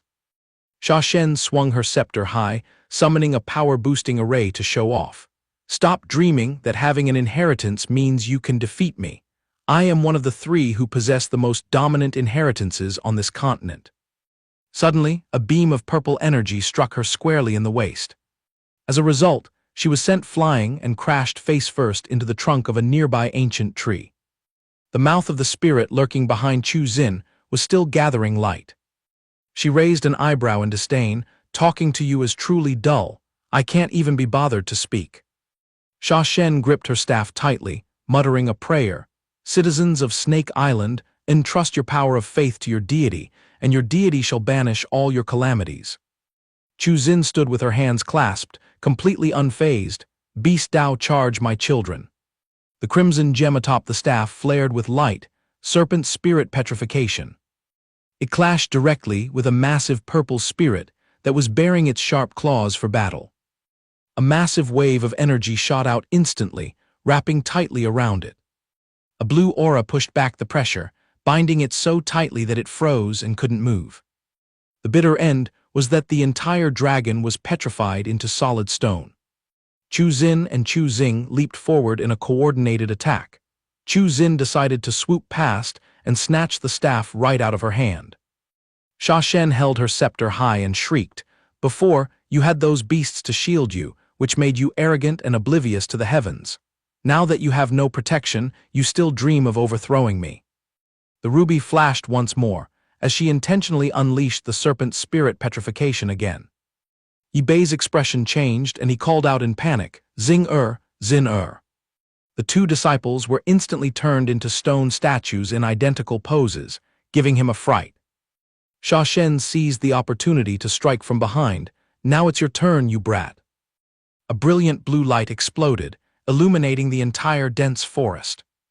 Yibei was also unfortunate enough to be hit, frozen into stone just like his two disciples.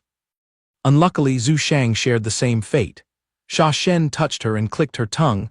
"Well, carrying the true dragon celestial body, no wonder it is so." She caressed her cheek and smiled. "Your looks aren't bad either. If your strength were a bit weaker, I might have considered taking you under my wing.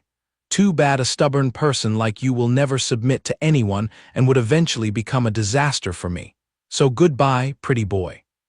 With a cracking sound, a piece of stone fractured, revealing Yibei's sharp gaze. Sha Shen's pupils dilated in fear, completely bewildered. "I haven't even unleashed my ultimate move yet." As his arm broke through the stone layer, he sneered in appreciation. "To be able to bind me with magic for a full 3 minutes, I have underestimated you." He gripped Sha Shen's neck tightly, choking her as she gasped, How did you escape so easily? How is this possible? This is my confinement." She struggled in disbelief and panic. How could such an absurd thing happen? Just as the stone layer on Zhu Shang shattered, he delivered another shock. "I forgot to mention to you, I also possess the Chaos Celestial Body." She scrambled to grab his arm, complaining, "Two massive celestial bodies plus an inheritance like that, does that even make sense?" Yibei replied, "Just because you haven't seen it doesn't mean it's impossible." She cried, changing her tune, "Is it too late for me to kowtow and beg for mercy now?" He smirked, raising an eyebrow. "Anyone brave enough to harm my disciples has only one path, death." Looking over at Chu Xing and Chu Xin, Zhu Shang breathed a sigh of relief upon hearing Yibei's assurance. "I care for the two of them the most and always look after them. I will certainly not let them suffer any losses upon bringing them back." With a wave of his hand, he summoned a black gate, opening his desolate small world. After upgrading to second-level awakening, this desolate small world now held the power of life and death. The gate automatically shrank as he explained further. "Those with a lower cultivation realm than me, or any object bound by the small world's contract, have their lives entirely in my hands." Next, two brilliant beams of light struck the stone statues of Chu Xin and Chu Xing. Yibei said, "Revive now, my good disciples." The fragments covering Chu Xin's face cracked open. Once they broke free from the petrification seal, both girls were automatically clothed in new attire. The two disciples surged over to hug Yibei. Chu Xing smiled warmly. Master, I thought I would never see your face again.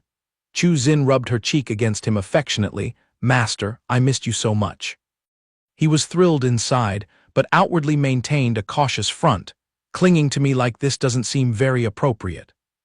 Zhu Shang stood nearby, stroking her chin and teasingly asked, Aren't you going to hug your eldest senior sister too? Chu Xin immediately threw herself into her chest. Eldest senior sister, we missed you terribly too. She gently patted her head. All right, I know how you feel. Ip2 pulled out 2 sets of clothes and threw them over. Tell me, why did you drag yourselves all the way here and almost lose your lives to that Sha Shen woman? Chu Xin gasped. It's a huge misunderstanding. He quickly cut her off. Here are the spare clothes I prepared for you. Put them on properly first. Both obediently chimed, Thank you, master. While putting on her clothes, Chu Xin recounted, After our parents passed away early back then, the 2 of us lived a miserable life, befriending only birds and wild beasts, until eldest senior sister and master rescued and raised us. Chu Xing added, You even taught us how to survive and bestowed the beast Dao upon us. Ip2 listened with a pensive expression as Zhu Shang reported, We worked tirelessly and went through so much hardship just to break through to the Saint Realm, yet master. Chu Xin pouted with her hands on her hips. We were deeply saddened and wanted to do something to repay you, so we came here together to Yan Huang, the homeland that master always protected. He questioned, Protecting my homeland. The young girl grinned. When we first arrived, the 3 deities were acting all high and mighty, bullying those without divine inheritances. We were so annoyed that we decided to teach them a lesson. Chu Xing clenched her fists. Unfortunately, we couldn't win a 3-on-2 fight, so we had to retreat and build our influence in the shadows. She confidently stated, Currently, our forces have taken root in nations all over the earth. Now that master is back, as long as we work together, let alone Yan Huang, conquering the entire earth for you is within reach. Ip2 gave a thumbs up in approval. Well done. This achievement deserves a handsome reward. Then he quickly folded his arms to lecture them. However, that reckless underestimation of yours earlier could have easily allowed the deity of the Serpent Temple to take your lives. If I hadn't been there, the consequences would have been dire. Chu Xin lowered her head in defense. But master, you absorbed her cultivation, so it's not entirely a bad thing. Instantly, both girls received a flick to their foreheads. How dare you talk back to your master? Then Chu Xin and Chu Xing clutched the bumps on their heads, apologizing in unison with downcast faces. Sorry, master, we know we were wrong. Suddenly, Chu Xing's eyes lit up with curiosity. Master, after fully absorbing the snake deity's cultivation, did your body undergo any unusual changes? Ip2 turned his hands over to inspect them and clicked his tongue. My cultivation rose a level, and with a little more effort, I'll reach the vacant, immortal realm. Everything else remains the same, no changes at all. Suddenly, his entire body shuddered violently. In the blink of an eye, his physical self was dragged into a space of pure black and white. Ip2 looked around in confusion. Where is this place? Don't tell me those 2 rascals, Chu Xing and Chu Xin, are playing tricks on me again. Yijiangbei slowly emerged and snapped her fingers to offer an invitation. Mortal, are you willing to bow down as my slave and accept my full inheritance? He narrowed his eyes, recalling the scepter. This is definitely the inheritance of Sha Shen. She squinted with a seductive look. Come, join hands with me, and you can claim the inheritance, living eternally and wielding boundless power from now on. He threw the scepter straight at her face.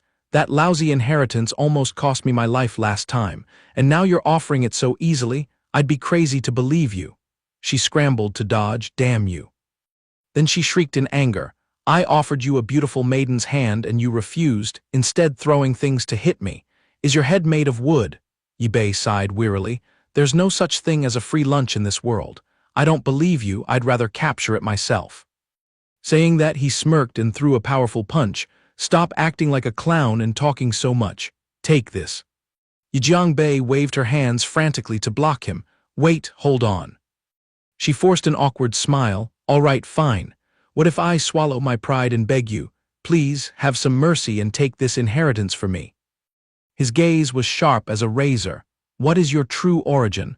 Why do you keep forcing others to take this inheritance? She smiled, introducing herself. I am an ancient goddess named Yjiangbei.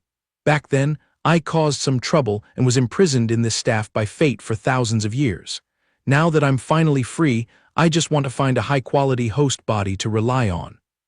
Yibei stroked his chin and exposed her. What host body? You're dreaming of possessing me, stealing my body and banishing my soul forever, aren't you? She feigned bashfulness. Wouldn't it be wonderful to have a beautiful maiden like me reside in your body, or we can live in peace, and occasionally I can materialize to keep your bed warm? Wouldn't that be highly beneficial? He turned his head away decisively. I'm not interested. My sect doesn't take in idle freeloaders. Yjiangbei leaned closer, draping her arms over his shoulders coquettishly. I have plenty of hidden uses. Lean in closer, and I'll whisper a secret to you. Right at the point of contact between Yjiangbei's forehead and Yibei's, a brilliant seven-colored light burst forth. His eyes widened. This is. She folded her arms, smiling contentedly as she explained. The chaos energy in my body has completely flowed into yours. That desolate small world of yours must have just been upgraded to its highest version. He inspected his hands with delight, feeling the overwhelming surge of power within him. She then patted her chest proudly. Well, now that you've got the good stuff, are you willing to accept me? As long as you willingly share some of your true dragon celestial energy, I can create a human form to stay by your side and look after you. Just as Yibei clicked his tongue and agreed, that works. Before he could finish his sentence, Yjiangbei leaned in and planted a kiss on his lips. Then she eagerly drew out a stream of green energy. Blushing furiously, he wiped his mouth. Have girls nowadays lost their sense of modesty? Taking things without permission is stealing, you know, she smiled happily. So what if it's stealing? Thank you, darling. Then she snapped her fingers. Transaction complete. Let's pack up and get out of here. In the blink of an eye, the two figures landed safely before the ancient tower. He looked up and muttered, We're back, while she hovered lazily behind, making a clattering noise. The trio of Zhu Shang and the Chu sisters peered out. Chu Xin asked, Who are you? Which corner did you crawl out from? Yjiangbei shrank back, hiding behind Yibei. You explain to these people. 10 minutes passed under the starlit night sky. Chu Xin nodded, her eyes brightening. Oh, so that's what happened. Chu Xing stroked her chin and suggested, If that's the case, why doesn't Master take her in as a disciple? It fits perfectly to fill the vacancy left after Chu Tianlai's death. He nodded in consideration. That's not a bad idea. But Yjiangbei shook her head violently. Keep dreaming, I will absolutely never agree to that. Ignoring everyone's disdainful looks, she tilted her head proudly. A noble goddess like me will never lower herself to be someone's errand girl, even if you put a knife to my throat. Yibei stroked his chin, evaluating, Is that so? Everyone gasped in surprise as he set a condition. I can go to the trouble of finding you a body to possess. But in exchange, you must promise to always stand by Chu Xin and Chu Xing, protecting and supporting them. Chu Xin and Chu Xing looked as if struck by lightning, whimpering in unison. Is Master saying this because you plan to leave us? He explained calmly. I traveled to the mortal realm partly because I missed my homeland and partly to see how you were doing. Now that I see your influence spread everywhere and everything is peaceful, I can rest easy. Then he added, I must also journey to other lands to find the whereabouts of your senior and junior sisters, gathering everyone for an early reunion. Chu Xin wept clingingly. Have a safe journey, Master. We will miss you to death.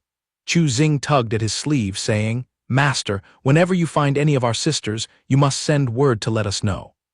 Suddenly, Zhu Shang's eyes widened, as if she had just picked up some strange frequency. Yjiangbei bit her sleeve and wept loudly. Well, actually, finding a master to shield me from the wind and rain forever wouldn't be so bad. Over hundreds and thousands of years, still remaining loyal like family, a solid and unwavering support. She shed tears profusely, crying out in anguish, Oh my, I regret it so much, wah. Yibei opened his arms to hug his two young disciples, delivering a harsh remark, That ship has sailed. Next, I will help you prepare for possession. Her mouth hung open in excitement and agitation. On the long, empty asphalt road, not a single soul was in sight. Zhu Shang leaned back in the convertible, asking curiously, Master, Will putting Yijiang Bei's malfunctioning soul into that Sha Shen woman's body actually go smoothly? Yi Bei held the steering wheel with one hand and tapped the rhythm with the other, shrugging. One craves cultivation, the other longs for a fine body. Isn't it a perfect match? She giggled and stirred the pot. Well, if those two end up fighting each other for control of the body, we'll have plenty of entertainment to watch.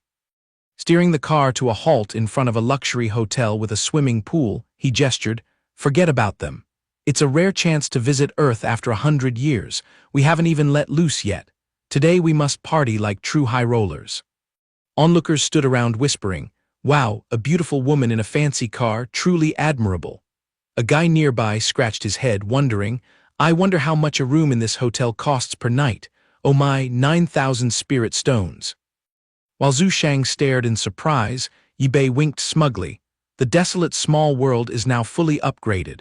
We can teleport anywhere we want in the blink of an eye." Standing beneath the hotel's massive billboard, he shouted excitedly, "Let's make the most of our remaining days before moving to the next land. Let's party to our heart's content." She nodded repeatedly like a chicken pecking grain. "Agreed, agreed, agreed." Shifting scenes to the outskirts of the extreme north in broad daylight, a massive cave entrance carved deep into the cliffside was revealed. Peering inside, there was only a pitch-black abyss, deep and dark. A pair of sharp pupils suddenly snapped open in the darkness. "The one we've been waiting for has finally arrived. Servants, block the entrance and prepare to welcome our esteemed guest." Footprints sank deeply into the pristine white snow. Zhu Shang clicked her tongue and complained, "You said the junior sisters of Xing and Xin ended up here, but the two of us have been walking around until our legs are tired for over half an hour. Everywhere is just thick ice and snow, with not a living thing in sight. How are you reading the path to claim the entrance is here?" Yi Bei strolled along casually. "Don't be hasty. Do you remember the theory I taught when guiding Fu to comprehend the 5 elements 8 trigrams array?" She searched her memory. "The so-called 5 elements: wood in the east, fire in the south, metal in the west, water in the north, and earth anchored in the center. Standing in this endless snow," she muttered, "I don't see metal, wood, fire, or earth anywhere, and even water has turned to ice. How does this have anything to do with the 5 elements 8 trigrams array?" He tapped her head. "You've been walking all this time, yet your eyes haven't spotted the wonders hidden beneath the ice." Zhu Shang's eyes widened as she bent down to stare at the ground. Yi Bei knelt on one knee, touching the ice. The surface is covered in a killing aura, but beneath the ice lies a vibrant life force. Just because an array can't be set up on top doesn't mean it can't be arranged underground. We just need to find the array eye, and we'll have a direct passage into the true extreme north. She realized, her mind racing. "I see. Among the 5 elements here, water is overwhelmingly dominant. That means fire is the weakest. If we concentrate our power on its fire eye, we can easily shatter this array." He pressed his hand against the snow and smiled, indeed, a clever and teachable child. The array pattern glowed, cracking the ice with a snapping sound. "The array eye is right beneath our feet." The ice shattered, sending both of them tumbling downward. She gasped and shrieked, "Ah!" The bottomless pit kept her screaming all the way down. After falling for what felt like eternity, they finally landed on the hard ice surface. Zhu Shang exhaled a breath of frosty air. "Wow, this place is truly an otherworldly realm, absolutely marvelous." Suddenly, a sharp voice rang out, drawing her and Yi Bei's attention. "A warm welcome to our guests who have descended to the extreme north." As the master and disciple looked up, they saw a figure hanging suspended high above. She gasped in horror, "Jia Lan!" But the figure kept its head down, making no effort to move or react. Then her mouth twitched, as if she were murmuring something. Zhu Shang's eyes widened in anxious concern. "Jia Lan, who was cruel enough to reduce you to such a miserable state." Her pupils spun frantically, as if she were under some bizarre sorcery. Yi Bei grabbed her shoulder to stop her. "Little Luo, quiet down and stay calm. You are stepping right into its illusion trap." Hearing his shout, she snapped out of it. She then clutched her head. "What is wrong with my mind?" He cleared his throat and explained, "The array from earlier was just an appetizer. Down here is the true, powerful 5 elements 8 trigrams array. It uses human lives as the array eye, gathering resentment and desire to fuel its magic." His deep voice echoed throughout the vast space. Anyone who enters without maintaining a peaceful mind will either be forced to become the array I or end up as food for the hideous creatures here. Zhu Shang closed her eyes in self-reproach. Master, I am sorry. I should have been more stable and calm. But that blood-soaked sound wave kept invading my ears, stirring up desire and killing intent within me, making me lose control slightly. Yibei's gaze suddenly turned cold and expressionless. You were anxious about your sisters, so falling for its trick is completely natural. But you must be more careful in the next step, because the monsters are already lining up. The snow beneath their heels suddenly twitched and then vibrated violently, forcing them to bend down and inspect it closely. A set of massive, sharp teeth opened wide, aiming to bite the very ground they stood on. In an instant, Zhu Shang swung her hand and unleashed a series of crackling electrical vortexes. The unfortunate dark shark was immediately hit by the lightning, turning charred black. Taking advantage of the chaos, she and Yibei leaped to a safer spot. She looked up, wiping her sweat. This place is truly a monster nest, crawling with so many bizarre beasts. A sudden flash of inspiration struck her mind. Zhu Shang turned her head and exclaimed, "That's right, Master. Earlier Jia Lan murmured to me, 'Find that man, break the array.'" Someone hidden was using a magic orb to observe Yi Bei and his eldest disciple from afar. Viewed from behind, only a mysterious long-haired man was staring intently. He muttered softly, well, these stray birds entering this place seem quite interesting." Shifting back to Yi Bei, the master and disciple were running at full speed, clearing out floating sharks as they moved. Zhu Shang shouted her report. "These beasts' attacks are clearly meant to separate and hinder us. The man Jia Lan mentioned must be the puppeteer hiding behind this school of fish beasts." She analyzed in detail while unleashing her moves. "With the sharks crowding us so tightly, someone must be pulling the strings. Come at us in swarms, the more the better. Bring out all the hidden killers at once, so I can see how powerful you really are." Someone's legs bounded high into the air. Yibei crossed his arms to form a seal and unleashed his ultimate move, Dao Resonance, Beast Dao. A massive magic circle blazed to life, terrifying the school of sharks. Sensing the danger, they turned around and fled for their lives. He smirked slightly and remarked, "It seems this landing spot is quite adventurous and dangerous." Zhu Shang perked up her ears, trying to catch any sound. "Master, do you hear that? Someone is sobbing." The delicate sound came from the path right ahead of them. The master and disciple made their way over and asked, "Miss, who are you to be sitting in this corner crying like this?"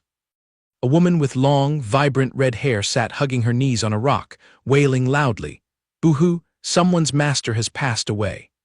The two stared in surprise and repeated, "Master." Yibei's face darkened as he interrogated her sternly, "Who exactly is this master of yours?" She sniffled and sobbed as she slowly explained, "Once upon a time, when I was very small, some demonic beasts caused chaos in our village. They demanded a young maiden as tribute to leave the village in peace." She opened a film of the past, showing the villagers crowding around to mock and ridicule her in every possible way. "My thick-skinned parents took all 10 spirit stones of tips from the village chief and the commoners, completely ignoring whether I lived or died, and ruthlessly threw me out of the village gates." She closed her eyes tightly in pain.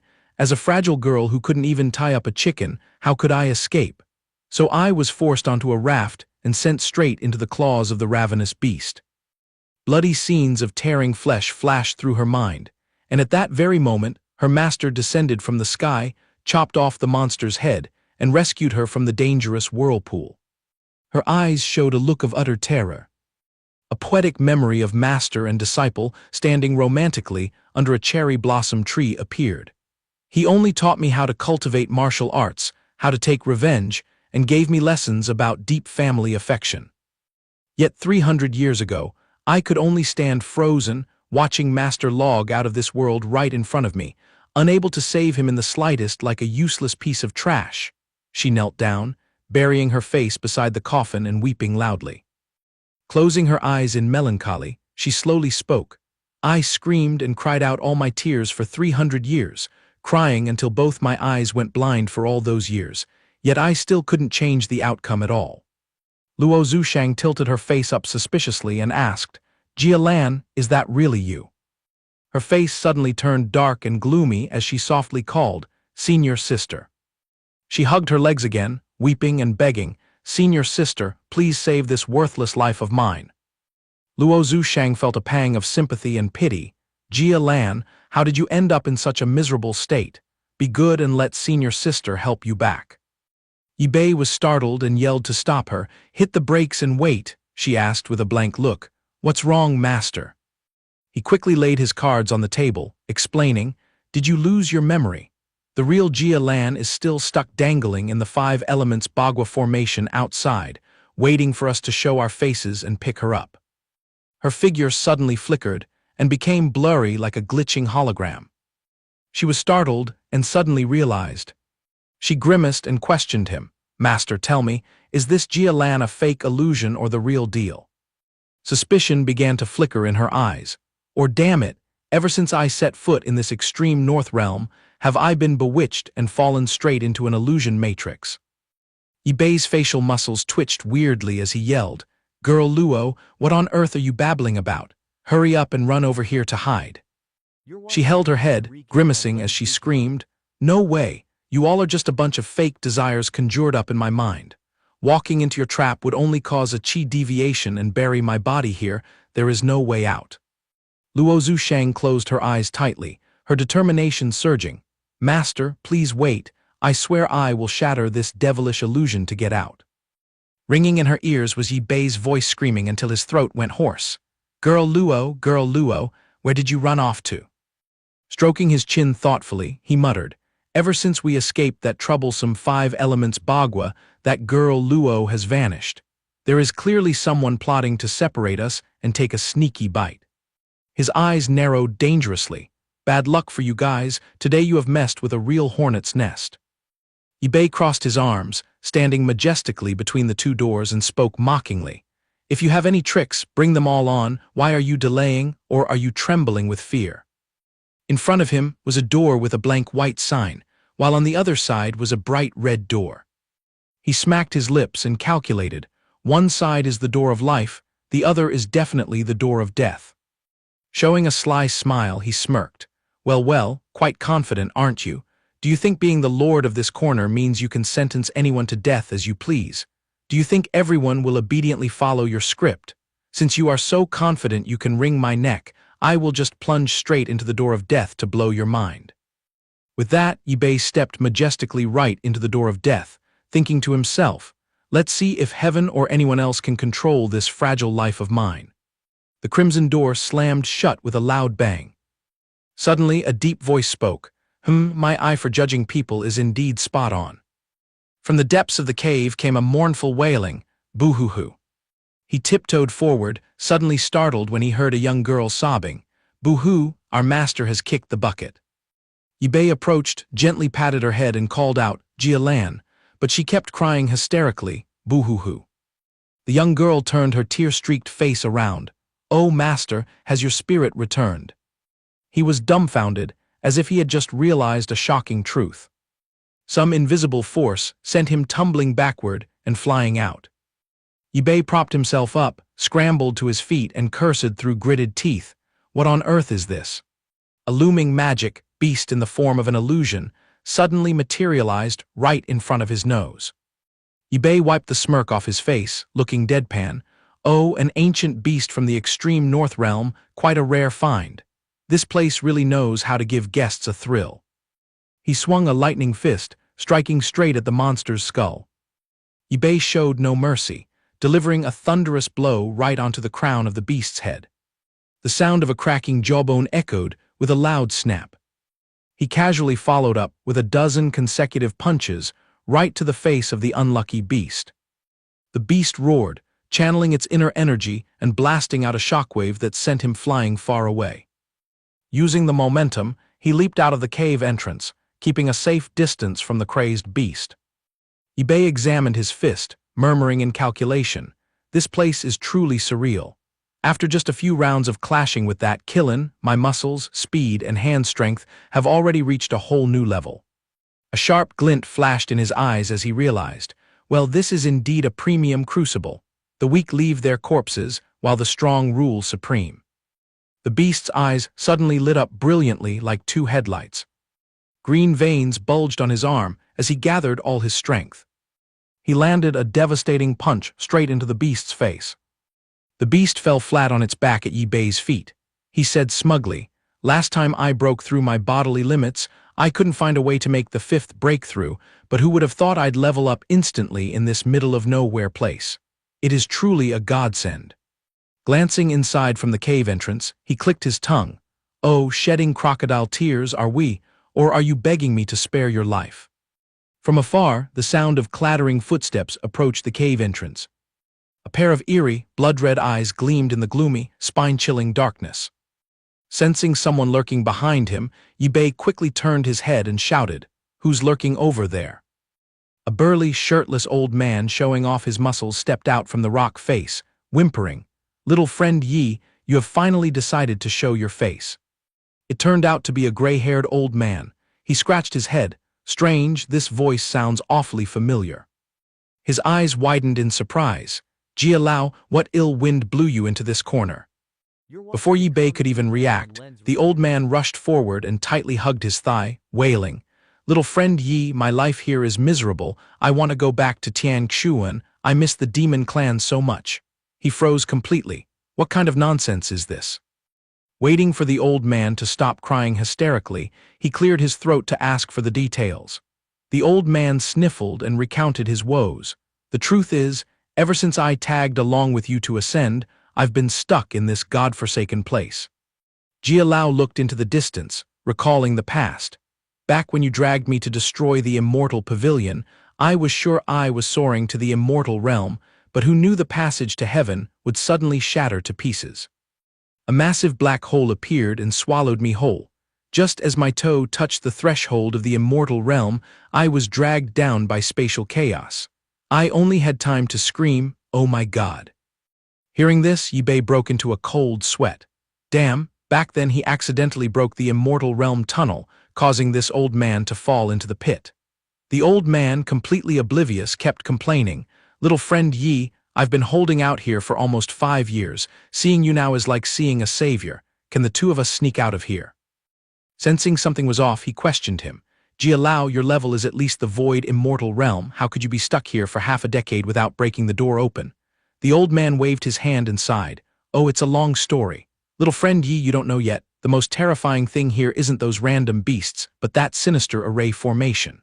This place has no heaven or earth and no end. I've been groping around for 5 years and am still lost." The old man racked his brain to point out the anomalies. "The most chilling thing is the way spiritual energy flows here. It's just completely crazy." Yi Bei stroked his chin thoughtfully. "The law of spiritual energy flow." Seeing his skeptical face, the old man waved his hand and condensed a tiny bead of spiritual energy, beckoning him. "Little friend Yi, come closer and experience it yourself, and you will see." With that, he threw the bead of spiritual energy into the air. Yi Bei widened his eyes to watch, only to see the sphere evaporating slowly. Indeed magical, it evaporated without leaving a single bubble. Suddenly, a shiver ran down Yi Bei's spine, as he clearly felt an eerie beam of light rushing toward him from behind. He quickly dodged, and a snowball instantly whizzed past, flying right back into Jia Lao's palm but originating from a completely different angle. He let out an "ah," realizing the magic trick of disappearing from one corner and appearing in another. Jia Lao added, "Exactly, you can never launch a direct attack here. The spiritual energy inside your body also goes haywire, sometimes trickling like a leak, sometimes surging like a flash flood straight into your meridians. If you're lucky, you break the cocoon and level up. If you're unlucky, your meridians burst and you go meet your ancestors." The old man slapped his thigh in helplessness. "This place shatters all foundations of cultivation. It is completely incomprehensible. Staying cooped up here for too long even makes your brain go haywire. For example, I keep having the illusion that because little friend Yi broke the path to the immortal realm, I fell into this latrine." Yi Bei felt his secret exposed and was startled. He felt guilty and broke into a sweat, but still forced himself to act innocent. This place is indeed sinister. Look, your brain must be muddled. How could a decent person like me do such an immoral thing? To change the subject and fish for more escape info, he asked, but why is it that as soon as I stepped in here, channeling spiritual energy already feels different from the outside? Jia Lao replied with a grimace, because staying here for a long time makes it sink deeper. You just arrived, so a mild qi deviation is natural. This is completely absurd, Jia Lao. You've been cooped up here for all these years and haven't come up with any formula. Hearing Yi Bei's complaint, the old man clicked his tongue and confessed, well, not entirely clueless. If we engage in close-quarters combat, the moves are exactly the same as in the outside world. He stroked his chin and thought, so the shorter the distance and the longer the time, the more chaotic the laws. Suddenly, a spark flashed in his brain, and he exclaimed, ah, this mess sounds exactly like a theory I used to cram into my head back when I was on Earth. Just think about it, put a goldfish in a round glass bowl. We look in from the outside and see everything is peaceful, but from the goldfish's perspective, deceived by the curved glass, the world around it becomes completely warped and distorted. Thus, the truths that humans proudly claim as standards turn out to be a bunch of flawed theories in the eyes of the goldfish. Yi Bei frowned, his mind racing. Perhaps the two of us are acting like clowns in a fishbowl, while the bastard behind this is hiding somewhere with his feet up, watching us jump around like a comedy show. Jia Lao's brain froze upon hearing this, his face blank. Fishbowl and goldfish, what kind of language are you babbling? Truly, when not on the same wavelength, talking to a wall is better. He waved his hand, cough, it's nothing. He had to use a simplified version to explain it to him. In short, if we want to pack up and leave, we either have to shatter the fishbowl, meaning destroy this barrier, or we must master the crazy, warped laws of this place. Hearing this, Jia Lao's face puckered like a monkey eating ginger. That is too difficult. I haven't even figured out which corner the barrier's shell is located. With his signature arrogant look, Yi Bei curled his lips into a smug smile, his brain already formulating a cunning plan. Calm down, this young master has a brilliant plan. Yi Bei raised his chin and declared arrogantly, Jia Lao, obediently hand over all your cultivation, life, and destiny to me, and I will blow this place to smithereens. The old man's eyes popped out upon hearing this. What, give it to you? He swallowed hard, trying to stay calm as he asked again. Hand over absolutely all my cultivation, old life, and destiny to you. How is that any different from telling me to go hang myself to get it over with? He smiled nonchalantly. Spot on, that is the only shortcut for the two of us to get out of here.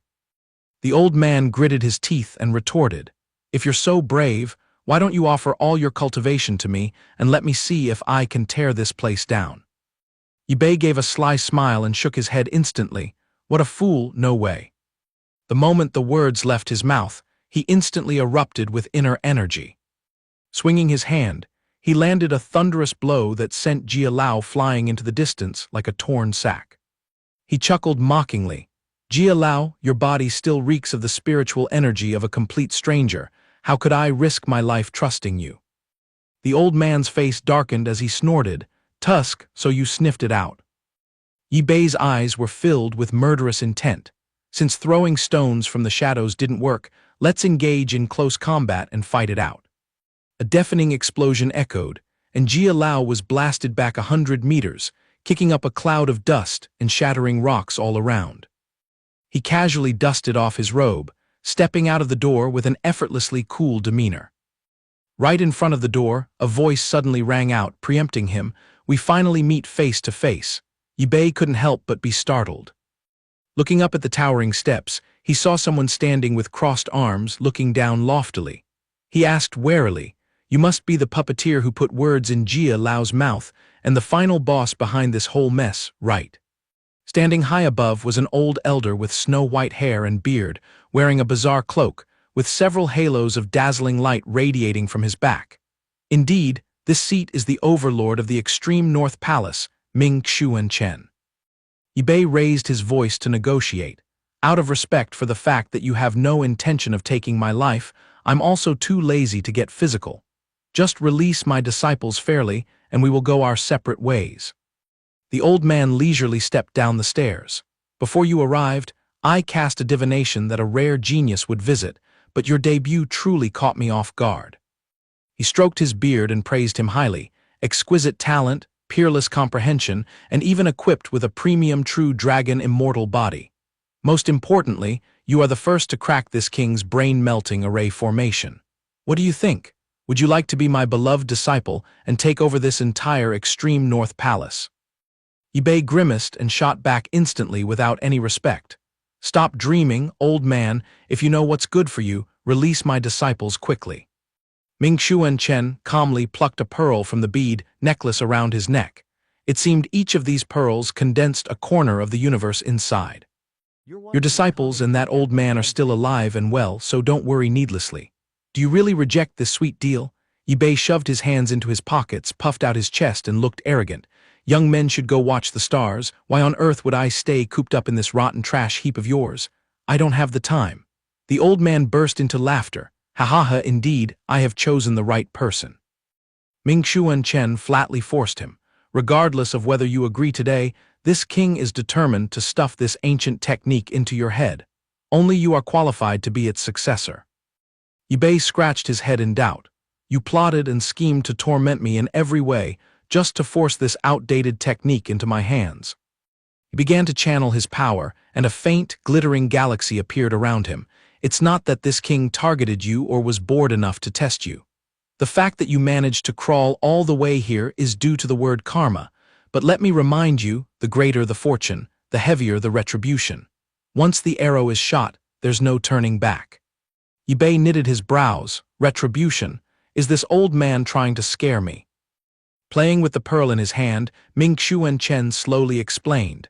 "This martial art must be savored slowly. Once you fully comprehend it, you can summon wind and rain, shatter the heavens, and rule supreme over the world." Holding the tiny pearl in his hand, he was skeptical. This tiny thing actually contains such a vast heaven and earth, absorbing it too quickly might blow me to pieces. It's better to listen to old Chen and take it slow to be safe.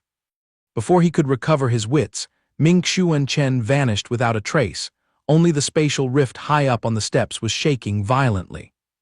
Ip2 cautiously slipped inside, looking around to assess the situation.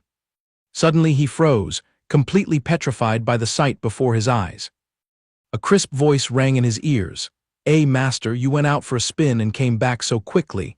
He crossed his arms and asked sharply, "Spit it out, what exactly happened?" Lan flew over and hugged him tightly, sobbing. "This disciple begs Master for forgiveness." She wailed tragically, "Oh, Master, I am no longer worthy of being your disciple." Ip2 was still utterly bewildered. "Wait, what?" Lan wiped her tears with her sleeve, crying even harder. "Master, please forgive me 10,000 times. That old Chen pinned me down and forced me to swallow his technique. I am defiled now. I have no face to be your disciple anymore." Ip2 patted his chest and breathed a sigh of relief. "I thought another Chu Tian Lai version 2 had appeared. What a scare." His face darkened as he made a statement that left her wide-eyed.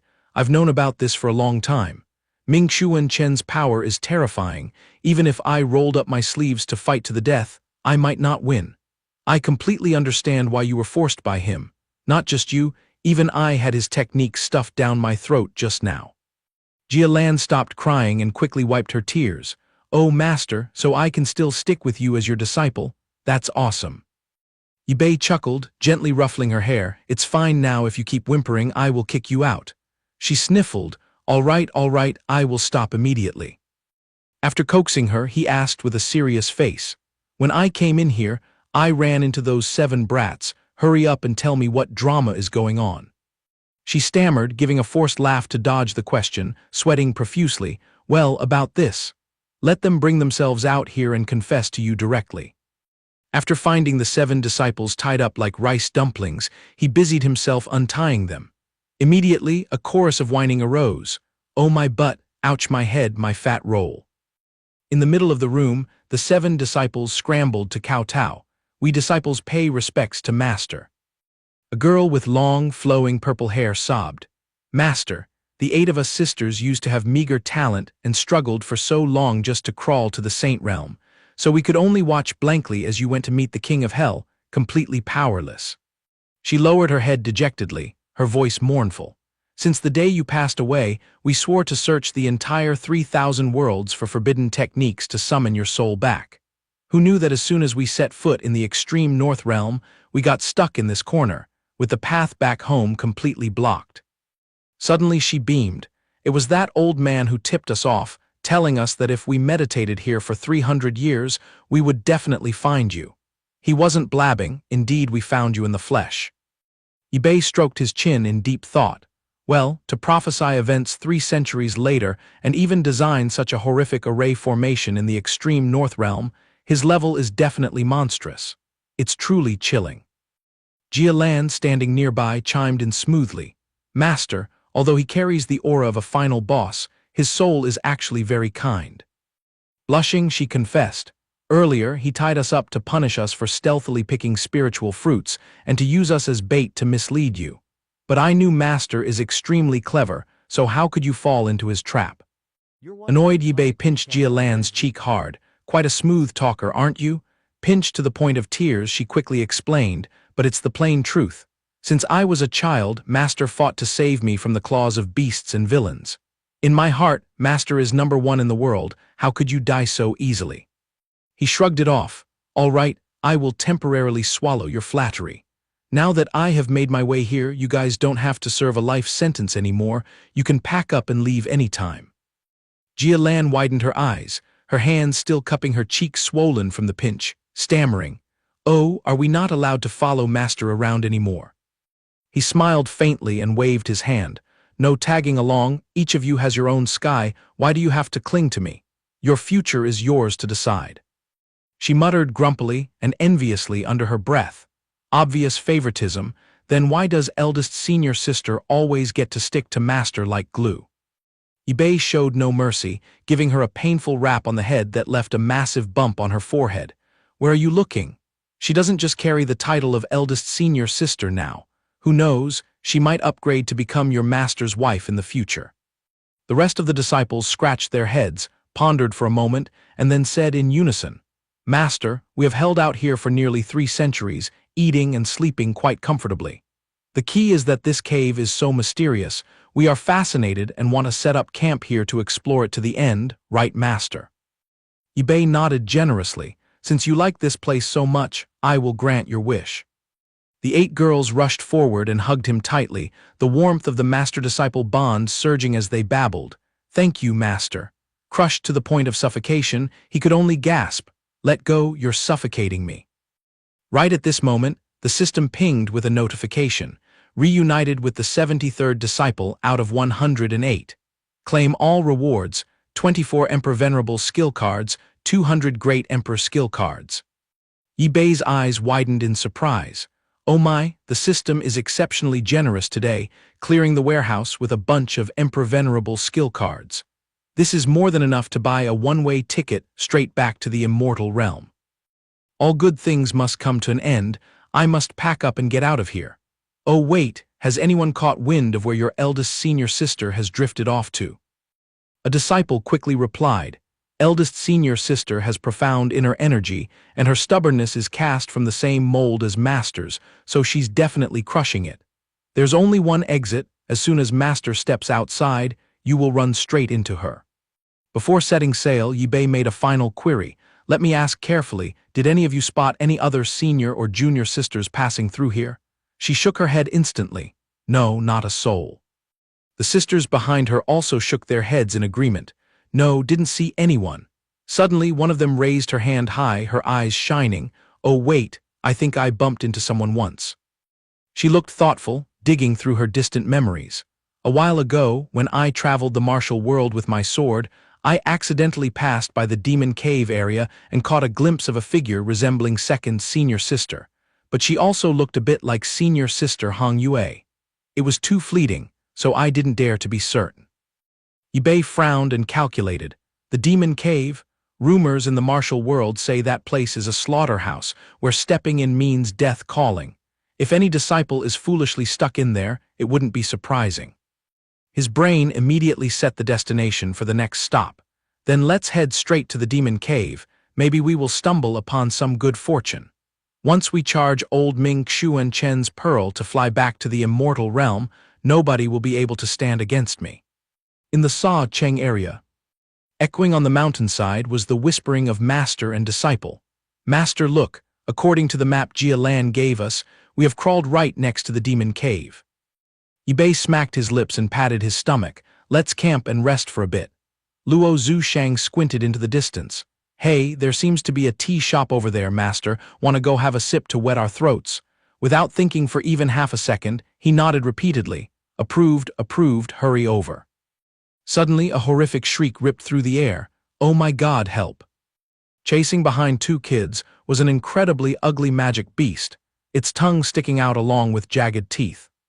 The beast opened its maw full of sharp saw-like teeth, letting out several ear-splitting, spine-chilling roars. The two kids, their faces pale as sheets, cried out hysterically, "Ah, ah, ah, Mom." At the very hair-hanging moment, a thin streak of sword light flashed across. In the blink of an eye, the monster's head cleanly fell off its neck. The two kids still hadn't realized the beast was dead, huddling together and wailing tragically. Sister, help, boo-hoo-hoo, we are going to meet our ancestors. We haven't had time to leave word for sister, haven't made it to the grassland to dance, and haven't finished our bowl of tea yet. Seeing the two kids closing their eyes tightly and shivering like leaves, Yibei cleared his throat. Hey little friends, your souls are still in your bodies. You aren't in the grave yet, so why are you crying? Realizing this, the two hugged each other again and wept with joy. Boo-hoo-hoo, oh heavens, we haven't ascended yet. But before their smiles could fully bloom, they whimpered and sobbed. We are alive and well, but a Ching and Grandpa Shui have already kicked the bucket. Yibei's face fell, and he scolded them sharply. Crying is the most useless garbage. Tears can't summon back the souls of your loved ones, they only turn you into weak bugs wallowing in the mud of sorrow. The boy, still teary-eyed, sniffled and retorted. But sister and the general always say that in this godforsaken place, water is the most precious asset. Tears are also water, but watching your loved ones pass away one by one, who could possibly hold it back? Yibei felt sympathetic and softened his tone. Fine, cry as much as you want. Think of it as making a parting sound, so the spirits lingering around here can hear and turn back to look. The moment the words were spoken, the two kids wailed like there was no tomorrow. A stick of incense later, inside a restaurant. Yibei and Luo Zhushang sat casually with the kid from earlier. The boy declared solemnly, "This cup of water was originally meant for my sister and the general. You two better drink every drop. If you spill even one drop, there will be trouble."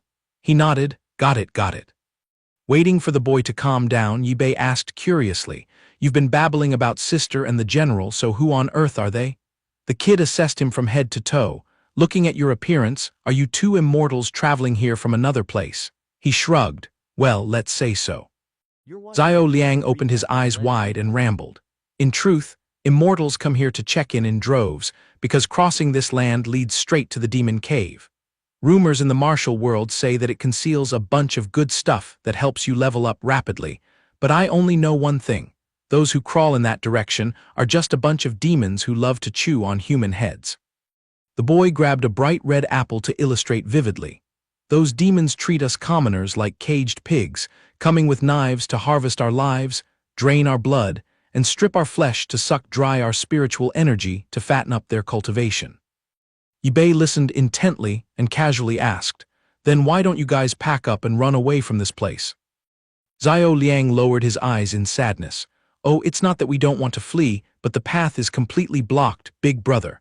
Those demons set traps and lay bagua formations everywhere. Unless we stab them to death to break it, we are stuck here until our bones rot. Since I was born, I've never set foot outside. I haven't even witnessed the trees and rivers my sister brags about with my own eyes. The boy smacked his lips and raised his voice bitterly.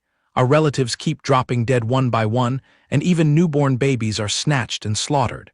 The immortals passing by are useless too, getting punched out of their wits by the demons. One batch disappears and another appears. In the end, only the general stays behind to save this realm. Yibei immediately caught wind of a powerful figure and inquired, Oh, which legendary figure is that great general? Zhao Liang patted his chest and boasted proudly.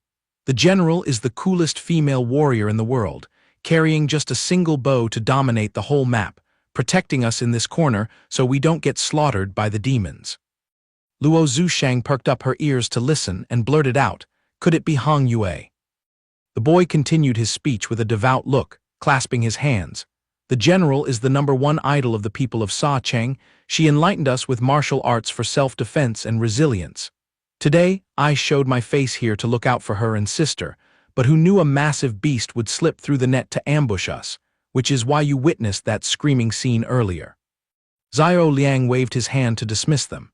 "Anyway, that's the whole story. I only shared this out of gratitude for saving my life. Now you too should find a way to escape quickly. Those magic beasts bite really hard." Yibei gave a wry smirk. "What if I'm thick-skinned and refuse to leave? What will you do, kid?" Hearing this, the boy frantically bowed. "For heaven's sake, run quickly you two. I don't have time to chat with you." He showed no sign of fear, smiling with amusement. "The kid's story is quite touching. I'm also itching to meet that general and see what those man-eating monsters look like." Amid the quiet atmosphere, an alarm bell suddenly rang out incessantly. Zhao Liang immediately understood the signal, jumping up in terror. "That's the death toll, we are finished." With such rapid rings, the magic beasts must be swarming in droves. The general is in deep trouble this time. Yibei rolled up his sleeves, standing up excitedly with a chuckle. "What are you waiting for, kid? Lead the way quickly." His eyes shone like headlights. "With such excitement, we must drop by to join the fun and casually buff your general with a strike." Qing gritted her teeth and glared, thrusting her spear straight forward as she screamed, "Go to hell, you damned beast." Several eerie jade-green lights suddenly radiated around the monster's body. It lightly swiped its claw, blowing her away as the ground cracked beneath, scattering gravel and stones everywhere. Qing took the blow full-on, coughing up a mouthful of bright red blood. Hong Yue stepped back, bracing her stance and drawing her crossbow string tight. Great Dao bow appear. Each arrow ripped through the air with terrifying force, pinning straight into the demon's body. A burst of blinding light erupted, dazzling everyone's eyes. The two girls still stood firm on the cracked ground. Qing huddled behind Hong Yue, clutching her bleeding flank with a painful grimace. Hong Yue narrowed her eyes to assess the situation. Had these monsters taken some kind of drug to become so tough, crowding in like swarms with their combat power buffed threefold? Qing whimpered, "This is bad, what should we do? Too many of our troops have fallen today, and if we keep hitting a rock with an egg like this, the city walls will crumble soon." She coldly patted her shoulder to calm her down. "Pull yourself together, panicking on the front lines will only send you to King Yama early." Qing swallowed hard. "Yes, big sister." She decisively divided the tasks. "My firepower is the strongest, so I will charge ahead to draw attention, while you gather the rest to provide cover fire from afar, holding out for as long as we can." Qing turned pale. "But we have been grinding for 3 days and 3 nights without any sleep. If you charge again, I fear your energy will give out." Hong Yue gritted her teeth in determination. "Being soft-hearted will only bring regret. If we don't squeeze out our last drop of blood, how on earth are we going to protect the citizens?" Some distance away from the battlefield, 3 figures stood tall on a towering stone pillar. Zhao Liang pointed toward the thick smoke. "There, the battlefield between our army and the demon beasts is right over there."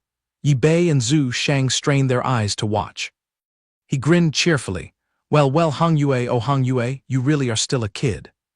The young lady looked back curiously. "Master, are we going to dive in and lend a hand?" He turned to instruct Zhao Liang, "Kid, just head back to the city to tend to the wounded. I will take care of this mess." The boy quickly cupped his hands. "Thank you, big brother." Zhu Shang suddenly pointed. "Master, look over in that corner." A monstrous army of massive beasts lined up in a huge front before the two girls, their bloodshot eyes ready to devour them alive. Hong Yue braced herself. "Hang in there, Qing, we are more than capable of crushing them." The girl nodded with teary eyes. "I place all my trust in you, General." "My great General." The leader smirked with a sly grin and unleashed an aura that startled her. Suddenly, a wildly arrogant voice echoed from the sky. "You want to touch even a single hair of my disciple? You have to ask if I would agree to that first." Hong Yue stood frozen in shock. Dozens of thick, dark purple lightning bolts struck straight down from the 9 heavens. landing right in the middle of the demon beast formation. The beasts were caught completely off guard, screaming in agony as they were electrocuted. Zhu Shang scratched her chin and asked, "Master, are these beasts the real deal or just fakes?" Ip2 coolly explained, "Monsters and humans share the same formula, absorbing spiritual energy to level up. As for demons, they thrive on negative emotions, grudges, and desires to grow. Since these two cultivation paths are entirely different, the scent they emit is also poles apart." He slapped his thigh with a clap. "The scent coming off these guys is clearly a fragrant spiritual energy, so they are definitely monsters, not demons at all." She frowned. "Wait, but that place is rumored to be a demon cave, so where did this monster race come from?" Suddenly, a figure appeared behind them and called out, "Master, big sister." The master and disciple whipped around in surprise. Hong Yue was kneeling on the ground, tightly holding the unconscious A Qing, her voice choking as she cupped her hands. "Your disciple greets master." Ip2 spread his hands with a cheeky grin. "Hey, little Hong Yue, how did you like the reunion gift your master just threw at you?" She quickly kowtowed. "Thank you, master, for clearing away these obstacles for me." She grinned through her tears. "But master rising from the grave is truly the biggest surprise of my life." Ip2 glanced down at the limp body in her arms. "Wait a second, disciple, who on earth is this weak-looking kid?" Hong Yue hurriedly explained. "Her name is Qing, my companion through thick and thin. She just took a blow for me, which is why she is in this state. Master, please show some mercy and save her." He stroked his disciple's hair gently to comfort her. "How could I refuse to save someone who risked their life to protect my disciple? But you are also quite battered yourself." She shook her head vigorously with tears in her eyes. "Hong Yue has a tough life and does not fear suffering. I only beg master to drag her back from death's door." Ip2 stroked his chin, felt her pulse for a moment, and said, "This kid is in pieces. Without a high-grade immortal elixir stuffed into her mouth, she is beyond saving." Hong Yue anxiously pulled a pill out of her pouch. "I have one here, from the old stock master gave me a long time ago." Without hesitation, she opened Qing's mouth and popped it in. As the pill went down her throat, her pale face instantly regained a healthy, rosy color. Ip2 frowned and chided. "Put her down so she can breathe. Speak, why do you dote on this girl so much? You are covered in wounds yourself, yet you gave up such a precious immortal pill to a stranger." With a thud, Hong Yue knelt on one knee to apologize. "Your disciple is at fault. I await master's heavy punishment." Zhu Shang chuckled and ran over to lift her up. "Silly, stand up quickly. You know master's temperament well. If he wanted to punish you, he would have done so ages ago instead of standing around talking." She nodded rapidly. "Yes, yes." She patted her chest to catch her breath and explained. "Back when master passed away, I was so depressed that I ran away from home, completely avoiding that painful place called Tiangshuan. I wandered around aimlessly and eventually ended up in this corner." She recalled those distant memories. "Seeing those innocent, pitiful children reminded me of how master took us in back then. With a guilty conscience, I couldn't bear to watch them get eaten by monsters, so I stayed here to take care of them." Hearing this, Zhu Shang's eyes widened in admiration. She looked pityingly at Qing. "I raised this girl myself since she was small. After her parents were eaten by demon beasts, she and her younger brother had only each other to survive. She has a stubborn but righteous character, so I treat her like my own sister." The girl was still fast asleep, leaning her head against the stone wall and snoring softly. Hong Yue poured her heart out. "Master saved our lives with such kindness, so I only wanted to follow your example and help those in distress." Ip2 patted his forehead and sighed. "I am truly speechless with you, silly girl." He narrowed his eyes and waved his hand. "All right, let's move on, don't mention it again. Your master has no time to nitpick with you anyway. Let me just clarify one thing. The beasts you fight every day are definitely monsters, not demons." She clapped her hands in agreement. No wonder I smelled something off but couldn't quite pinpoint it. Ip2 raised an eyebrow teasingly. "Tell me what you think then." Hong Yue rubbed her chin in detective mode. "These creatures are incredibly tough, but their actions sometimes lag, as if they are being manipulated from afar.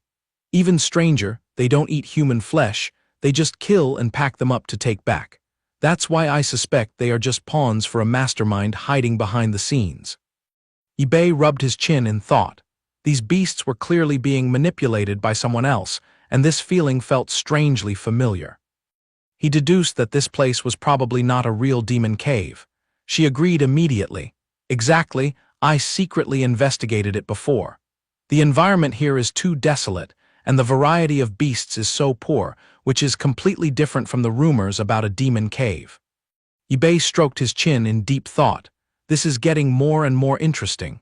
Who on earth is behind this, spreading rumors about this demon cave?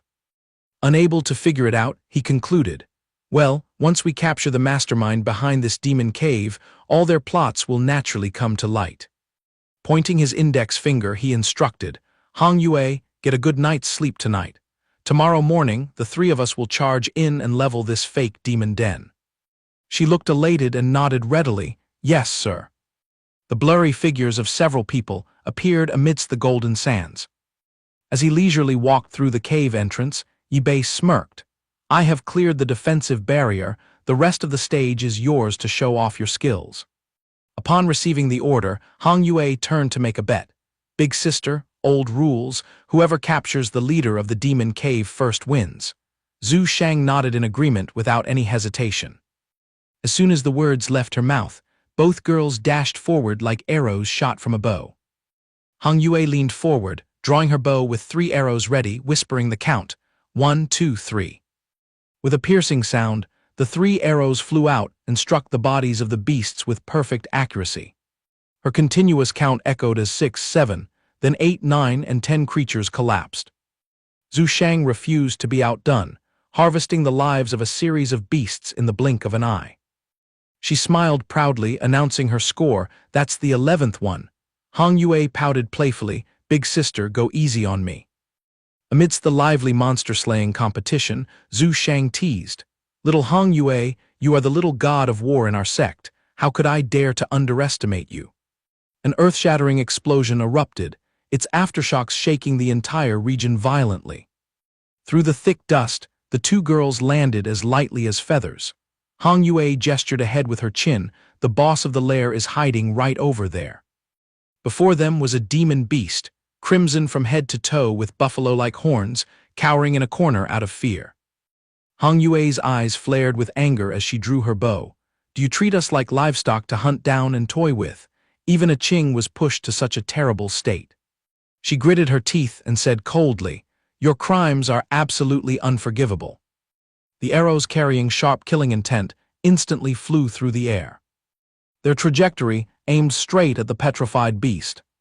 The monster was frightened out of its wits, crying out in despair, it's over, my life is done for. At the critical moment between life and death, a mysterious force swept past, knocking the arrows off course. The arrows lost momentum and struck the ground weakly. Hong Yue turned around in bewilderment. Big sister, what are you doing? Zhu Shang glanced back and clarified, I'm innocent, it was Master who stepped in. Bei walked over slowly and spoke gently, don't let the fire of hatred consume your reason. He analyzed, the secrets behind this demon cave have not been cleared up yet. What good would it do to just kill him now? Hong Yue realized her mistake and lowered her head. I'm sorry, Master, I acted without thinking. The dwarf-like leader, who barely reached Bei's waist, dared to threaten them. You want information about this cave? Unless you spare my life, I would rather die than say a word. He replied coldly, do I look like someone who is easily threatened by you? Annoyed by the monster's delusion, he unleashed his pressure and scoffed. How ridiculous. Sensing the overwhelming killing intent, the beast turned pale, breaking into a cold sweat. This man was too terrifying. Just now, it had briefly sensed a dread worse than death itself. Sensibly, it quickly knelt and begged while trembling, I was foolish and blind to threaten you. Please spare my life, I promise to tell you everything. Bei commanded coldly, speak up. It gritted its teeth and looked up, explaining earnestly, it was immortal Lord Tianla who sent us here. My mission was to help him tame monsters and recruit troops for the demon army. He frowned with a look of annoyance, that troublesome immortal Lord Tianla again. Hong Yue was skeptical. Why choose a remote place like Sa City as a taming ground? Are you trying to deceive us? The boss hurriedly explained. Sa City barely gets any rain all year round, and the spiritual energy here is of extremely pure yang attribute. By using the secret art granted by immortal Lord Tianla, we can easily transform monsters into demon beasts. It whimpered to evade responsibility. I was merely a pawn he chose.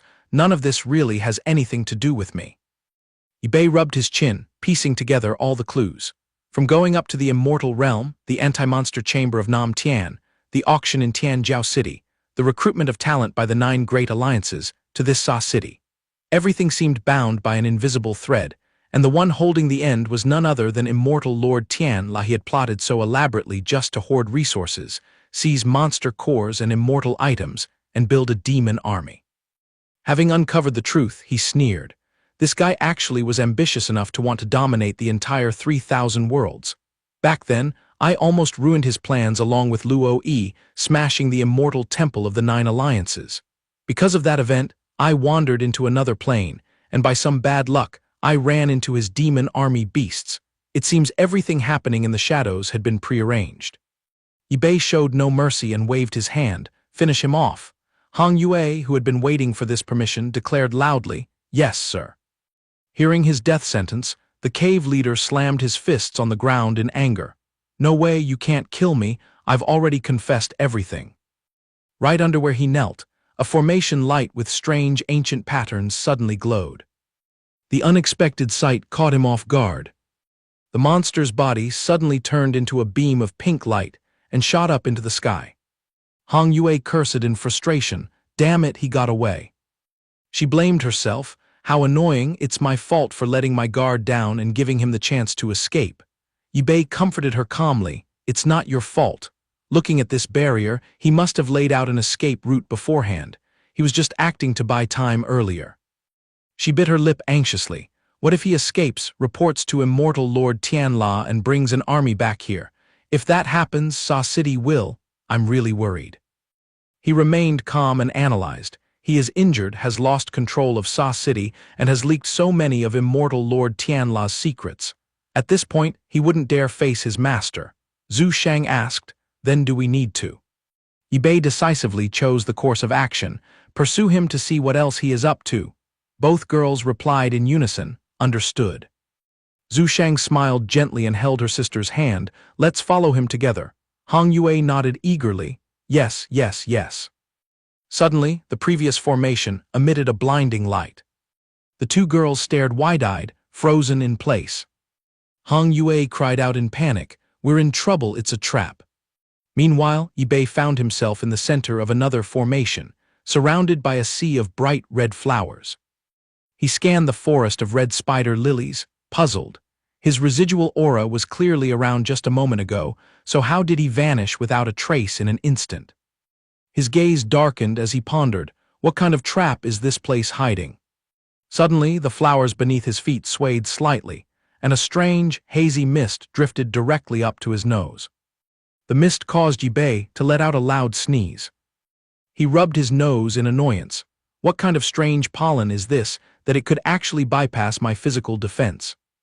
As soon as he spoke, the entire space shook violently. What is happening? The foundation here seems on the verge of collapsing. In the air, fragments of the dimension crumbled, forming a series of dark voids. Yibei was speechless, muttering dismissively, "What a fragile domain. A light sneeze was enough to shatter it." Not far away, a tiny winged sprite cried out in alarm. "A human has intruded into Minghua High. Gather around, someone is here, come and help." Instantly, swarms of little sprites emerged from everywhere, buzzing around him.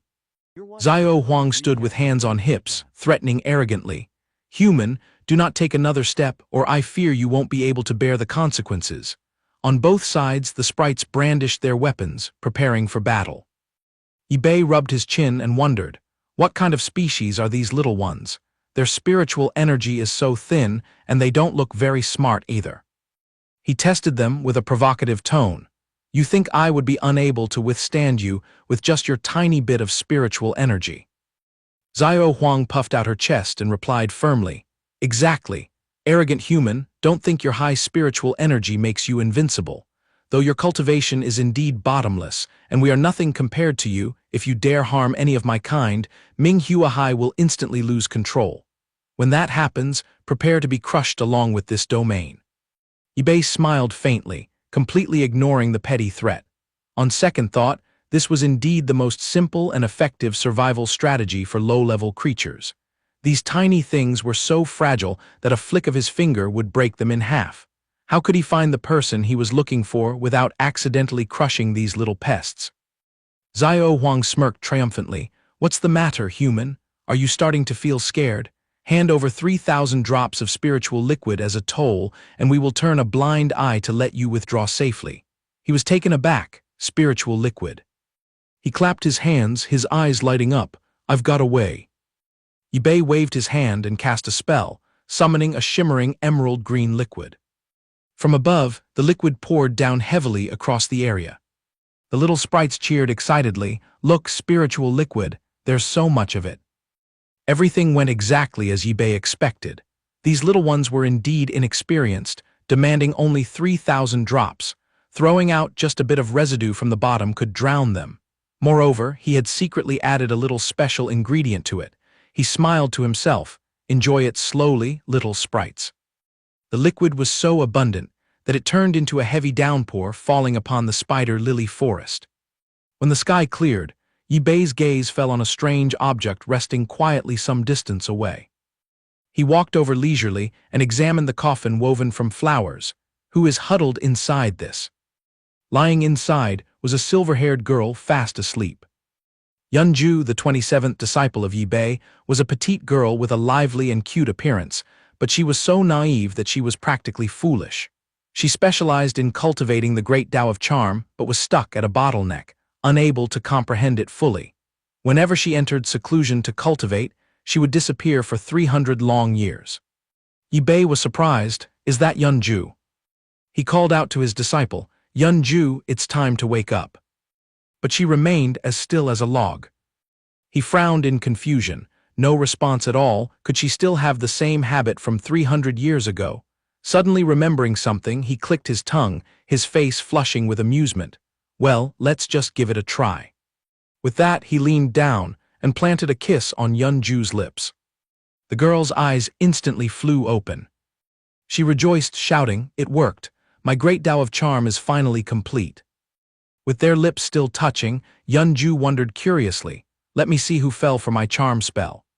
Ip2 pulled back and said calmly, "So you're awake. I knew it, you haven't changed your old habits at all." The girl was startled, her face blushing in embarrassment. "Oh, master." He gave a sly smile. "Weren't you waiting for someone to help you break through your great Tao of charm? It's me." Realizing the grim truth, Yunju pouted in disappointment. "Wait, why did master have to spoil it again?" With that, she rolled over and went back to her death-like pose, leaving Ip2 dumbfounded. "This is bad. My great Tao of charm isn't mature yet. I have to lie still here and wait for someone to come and kiss me." His lips twitched as he sighed deeply. "Yunju, my dear disciple, we have been apart for 300 years. Aren't you going to stand up and greet your master?" She peeked with one eye open to observe him. She put her index finger to her lips with a loud shush. "Master, don't make so much noise and disturb me." She grumbled, bringing up old history. "Back then, it was because of master that everyone labeled me a little girl. It made everyone look at me as a timid sister, and my great Tao of charm was completely useless. Look at the other sisters, they successfully formed their Taos, while I remained stuck. I had to make a tough decision to seal myself, waiting for the moment of breakthrough to succeed. Who knew master would ruin it in the end?" Ip2 frowned and pinched Yunju's cheek in irritation. "Is the seal you are talking about just lying down like a sleeping beauty, waiting for someone to kiss you? Do you think you can attain the great Tao of charm by tricking someone into kissing you? Do you treat cultivation as a joke? Stand up right now." She complained as her cheek was pinched. "It was clearly about to succeed. It's all because master ruined my grand plan." He gritted his teeth and countered, "You're still blaming me." She argued back stubbornly, "It's simply the truth." Ip2 turned around and walked away, acting annoyed. "Let's just pretend I never took you as a disciple." He glanced at Yunju, who was anxiously grabbing his sleeve, and said coldly, "What's this?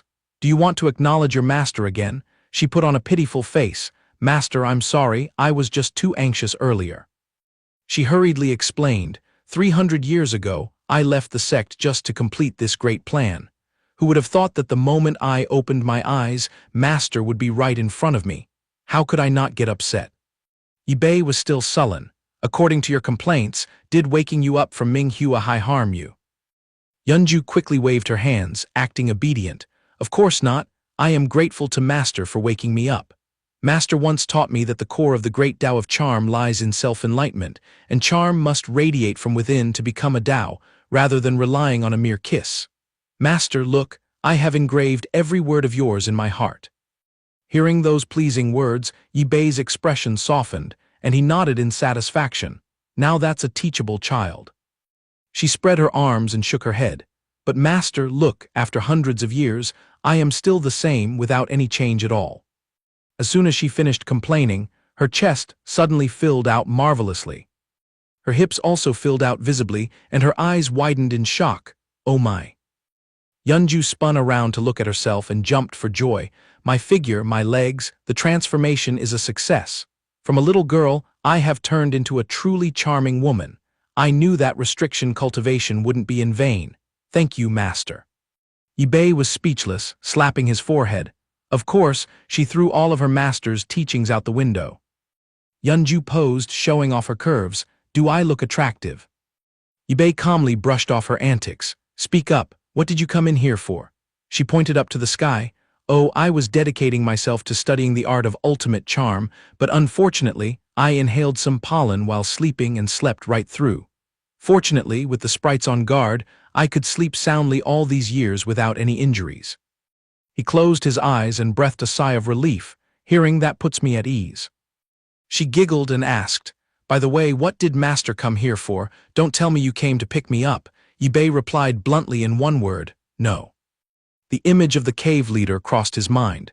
Did you happen to run into any man here? I followed his traces all the way in. Yeonju pouted and gave him a disdainful look. Are you silly, Master? When I was sleeping, how could I see anyone? The answer annoyed him. Immediately after, she conjured a glowing golden orb. But if you share a fragment of memory about him with me, I can use this pearl to locate him.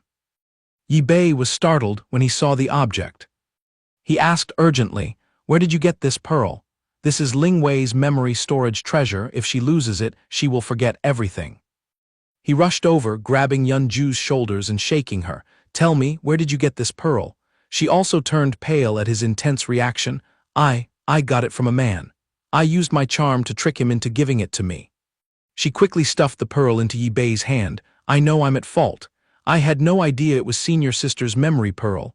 I swear I didn't do it on purpose. His face darkened as he examined the pearl. Lingwei's entire clan was massacred when she was only 3, and all their sect treasures were stolen. To satisfy their cruel desires or erase any seeds of revenge, the enemies cleansed her mind and memories. The pearl radiated a glittering light. Since that fateful day, she suffered from memory loss in the Tianquan continent. I personally went to great lengths to retrieve this memory pearl from a giant monster on Lingzin Island, just to help her hold onto what little memories she had. Worry was clear on his face. Now that you have taken this treasure by mistake, I dare not imagine what terrible things Lingwei is going through right now. Ip2 pondered, you said this pearl can track locations through memories, which proves that the secret technique Lingwei practiced was successful. If we utilize this power, it is more than capable of leading us to both the cave leader and Lingwei. Yeonju quickly comforted him. Since Sister Lingwei is very strong, nothing bad will happen. Master, please use your memories to sense where they are. He closed his eyes and nodded, let's do that. Shortly after, the scene of the Sand City and the ancient battlefield ruins appeared clearly in his mind. Ip2 commanded, the location is locked, let's go. She cupped her hands respectfully, yes, sir. The formation beneath their feet suddenly glowed brightly. In the blink of an eye, both of them were teleported to an entirely unfamiliar dimension. Ip2 and Yeonju landed perfectly right in the center of the formation. Before them, Hong Yue and Zhu Shang had surrounded the kneeling cave leader, with Hong Yue stepping aggressively on his head, threatening, try running away again and I'll break your legs. Ip2 called out to Hong Yue. She reported immediately, "Master, we have captured the leader of the demon cave." Yunju poked her head out and waved happily. "Long time no see, senior sisters." Zhu Shang's eyes widened. "Is that Yunju?" She asked, "Master, what happened down there? Why is Yunju with you?" He replied calmly, "It's a long story. First, tell me how you captured this guy." She then summarized the story. Feeling annoyed, Hong Yue had gone out for fresh air and accidentally ran into the leader at another exit. She pointed at Hong Yue and added, "He was heavily injured, so Hong Yue caught him easily." The cave leader gasped in terror. "How on earth did you find me? This is impossible." Ip2 raised his hand, casting a soul-searching formation. An energy sphere enveloped him, making him scream in agony. "Ah!"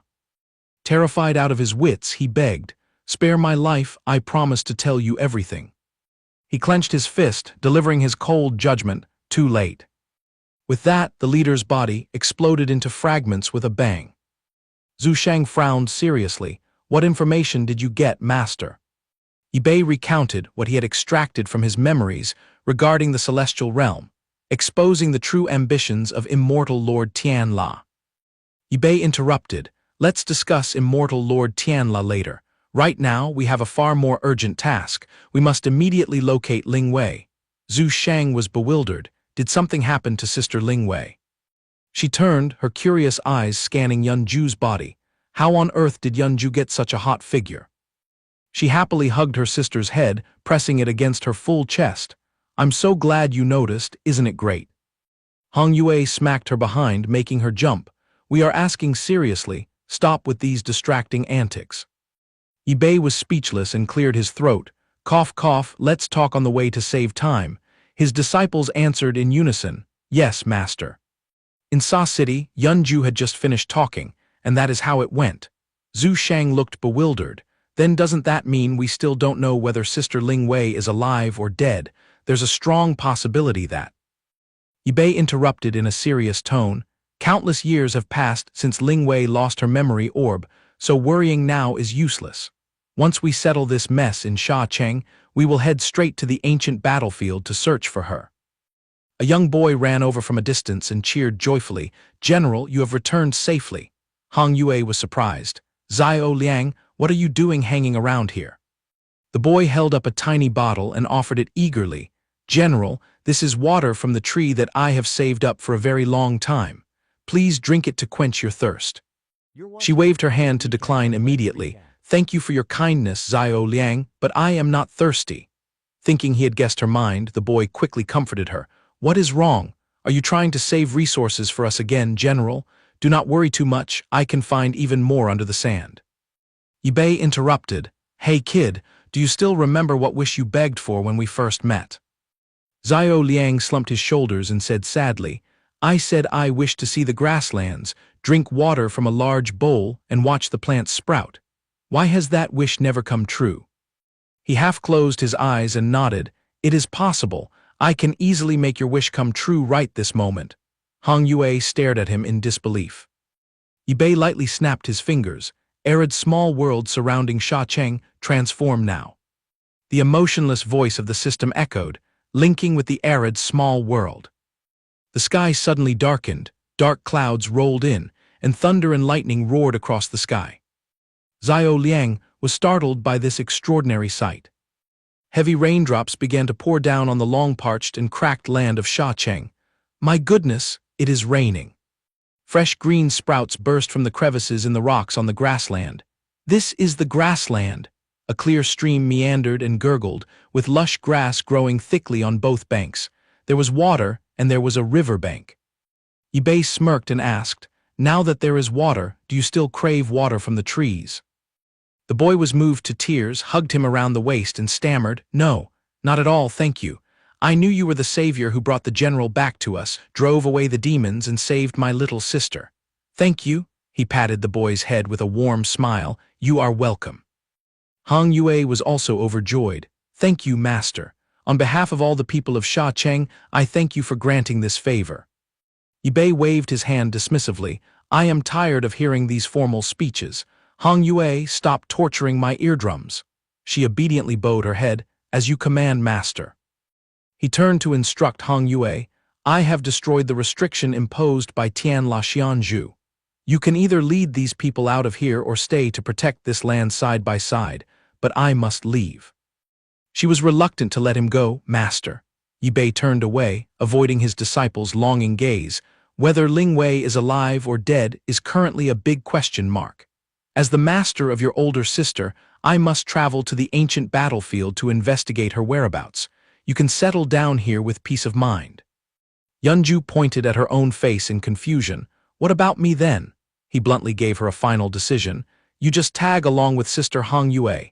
If Tian La Xianzhu returns for revenge, you must join forces with Hong Yue to fight to the death, and remember to send me a transmission immediately. Do you understand?" She meekly approached Bei. "Yes, master, I will do exactly as you say, and I will miss everyone very much." Zhu Shang threw cold water on her. "I hope you do not just throw us to the back of your mind the moment you see some man." She deliberately covered her ears and ignored her. "I cannot hear anything. Elder senior sister, you can pack up and leave now." Hong Yue chuckled dryly. HMPH. At the ruins of the ancient battlefield, a brilliant beam of light descended from the sky straight to the ground. Two figures stood precariously on the edge of a deep abyss. Zhu Shang looked around warily and asked, "Master Bei, do you sense anything?" She frowned vigilantly. "I have a bad feeling that a heavy death aura is closely following us." While Bei was deep in thought investigating, a strange creature suddenly flew by. Startled, he glanced to the side. Reaching out to grab it, it turned out to be a young lion cub. He recognized it immediately. Oh, a spirit lion. Right at this moment, three tough-looking men emerged from nowhere. The leader, wearing an eye patch, rushed forward and roared fiercely, "You little beast, stop right there." Bei and Zhu Shang turned together to stare at him. Huang Mao jerked his chin and pointed straight at his face, threatening aggressively.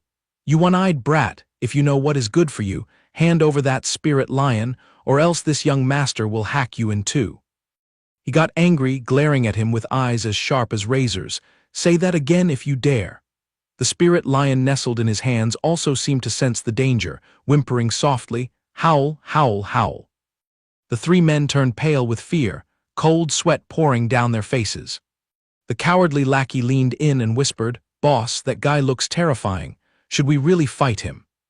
Irritated, Huang Mao smacked the lackey's head hard and raised his voice. "That kind of tough talk only scares fools like you. Once Ling Wei arrives, we will join forces and beat them to a pulp to show them who the real boss of this land is." The henchman quickly agreed. "Yes, yes, boss is absolutely right." Zhu Shang gasped, "Master, did these bastards just mention 13th Senior Sister Ling Wei? How on earth do they know her?" Bei lowered his voice and instructed, "There is something unusual going on here. Let us lay low and see what they are up to." Suddenly, the spirit lion caught a familiar scent and barked happily, "Arf, arf, arf."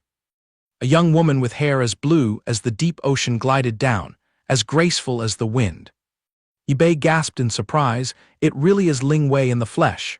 Zhu Shang was also stunned. "Junior sister Ling Wei." Huang Mao quickly called out, "Ling Wei, you finally decided to show up," she asked coldly. "Have you caught that spirit lion yet?" Having her as backing, he immediately became arrogant, pointing accusingly at him and complaining loudly, "This brat dared to touch the tiger's whiskers and snatched our spirit lion. Chop off his head quickly." Ling Wei glanced over coldly. "Who dares to steal my things?" Bei and Zhu Shang stood there, greeting her with highly mischievous smiles. Seeing this, she thought they were mocking her and gritted her teeth. "Bastards, you dare mock me." Furious, Ling Wei rushed forward like an arrow, warning loudly, "Hand over that spirit lion peacefully, or I will send you to meet the king of hell today." Bei stood still without moving a muscle, letting the sharp blade plunge straight into his chest. She was horrified to find that the blade left not even a scratch. What kind of monster is this guy? He got stabbed and still stands there like a log. Bei glared at her threateningly. "Ling Wei, how dare you draw your sword against your own master?" With that, he flicked his finger, giving Ling Wei a painful flick on the forehead. The three men in the distance were still excitedly cheering, "Kick his ass, Ling Wei." She clutched her head and stumbled backward. "What trick did you just play on me?" He flashed a mischievous smile. "I did nothing. I simply helped you retrieve what you had lost." She frowned and winced, enduring a sharp pain. My head feels like it is splitting open. Ling Wei felt as if she had fallen into a chaotic dimension, surrounded entirely by eerie red and black light. Her eyes were blank and lifeless. My name is Ling Wei. I do not know when this amnesia began to plague me. Every morning I wake up, everything around me becomes a completely foreign world. In a vast sea of blank memories, the only way to survive was to slash and kill. Behind her back, mountains of monster corpses piled up, and the cold tip of her sword dripped with fresh blood. Killing intent, corpses, and destruction choked my life, yet after every night my brain was wiped clean. Her face bore an icy look, as heartless as the embodiment of death itself. Until one day, the scheming Huang Mao appeared and manipulated her with his words. "Your name is Ling Wei, you belong to our side, you are not allowed to kill me." Her body mechanically muttered, "Ling Wei." Afterward, they handed me a strange pill, saying it would preserve short-term memories. They lured me into mindless slaughter just to obtain that spiritual medicine. The green pill looked highly suspicious.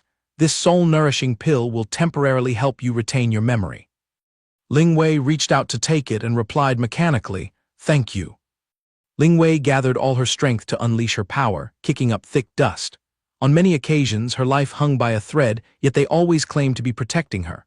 There were times she felt suspicious and wanted to refuse, but for some reason, she would faint from a sharp pain in the back of her neck. When she opened her eyes, she would find herself in the middle of a monster lair, with no choice but to fight her way out. All by herself, she had to struggle between life and death against packs of giant, bloodthirsty beasts. It was not that she was too naive to doubt them, but every time they called her senior sister, a strange sense of familiarity would swell deep in her heart, and it was this emotion that eroded all her vigilance. The trio of Huang Mao flattered her with sinister eyes, calling out, "Senior sister." But as the number of spirit beasts on the battlefield dwindled, the way they looked at her became unnaturally twisted, just like hungry vultures waiting to tear their prey apart. Ling Wei fainted, leaving her body to be torn at by their dirty hands. Huang Mao laughed triumphantly. After so many life-and-death battles, this wench's body and mind have reached their absolute limit. She is useless now. Make your move cleanly later, ensure she is dead, then search her to retrieve my things. Do you understand? The lackey quickly obeyed. Yes, boss. In the middle of the dense forest, Ling Wei lay dying on the ground, while the small spirit lion risked its life to shield her. It seemed she was grievously injured to the point of death. It was that very time that this tiny creature saved my life. She ran for her life. It turned out that during those moments of peril, the little spirit lion was the one helping her, but her poor memory had left no trace of it.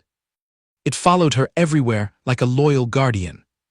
Ling Wei concluded, "As for those beasts, they waited until my memory was wiped, then manipulated me to finish off the little spirit lion myself."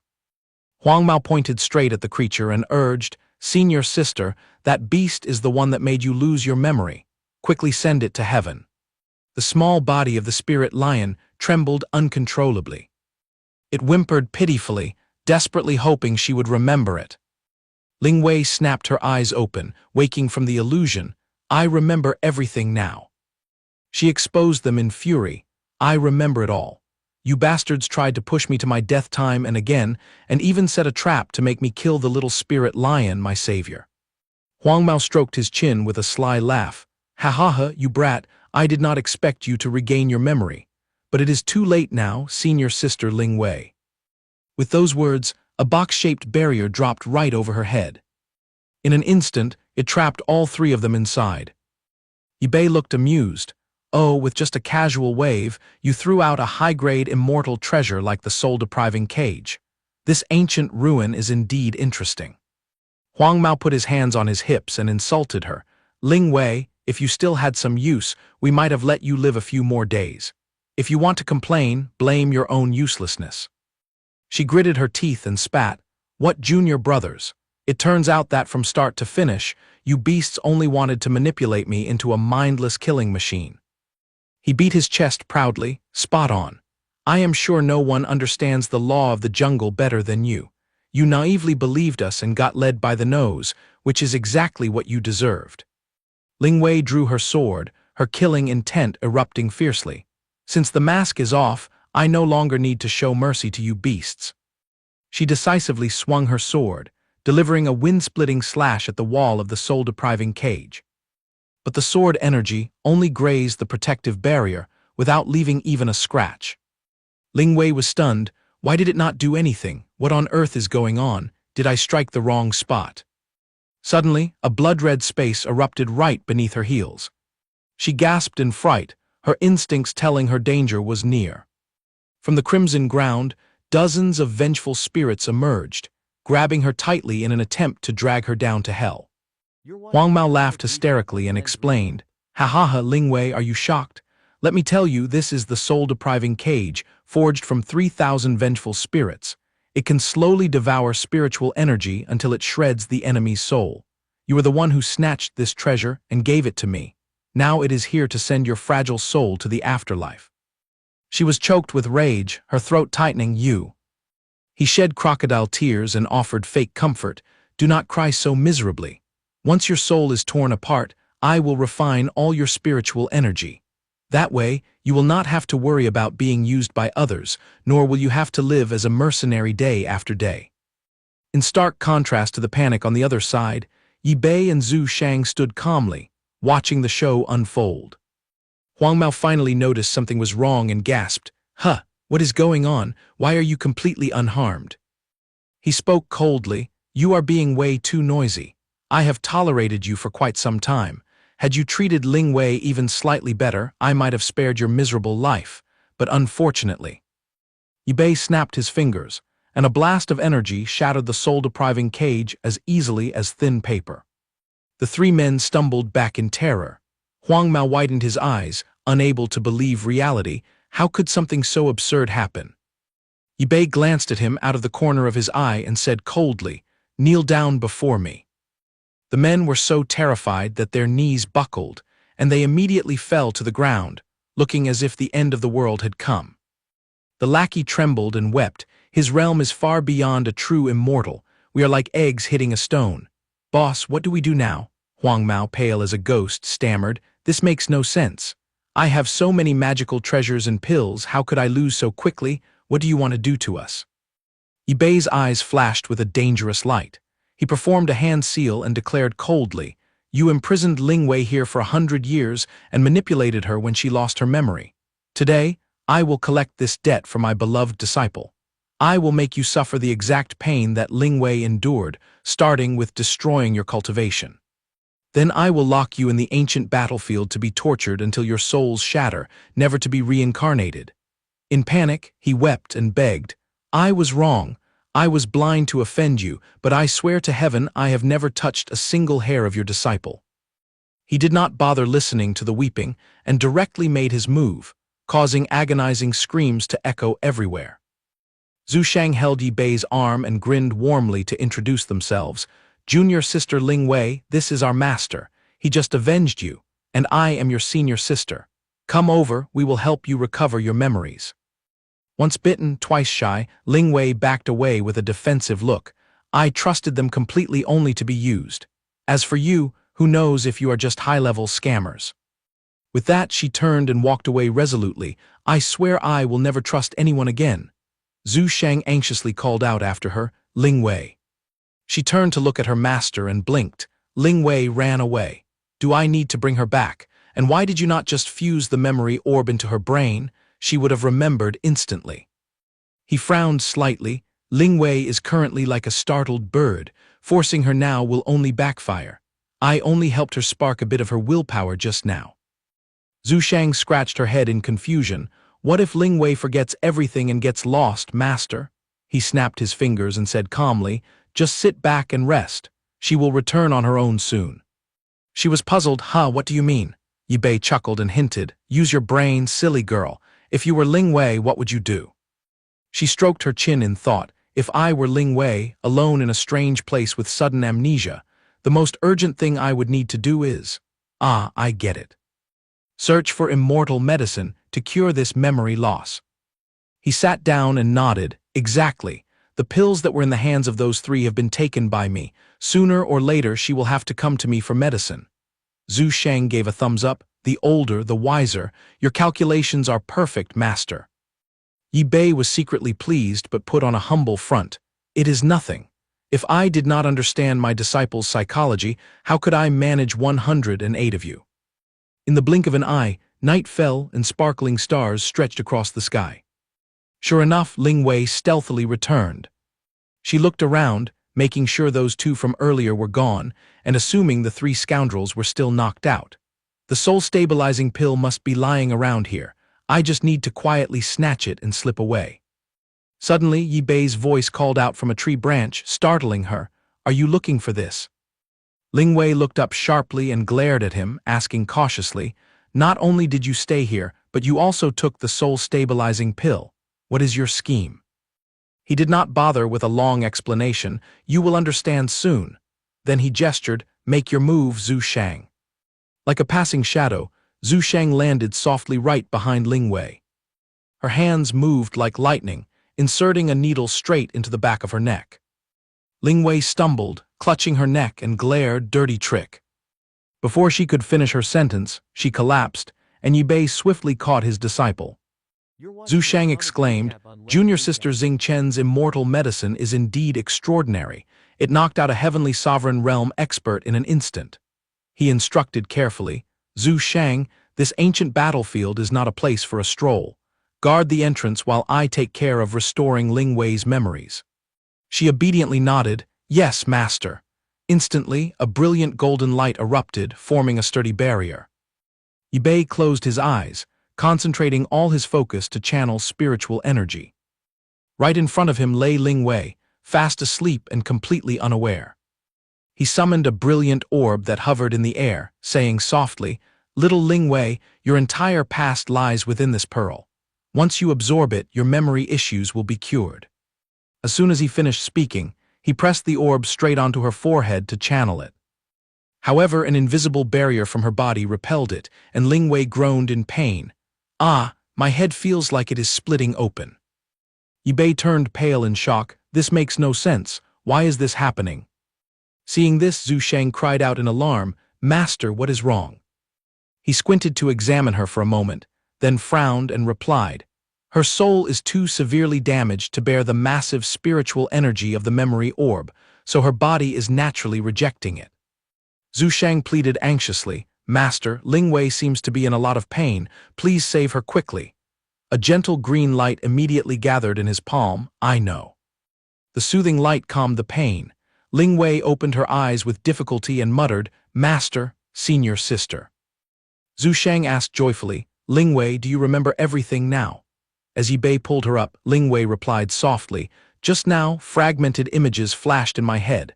I saw the two of you, and indeed you are my master and senior sister. Zhu Shang jumped up and cheered. Master is incredible, Ling Wei remembered. He sighed, pouring cold water on her excitement. Do not celebrate too early.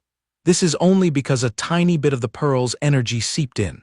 After tonight, she will lose her memory again as usual. Zhu Shang was stunned. What? Ling Wei quickly hugged her senior sister and patted her back comfortingly. Do not look so sad. In my faint memories, you were very strong and never shed a single tear. Then she looked up at Yi Bei with an apologetic expression. Once the sun rises, I will forget everyone again. Please do not be angry with me. I truly do not want to be so ungrateful. He laughed and patted her head. Silly girl, we will definitely mend your soul and recover your memories. She obediently bowed her head. Thank you, master. The first golden rays of sunlight began to filter through the cliffs. Dawn had broken. The three of them stood in silence, with only the sound of the wind whistling through the crevices. An eerie green light flashed, causing Ling Wei to shut her eyes automatically. When she opened her eyes again, the old script repeated itself. Who are you two? Yi Bei smiled brightly and replied, We are your master and senior sister. If you do not believe us, go ahead and spar with your senior sister. Once you are done, you will surely realize. Zhu Shang stood nearby and muttered, Master is instigating sisters to fight each other again. To her surprise, Ling Wei shook her head quickly. No need, I believe you. Zhu Shang blinked in surprise. Oh, why are you so easy to convince today? You were not this friendly yesterday. Ling Wei scratched her head and explained, Well, your cultivation levels overwhelm mine, you could crush me like an ant. There is no need to go to the trouble of tricking me. Besides, your faces look very familiar, giving me a strong sense of safety. Zhu Shang sighed. Gosh, if I knew it would be this easy, I would have waited for you to finish mending your memories and immediately dragged you back. Ip2 waved his hand. It is settled then. Follow us now, we will search for treasures to mend your soul.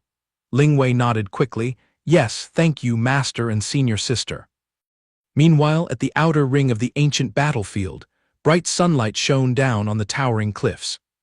Lingwei looked around and wondered, Master, you said this is the famous ancient battlefield, but why does it look as desolate as an abandoned temple? Even the traces of divine beasts have vanished. Ip2 snorted. I saw it all when I peered into your soul earlier. You were treated as a tool to find treasures by those scoundrels. They swept clean every hiding spot of treasures in this outer area. Zhu Shang teased with a smile. Wow, you made an excellent excavator, clearing this place until not a single blade of grass is left. Lingwei scratched her head and giggled. Ah, so I was the one who did that? I am sorry, everyone. Ip2 folded his arms and analyzed. Those cowards only dared to act tough in the outer ring. The core area is the real gold mine. There are definitely things inside that they covet deeply. Zhu Shang nodded in agreement. Indeed. The three of them walked straight into the core area of the battlefield. Zhu Shang took a deep breath and exclaimed, the landing site of the ancient gods is truly different. Spiritual qi and turbid qi swirl together, and immortal herbs and divine weapons are scattered around like cheap vegetables. Lingwei's eyes lit up. If we camp and cultivate here, we will level up in no time. Ip2 frowned and warned, Zhu Shang, little Lingwei, do not let this calm appearance fool you. Danger lurks in every corner. Be careful. He stopped and made an agreement. The rule today is that I will absolutely not interfere. The two of you must handle the divine beasts here yourselves. Fight them until they willingly surrender their souls. Only then can you truly absorb their essence. The two sisters replied in unison, Yes, master. Just as he finished speaking, the shadow of a giant bird soared across the sky. It swooped down, bringing a strong gust of wind that swept past the three of them. Ip2 nodded toward the bird. Go on, Zhu Shang, your opponent is here. She smiled brightly. Leave it to me. At this moment, Lingwei was also startled to detect a wave of killing intent. She smirked. Looks like my share of work has arrived at my doorstep too. She turned around to face a fierce white wolf. The beast let out a deafening roar, its spiritual energy surging violently. Unflinching, Lingwei raised an eyebrow and muttered to herself, Well, howling like that, is it planning to call a pack to fight me? At the same time in the sky, the monstrous bird screeched, tearing through space as it plunged down like a meteor, aiming straight at Luo Zhu Shang's head. It opened its beak and spat a stream of green fire, intending to roast her alive. The fierce flames scorched the earth, but the moment they touched her, they seemed to fizzle out, leaving not even a mark. Zhu Shang stood casually with her hands clasped, ignoring the raging fire. I possessed the chaotic immortal body and was favored by the heavenly Tao with a massive opportunity at Tianjiaoji. Does this tiny flame think it can trouble me? She smirked, her spiritual energy vibrating as she opened her mouth and absorbed the entire sea of fire into her body. She glanced at the stunned phoenix in front of her. Enough playing. Time to head to the chopping block, little bird. Using only 30% of her power, she unleashed a sharp beam of light that pierced through the beast's throat. The monstrous bird instantly crumbled into ashes, leaving only a single beautiful feather drifting in the wind. She reached out and caught it easily. Holding her trophy tightly, she dusted herself off and muttered, One stage cleared. Now time to sit back and watch Lingwei's show. Meanwhile, the two white wolves bared their fangs and growled continuously, waiting to spring forward and tear their prey to pieces. Lingwei stood tall, fighting alone, as her hands formed hand seals to channel the heaven and earth Tao. Her figure flickered like a phantom, her sword light flashing like rumbling thunder, striking straight into the wolf pack and sending them flying dozens of meters away. One of them, hit by the strike, howled in agony, the pain driving it completely mad. It bared its teeth and pounced like an arrow splitting the wind, kicking up a thick cloud of dust. Lingwei was as cold as ice, not even batting an eye. With a clean swing of her sword, the wolf's head was severed, fresh blood spraying and dyeing the grass red. That was one down. Seeing its companion dead, the remaining white wolf's eyes turned bloodshot as it pounced furiously to avenge its partner. She lightly slipped aside to dodge the attack. Such a slow speed was no trouble for her. Ling Wei curled her lip in disdain, too slow. Suddenly, her steps halted, and her eyes went blank as if she had just touched upon some forbidden memory. She clutched her head and screamed in pain, completely defenseless before the sharp fangs that opened wide to swallow her. Luo Zhushang arrived just in time and gasped in horror at the perilous sight. Fortunately, Yi Bei intervened just in time. With a powerful punch, he blew the giant wolf away, snatching his disciple's life back from the jaws of death. Zhushang asked in a panic, "Master, what do we do? Ling Wei has collapsed, how can she keep fighting?" Ling Wei was rolling on the ground, clutching her head and sobbing, "Ah, my head, my soul feels like it is tearing apart." Yi Bei frowned in concern. This is definitely the aftereffect of fusing the memory orb earlier, plus the fierce battle just now has caused a severe backlash on her mind. Picking up the unconscious girl in his arms, he decided, "We must leave here quickly." Zhushang nodded hastily, "Yes, master." Instantly, a large tear in space appeared between the two cliffs. This portal led straight to the desolate small world. Carrying the girl, he stepped inside to find a way to administer first aid. Yi Bei assessed the situation. Her internal injuries are extremely severe, and her soul is heavily damaged. She will temporarily fall into a coma and cannot speak to us. For now, all I can do is ease her torment. Zhushang was anxious, begging quickly, "Master, you possess great powers, please think if there is any other way." He was equally restless but felt helpless. Her soul is shattering. To mend it, we must use another soul to fill the gap. In theory, we should tame a spirit beast to borrow its soul for healing, but looking at her half-dead state, how could she endure that? Ling Wei lay agonizingly against a rock, her eyes shut tightly, drenched in cold sweat. He muttered, "Fortunately, this desolate space contains a vast hoard of natural treasures that I gathered with great effort. Giving them all to her should help." Yi Bei spread his arms and shouted loudly, "Blood spirit ginseng, spirit soothing pill, blood python branch, fly over to me now." 1 second, 2 seconds passed. The air remained embarrassingly silent. Not a single ginseng or pill flew over, leaving him staring blankly. He clenched his fists, his face turning dark. "Wait, what? Where did my entire treasure hoard evaporate to?" Seeing her master's face suddenly filled with dark rage, Zhushang rushed over and asked, "What is wrong, master?" He stared blankly into the empty space, his voice filled with utter confusion. "All the precious herbs in this small world have vanished without a trace."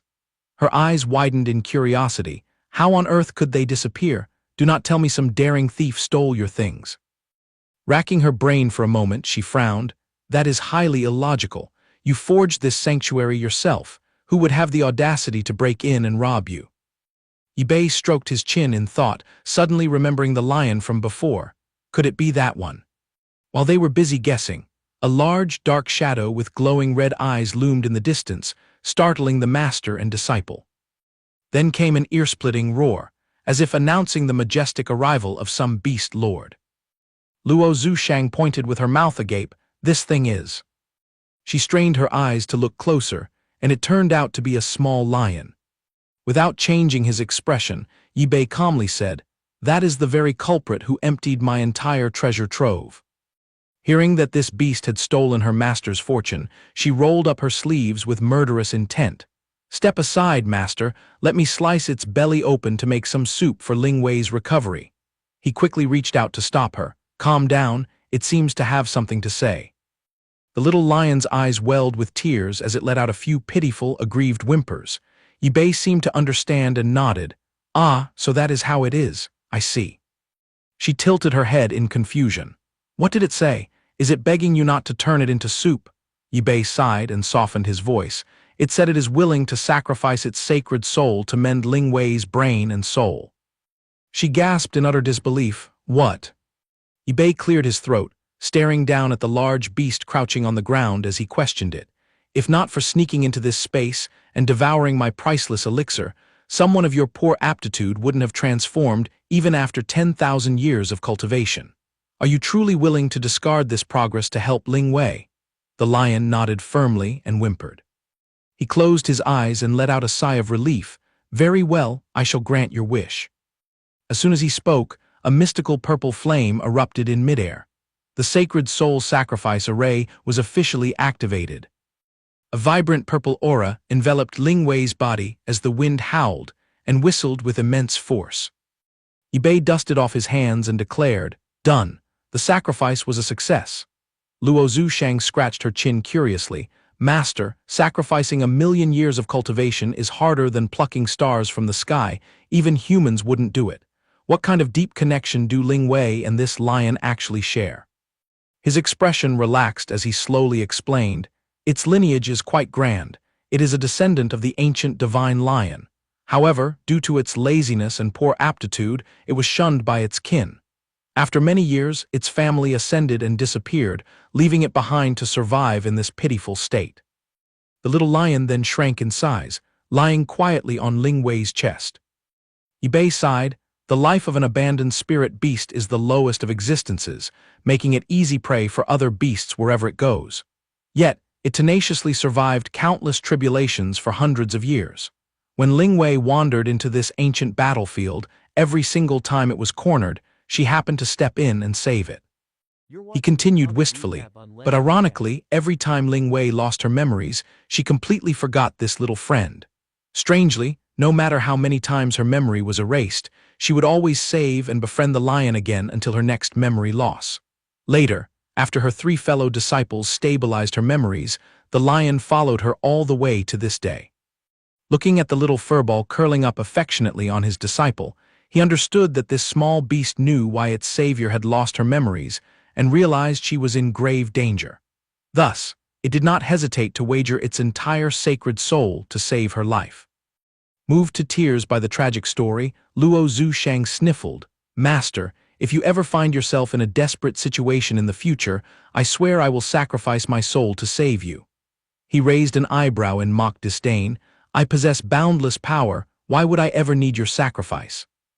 Blushing, she twiddled her thumbs awkwardly. "Well, I know you are incredibly powerful, I was just making a hypothetical point."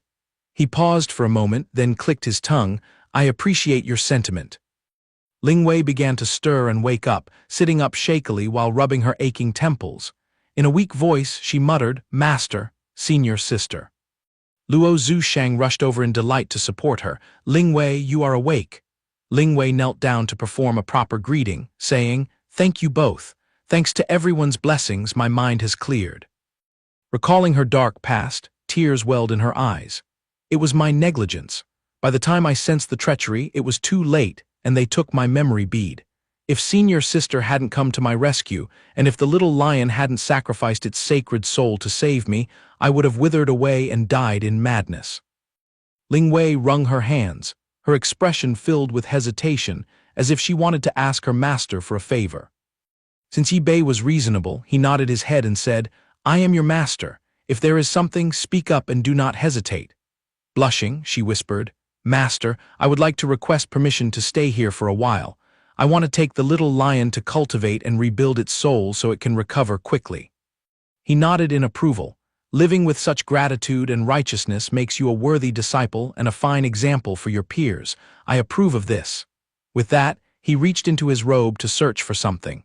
"However, you have just recovered, and this ancient battlefield is a dangerous place, so." He presented a tiny box, which, upon being opened, revealed a shimmering purple pill emitting a fragrant aroma. "Keep this treasure safe. It will save your life in a dire situation." Ling Wei cradled the little lion in her arms, her eyes sparkling with gratitude. "Thank you, master." Luo Zhushang leaned in and whispered, "That is a bit sneaky, master. You just said the lion ate your entire stock of pills, so how did you still pull out such a good one?" He laughed heartily and triumphantly. "A clever rabbit always has 3 burrows. Do you really think I would let my entire fortune be taken so easily? Ha ha ha." After laughing, he turned to Ling Wei. "Well, we shall depart. We need to gather the rest of your lost fellow disciples." Ling Wei suddenly patted her forehead as if remembering something important. "Wait, master. When I was hunting deep within the battlefield ruins, I found this secret technique. Unfortunately, I couldn't understand a single word, and then my memory loss made me forget it entirely. She pulled a crumpled ancient book from her robe. "Now, I offer this book to you." As soon as he took the book and felt it, he was startled to realize its origin. My goodness, this is clearly a highly detailed translation of the ancient cultivation method, the very manual that Ming Xuan Chen passed to me. Excitedly, Yibei flipped through a few pages and smiled triumphantly. Previously, with just 2 torn pages, I successfully condensed the Dragon Eclipse light and managed to infuse a massive amount of spiritual energy into my divided clones. But before his smile could fade, he froze upon noticing a terrible detail. The book had been torn. Yibei glared at Ling Wei and questioned her. "Hey, who was malicious enough to tear the pages out of this section?" She replied awkwardly. "Please understand, Master. This manual is highly mysterious, having passed through the hands of tens of thousands of people across 3,000 dimensions. It is already a blessing that I managed to salvage this remnant." Suddenly, Ling Wei's cheeks flushed. She lowered her head to avoid his gaze and hesitantly revealed the whereabouts of the missing pages. "Rumors in the martial world say they are drifting near Dongyu Island." Observing her junior sister's strange expression, Luo Zhushang asked curiously, "Why is your face as red as a tomato? Has your body not fully recovered yet?" Ling Wei quickly waved her hands in denial. "No, it is for another reason." Becoming even more curious, she pressed further. "Then what is it? Out with it." With no way out, Ling Wei's face flushed red as she stammered, "Well, it's—" Taking a deep breath to steel herself, she closed her eyes and shouted, "The people on Dongyu Island are utterly shameless." As soon as she finished speaking, the surroundings shifted, revealing a man and a woman clinging onto each other intimately. Luo Zhushang gasped in amazement. Goodness, Ling Wei was absolutely right. Blushing from what she saw, she quickly looked away and tried to change the subject. "Master, let's hurry up and find those missing pages." Noticing his disciple's strange restlessness, he sensed that something was amiss. As soon as she turned in another direction, lo and behold, there was another couple locked in a passionate embrace. Out of basic courtesy, she did not wish to disturb their private moment. Luo Zhushang hurriedly turned to another corner to look away. "Oh my goodness, they are being even bolder in this corner," she shrieked in surprise. She shut her eyes tight and stamped her foot in frustration, crying out, "Allah, are all the people here possessed or something?" Seeing his disciple blushing furiously, Yibei burst into laughter. "Ha ha ha, your reaction is too adorable, girl." Just then, a street vendor carrying his heavy load rushed by and bumped into her, shouting loudly, make way, everyone." Caught off guard, she lost her balance and fell right into her master's chest. He wrapped his arms around her to catch her, saying, "Careful now." Nestled in her master's arms, Luo Zhushang became flustered. I don't have any improper thoughts, master." Yibei patted her shoulder gently to reassure her. "Desire is a natural part of the mortal realm. There is no need to be so panicked." The vendor quickly turned to apologize profusely. "I am terribly sorry to both of you. My goods are too heavy, so I was distracted and didn't watch my step." Being good-natured, she waved it off. "It's fine, no harm done." Though she maintained a composed exterior, Luo Zhushang was secretly cheering inside. "Thank you so much for that stumble. It's been so long since I got to hug master like this, hee." To show his sincerity, the vendor pulled out a glowing gem and pressed it into her hand. "I feel truly terrible. Please accept this spiritual jade as compensation for the scare." Before she could hesitate, the man dashed off like lightning, vanishing from sight. She examined the gem in her hand, frowning as she nudged her master. "Master, I find the people here rather suspicious." Looking closely at the jade, she still found it hard to believe.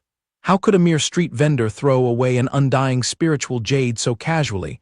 This is highly unusual. Yibei narrowed his eyes and quietly told Luo Zhushang, "Open your eyes and look closely at the expressions of the crowd around us." She looked around and was startled. It is indeed strange. Everyone on this entire street has the exact same bright, cheerful smile. She shuddered, letting out an exclamation of surprise. It is terrifying. Everyone is smiling, from the frail old men to the little children, all holding the exact same stiff grin. He lightly tapped his disciple's forehead. "Use your head. How could such a uniform phenomenon occur? As if a vital point had been struck, her eyes suddenly lit up with realization.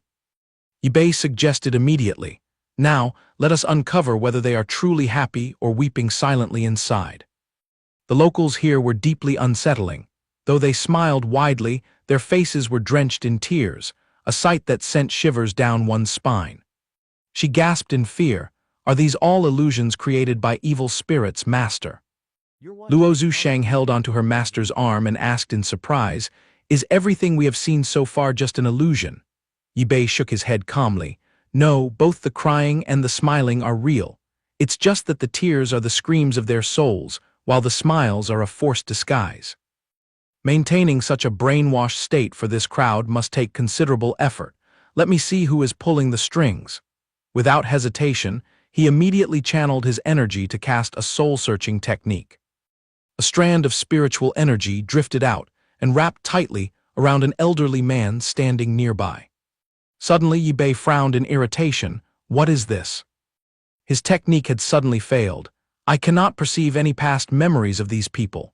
Hearing this, Luo Zushang rolled up her sleeves eagerly. "Let me try, master." With that, she unleashed a blast of true energy straight at the old man. Just as expected, her spell failed as well. "I give up. I cannot extract anything about their past other than trivial memories of the island. Who could have sealed their minds like this? What on earth is their purpose?" As the surroundings seemed to freeze, a gust of wind swept by, and she looked up at the cherry blossom petals fluttering down. Ip2's eyes flashed with a sharp light. I see now." Catching a petal and crushing it, he turned to explain to Luo Zushang, "Someone has placed a spell on the cherry blossoms to constantly suppress the people's sorrow, forcing them to erase their past and put on a smiling face all day long." He stroked his chin thoughtfully. "If we follow the path of these cherry blossoms to locate their source, we can uncover the secrets of Tsumi Island and gather the entire set of ancient martial arts relics quite easily." Following that direction, a massive pavilion loomed before them. She narrowed her eyes in suspicion. "Master, is that their stronghold?" Ip2 smirked. "Let's go in and investigate." As soon as they stepped inside, both master and disciple halted, stunned by the dazzling and mystical scene before them. Luo Zushang realized this was a brothel. He calmly remarked, "Let us go in and look around." Before they could even cross the threshold, a crowd of courtesans rushed out and surrounded them. "Oh my, this young master is exceptionally handsome. I want to serve you tonight." Another chimed in, licking her lips, "And the young lady accompanying him is absolutely gorgeous as well." The courtesans here were incredibly sweet-tongued, coaxing them playfully. "Handsome young master, are you looking for someone to attend to you? Our establishment caters to both ladies and gentlemen. Our basic package is only 2,000, and since you are new here, I will give you a 50% discount. How about it?" The others chimed in. Yes, it's a great bargain. With looks as top tier as yours, we can lower the price even further. If you take the couple's package, we can unlock a free group service for a massive discount." The two women pressed close and clung to Luo Zushang, causing her to shriek in fear. "Ah, master, save me." Instead of letting go, the woman held her even tighter. "Don't be in such a hurry, young lady. We also have male companions. If you and this handsome master enter the chamber together, we will give you a shocking discount." Without a word, Ip2 pulled out a premium spirit pearl and tossed it into the air. The pearl soared high, emitting a dazzling light that caught the eyes of the greedy courtesans. Crossing his arms, he announced casually that heaven-grade crystal is a reward for whoever can catch it. Upon seeing the treasure, the courtesans immediately swarmed like hungry wolves, fighting over it. "Get out of the way, that heaven crystal is mine. It is enough to live comfortably for the rest of my life. It's mine, I want it. Once I have it, I won't have to work hard entertaining guests anymore."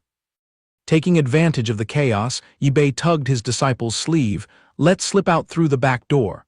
She breathed a heavy sigh of relief. "Yes, master." As they slipped through the streets, they bumped into a very familiar figure from behind. Luo Zushang called out, "Junior sister Yimeng, what are you doing here?" The young woman turned around, staring at them in surprise. "Who are you two?" It was indeed Yimeng without a doubt. Luo Zhushang quickly stepped forward and grabbed her sleeve. Are you joking? This is our beloved master and I am your senior sister. Do you not recognize us? Yimeng's face turned pale as she pulled her sleeve away. You have mistaken me for someone else. I do not know you. With that, she turned to leave quickly. I am in a hurry, excuse me. Seeing her sister try to flee, Luo Zhushang yelled in frustration. Yimeng, stop right there. Deeply disappointed by her junior sister's rejection, she asked dejectedly, Master, has Yimeng also suffered from memory loss? He shrugged and replied calmly, I just examined her soul. Her mind is perfectly fine. She is merely putting on an act to avoid us. She widened her eyes in astonishment. What? Luo Zhushang was still perplexed. Clearly, although Yimeng did not follow you as closely as the other sisters in the past, she always held you in the highest regard. With just a word from you, she would cultivate tirelessly day and night to break through to the king's spirit realm. Why is she acting like a complete stranger now? Ip2 frowned, analyzing the situation deeply. She secretly fled in Ying and pretended not to know us, yet here she is wandering about this inner courtyard. She must be playing a significant role in this stronghold. He nodded ahead. Let's go straight in to investigate. Luo Zhushang followed closely behind. As you command, master. The inner courtyard was dead silent, as the first rays of dawn fell upon their highly alert faces. Taking a careless step, Luo Zhushang's shoe caught an invisible tripwire, which was clearly a security alarm set by someone. She startled and cried out, what was that noise? Immediately, a powerful voice echoed from the shadows, audacious brats, to dare trespass into the restricted inner courtyard. Today, there shall be no escape for you. A loud boom erupted beneath their feet as a strange light flared up, trapping them. Amidst the rising smoke, Luo Zhushang quickly covered her nose and cried, Oh no, it's an anesthetic poison gas from an ambush array. He swiftly held his breath and signaled her with an eye contact. Let's take this opportunity to see what kind of scheme they are hiding. Both Ip2 and Luo Zhushang promptly collapsed onto the floor, pretending to pass out. Shortly after, rustling footsteps approached from a distance. Emerging from the smoke were two youthful maidservants whispering to each other. This man looks to have a profound cultivation. He will surely make an excellent vessel for mother. Let's bind him and take him to her. The maidservant in green dragged Ip2 before a strange, massive tree. He remained motionless, feigning unconsciousness while his mind raced. They actually separated me from the girl. What kind of evil trick are they planning? The maidservant knelt before the demonic tree. Greetings, great mother. This gentleman is a newcomer to the island. His body possesses astonishing power, seemingly born to be your perfect servant.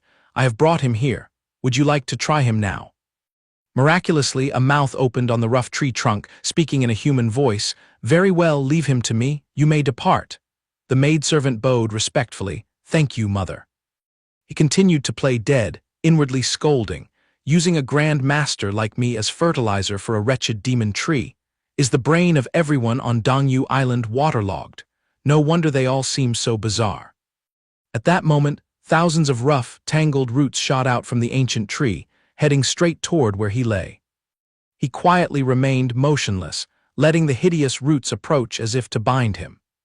Ip2 opened his eyes with sharp alertness, thinking to himself that he had reached the limit of his patience. He slowly stood up and effortlessly sliced the tree branches before him with a casual wave of his hand.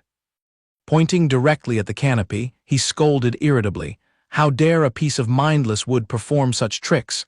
What is your purpose? Let me teach you how to behave like a proper tree. He raised his hand to activate the fire outburst technique, instantly causing a 5-colored beam of light to flare up. Suddenly, the tree shook violently as a golden radiance enveloped it, accompanied by a resounding explosion from its trunk.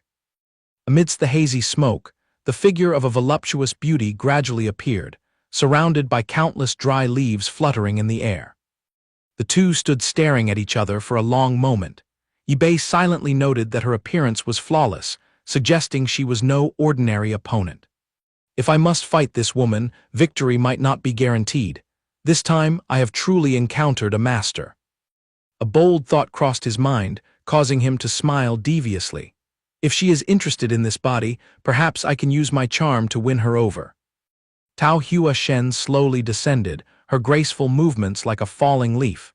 He was taken aback. Did you truly expect me to be your servant? The beauty suddenly bowed deeply before Yi Bei, speaking with a joyful expression. A warm welcome to the undying king. She continued, please forgive my offensive words earlier. I truly did not recognize your noble identity. I hope you can overlook my ignorance. He stared in astonishment at the woman kneeling at his feet. What is the undying king? Harboring numerous questions, he asked skeptically, do I have another grand title that I myself was unaware of? The green canopy quickly turned into a dreamlike pink, with delicate petals drifting in the wind. Tao Hua Shen replied respectfully, I never dreamed I would meet the reincarnation of the undying king. It seems this is our destined encounter. He thought to himself, could this reincarnated undying king she keeps talking about have something to do with my indestructible body? Yi Bei frowned and asked, why do you address me as the undying king, and what is the significance of this island? She bowed slightly, please do not be hasty, undying king. I would never dare hide anything from you. But before I answer your questions, would you be willing to grant me a small request? Without hesitation, Yi Bei replied, what is your request? She stepped forward and lifted his chin. I wish to perform dual cultivation with you. Once we are finished, I promise to reveal everything. Yi Bei assessed the situation. Dual cultivation meant joining yin and yang to advance together. Her cultivation foundation was immense. Perhaps after this cooperation, his own strength would increase significantly. He smiled subtly. Fortunately, she is in human form and not a tree. If she transformed back, my cultivation process would be rather difficult. I agree, not out of lust, but simply to enhance my cultivation and uncover the secrets of this place. All of this sacrifice is for the sake of my disciple, Yi Meng. Glancing at her full chest, and her sensual figure visible through the thin, form-fitting attire, the fragrance of red leaves made the surrounding air feel even warmer. Let it be so, I agree. As soon as he spoke, she joyfully grabbed his hand. The beauty stood motionless, closing her eyes to gather her energy. I shall begin now, leaving him standing there in confusion. Startled, he pulled his hand back and exclaimed, so this is how you plant entities conduct your cultivation. She smiled innocently. Indeed, the intertwining branches are the core of our divine race. This connection creates a sense of inseparable unity between two lives, which is also our secret to cultivation. Hearing this, he was speechless and stood frozen like a statue. The two resumed, their hands tightly clasped as the fusion process began, with waves of vibrant green light surging continuously. A powerful life energy flowed through his meridians. In an instant, the spiritual essence of Dongyu Island poured into him through her. She whispered, undying king, there is no need to thank me. Your decision not only benefits yourself, but also brings blessings to this entire island. As everything concluded, the beauty slowly released his hand. It is finished. Impatiently he said, now you must satisfy my curiosity. Why did you call me the undying king? Furthermore, I require you to explain everything regarding this island. She sighed in reluctance. The reason I call you the undying king is a heavenly secret. Disclosing it would surely bring divine punishment upon me. For now, I must keep it hidden, but I believe you will understand everything when the time comes. He glared at her in frustration. You go back on your word right after using me. She quickly consoled him, but I can certainly share all the secrets of this island with you. He let out a frustrated sigh. It is best that you do not fabricate stories. She closed her eyes to recall, the root of everything stems from a wish I made thousands of years ago. Thousands of years ago, when I attained enlightenment and began to wander the mortal world, I witnessed many things. I realized that no matter how hard mortals worked, they remained wretched, some due to a lack of talent, others due to bad luck. In short, they suffered in every way. She expressed sympathy. They were mired in tragedy, watching their loved ones pass away and their dreams shatter. Consequently, their existence became increasingly miserable and utterly hopeless. She revealed, that sorrow prompted me to create a sanctuary for them. Here, they can cast aside their past and enjoy the present. Everyone's dreams are fulfilled, and even if they fall, their souls remain unbroken. There is always a chance for them to start anew, and if they have no grand ambitions but simply wish to embrace their families and enjoy a peaceful life, that is entirely welcome. They can live in tranquility here. Envisioning the smiles of the souls she sheltered, she added, "This is indeed a paradise I painstakingly built just for them." He stroked his chin, pretending to understand. "So that is how it is. No wonder the commoners here are always smiling. You have wiped their minds and used the petals to transmit spiritual energy to those who wish to cultivate but are too weak to do so themselves." She nodded in agreement, precisely. He frowned and asked, "Is that truly your only purpose, to force them to abandon their past and drown in this sweet, mindless illusion?" He tilted his head, probing further. "In truth, you harbor a grander intention behind this, do you not?" Caught off guard, she hesitated. "Yes." She closed her eyes and let out a sigh. "This place is like a gentle dream for those exhausted by life's storms. Here, they can become whoever they wish and easily reach the pinnacle of glory. If one day they possess the strength to escape this shallow temptation, I believe they will be resilient enough to face the adversities that once broke them. By then, they will have no regrets leaving this false joy, which was merely shaped from the memories they rejected." As the sun shone brightly across the courtyard, he turned slightly. Yi Meng did not care for this paradise and wanted to leave, but she is too cowardly to face her past, isn't she? And living here, does she truly experience real happiness? The woman explained. "She once begged me to preserve her memories, yet over all these years, she still hasn't gathered the courage to take a step off this island." She looked at him with eyes full of hope. "Now that you have personally arrived, I am certain she will find her path under your guidance." Yi raised his chin proudly. "I also sincerely hope my disciple can restore her spirit. But to achieve that, I will need your assistance." Her face lit up with joy. "Whatever instructions you have, please command me." A gentle breeze swept through the garden, rustling softly through the flowers. She bowed slightly. "Undying King, please do not be formal. Your plan not only helps you achieve your wish but also blesses all of Dongyu Island. I am willing to assist you with all my strength." He smiled slightly in satisfaction. "Excellent." Luo Zhushang stared at the building ahead and said, "Master, these people tied us up and brought us here without doing anything, and then suddenly let us go." She expressed her confusion, "And they even treated you with such respect. What is going on?" Yi replied calmly, "My girl, where do you think is the highest point on Dongyu Island?" She answered instantly, "It is the highest tower of Huanyu Pavilion, from which one can overlook the entire island." He strolled leisurely through the rain of cherry blossoms. "Come with me up there to take a look, and you will understand everything." Suddenly the petals changed color, giving everyone a fright. "What is this? Why are the peach blossoms turning yellow like this? What on earth is happening?" A withered petal drifted down and fell into a bowl of water. Yi Meng watched the falling petals in stunned bewilderment. The crowd began to gossip in a panic. These peach blossom petals carried the protective spiritual power of Tao Hua Shen. They never withered throughout the year unless the deity had met with disaster, causing her spiritual power to be depleted. What on earth was going on? The villagers ran for their lives. "Our patron mother is in trouble. Run, everyone. Enemies are attacking Dongyu Island. It is the people from the He Huan sect." A strange object slammed down into the center of the village, triggering a violent tremor. A thick cloud of deep purple smoke spread everywhere.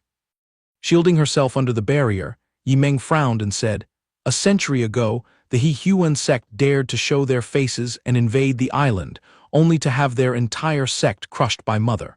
How do they have the audacity to launch a sneak attack today?" Her heart skipped a beat when someone suddenly roared Yi Meng's name. He hovered in the air with his lackeys, his deep voice booming, "What a small world. We meet again." She snapped back immediately. "So it is you. Was the lesson from 100 years ago not enough to get through your skull, that you have come all this way to deliver your own life today?" He retorted arrogantly, "Back then, you lot dared to snatch away my dual cultivation partner and even destroyed my cultivation. Fortunately, I used the art of absorbing yin to nourish yang to rebuild my strength. After lurking in the shadows for years, I have finally found this golden opportunity. Today, all the women on Dongyu Island will be buried alive with us, while the men will prepare to serve me in the He Huan sect." With that, he waved his hand and ordered, "Go, Butcher her for me, and raze this Dong Yu island to the ground." The wicked cultivators immediately shrieked and rushed forward to take her life. She waved her hand indifferently, mocking, "You really must be tired of living." Massive columns of freezing ice instantly surged up, the Grand Tao of Ice. The towering ice mountains immediately froze, all the insolent lackeys solid. Hikai stood at a distance, clapping sarcastically. "Your power is as sharp as ever." Yimeng sneered provocatively, "Now it is your turn." He grinned wickedly, "You have fallen into my trap, you foolish woman." In the blink of an eye, her limbs were locked tight. "What on earth is this?" He stepped forward, tipping her chin up triumphantly. "Back then, I tasted defeat because of that move of yours. Do you think I am stupid enough to fall into the same pit twice? How naive. Today is the anniversary of your death." He mocked arrogantly. "Did you not claim to be compassionate heroes protecting this wretched place? I will crush this land right before your eyes, so you can taste the bitter agony I once endured." Heartbreaking cries rose from the village. "Is there anyone to save us? Has Dong Yu Island met its end?" The spreading sea of fire drove the villagers mad with fear. "The sacred peach blossom tree, the fire has reached it. Everyone put out the fire. What? Hurry, bring water." He glanced toward the tree and gloated. "Without that protective tree, those mortals will remember all their deep-seated resentment and die in agony." Yimeng gritted her teeth and threatened Hikai, "If you dare touch that tree, I swear I will chop you to pieces myself." He stared at her mockingly. "Since you have gone to the trouble of provoking me, it would be a shame if I did not smash it to pieces." With that, he waved his hand and hurled a ball of deep purple fire straight toward the base of the peach blossom tree. An earth-shattering explosion rang out. The citizens shrieked in anguish, "Save the sacred tree! Is there anyone to save our guardian deity?" Yimeng's face turned dark with fury as she unleashed her Grand Tao of Ice. Unfortunately, his purple chains tightened further, instantly crushing her ultimate technique. Hikai laughed wildly and arrogantly. "This is the immortal binding silk, designed specifically to seal spiritual power. Now you are just a useless brat. Open your eyes wide and watch Dong Yu Island burn to ashes." Bitter tears welled up in her eyes. "I was wrong. I should not have given up so cravenly. I should not have deluded myself into believing that hiding away here would bring eternal peace. Master, your disciple regrets it." She screamed with her remaining strength. "I beg you, please save your disciple and rescue Dong Yu Island." From a blinding light descending from the sky, a chilling voice rang out, "Whoever dares to touch my disciple must die." Hikai gasped, narrowing his eyebrows. He strained his eyes to see the majestic figures of Yi Bei and Zhu Shang appear. Hikai demanded arrogantly, "Who are you small fries to dare interfere with my business?" Before the last word could leave his mouth, he took a devastating kick directly. His body was kicked from midair and crashed straight into the ground, creating a deep crater. Struggling to stand while clutching his swollen face, he hissed, "Whoever dared to kick my beautiful face, I swear I will tear you limb from limb." Without a word, Yi Bei released a terrifying spiritual pressure and stepped his heel straight onto the top of his head. As the dust cleared, Hikai was revealed, flattened against the ground. He struggled to lift his head, growling, "You beast." Suddenly he froze, his eyes nearly popping out of his skull. What on earth? Before his eyes was Yi Bei, with a gaze as cold as ice, a robust and muscular physique, and a powerful aura that suffocated the heart. Though he was exceptionally handsome, his most striking feature was the peerless, domineering presence radiating from him. Hikai changed his tune instantly, extending his hand welcomingly. "My good man, your cultivation is truly top tier, making you perfect as a cauldron to absorb yang to nourish yin. If you submit to the He Huan sect, your path of cultivation will be shortened by about 5 centuries. Furthermore, I will speak to the sect master to forgive your previous insolence." He tilted his head slightly, wondering to himself, "Why does everyone in this world invite me to cultivate with them? Even men are interested now. How desperate." Zhu Shang stepped forward, her face filled with rage. "Master, this beast dares to insult you with such filthy words. Let your disciple send him to the afterlife." He waved his hand. "Las Luo, go easy on him. Do not let him stop breathing. Your master thinks his dog life is still of some use." The young lady stepped back, raising her hand to condense a blazing purple fireball. As you command, master. A lethal blow descended with a terrifying power that seemed to split the heavens. She blinked in surprise when she saw a sphere of iron chains radiating thick killing intent. He stood with arms akimbo amidst the crimson chains, gloating, "I am the infamous second in command of the He Huan sect. You lowlifes dared to reject me, and now you even think of assaulting me." He controlled a swarm of chains that shot toward Zhu Sheng. "You are tired of living, brat." The young lady stood firm, her sharp gaze unwavering. The iron chains stopped obediently in midair, with just a purple, death-filled glance from her. Hikai's eyes widened as he cried out, "What kind of trick is this?" Her pupils brimmed with killing intent, and her surging spiritual pressure erupted. The iron chains cracked and disintegrated into dust. She released a tremendous force that lit up a corner of the sky. His face turned pale, sweat pouring down his face like a river. "What kind of monstrous cultivation is this? Unbelievable. It seems I have kicked a steel plate today. Of the 36 stratagems, fleeing is the best choice." Zhu Sheng growled in a freezing tone, "Trying to run, not a chance." She shot forward at a speed as fast as lightning. In the blink of an eye, she was right above the evil cultivator's head. She reached down, grabbed his head, and slammed him violently into the ground. Zhu Sheng dragged his limp body and threw it at Yi Bei's feet. "Master, he is captured. How do you wish to settle this?" the man muttered threateningly in a weak voice. "You lunatics better not kill me. If I die, our grand sect master will definitely raise Dongyu Island to sacrifice you to my soul." He yawned indifferently. "Oh, so there is a big boss behind you, then your life is worthless. Last Luo, clear the trash." Zhu Sheng eagerly gathered energy in her palm. "As you command." Hikai lost his mind and cried out, "Wait, wait, great masters." He quickly pointed toward 3 streaks of light shooting across the sky. "Look over there." Zhu Sheng narrowed her eyes and told her master, "Their strength is not below the Emperor realm, and they seem to be aiming straight for this island. Let your disciples send them to the Western Paradise." Yi Bei nodded indifferently. "Go clean them up." Zhu Sheng excitedly asked, "Master, I shall go and collect the corpses of the whole pack then." Just at that moment, Tao Huashen suddenly appeared behind Yi Bei. The beauty's face was filled with utter confusion. "What?" He turned his head to observe.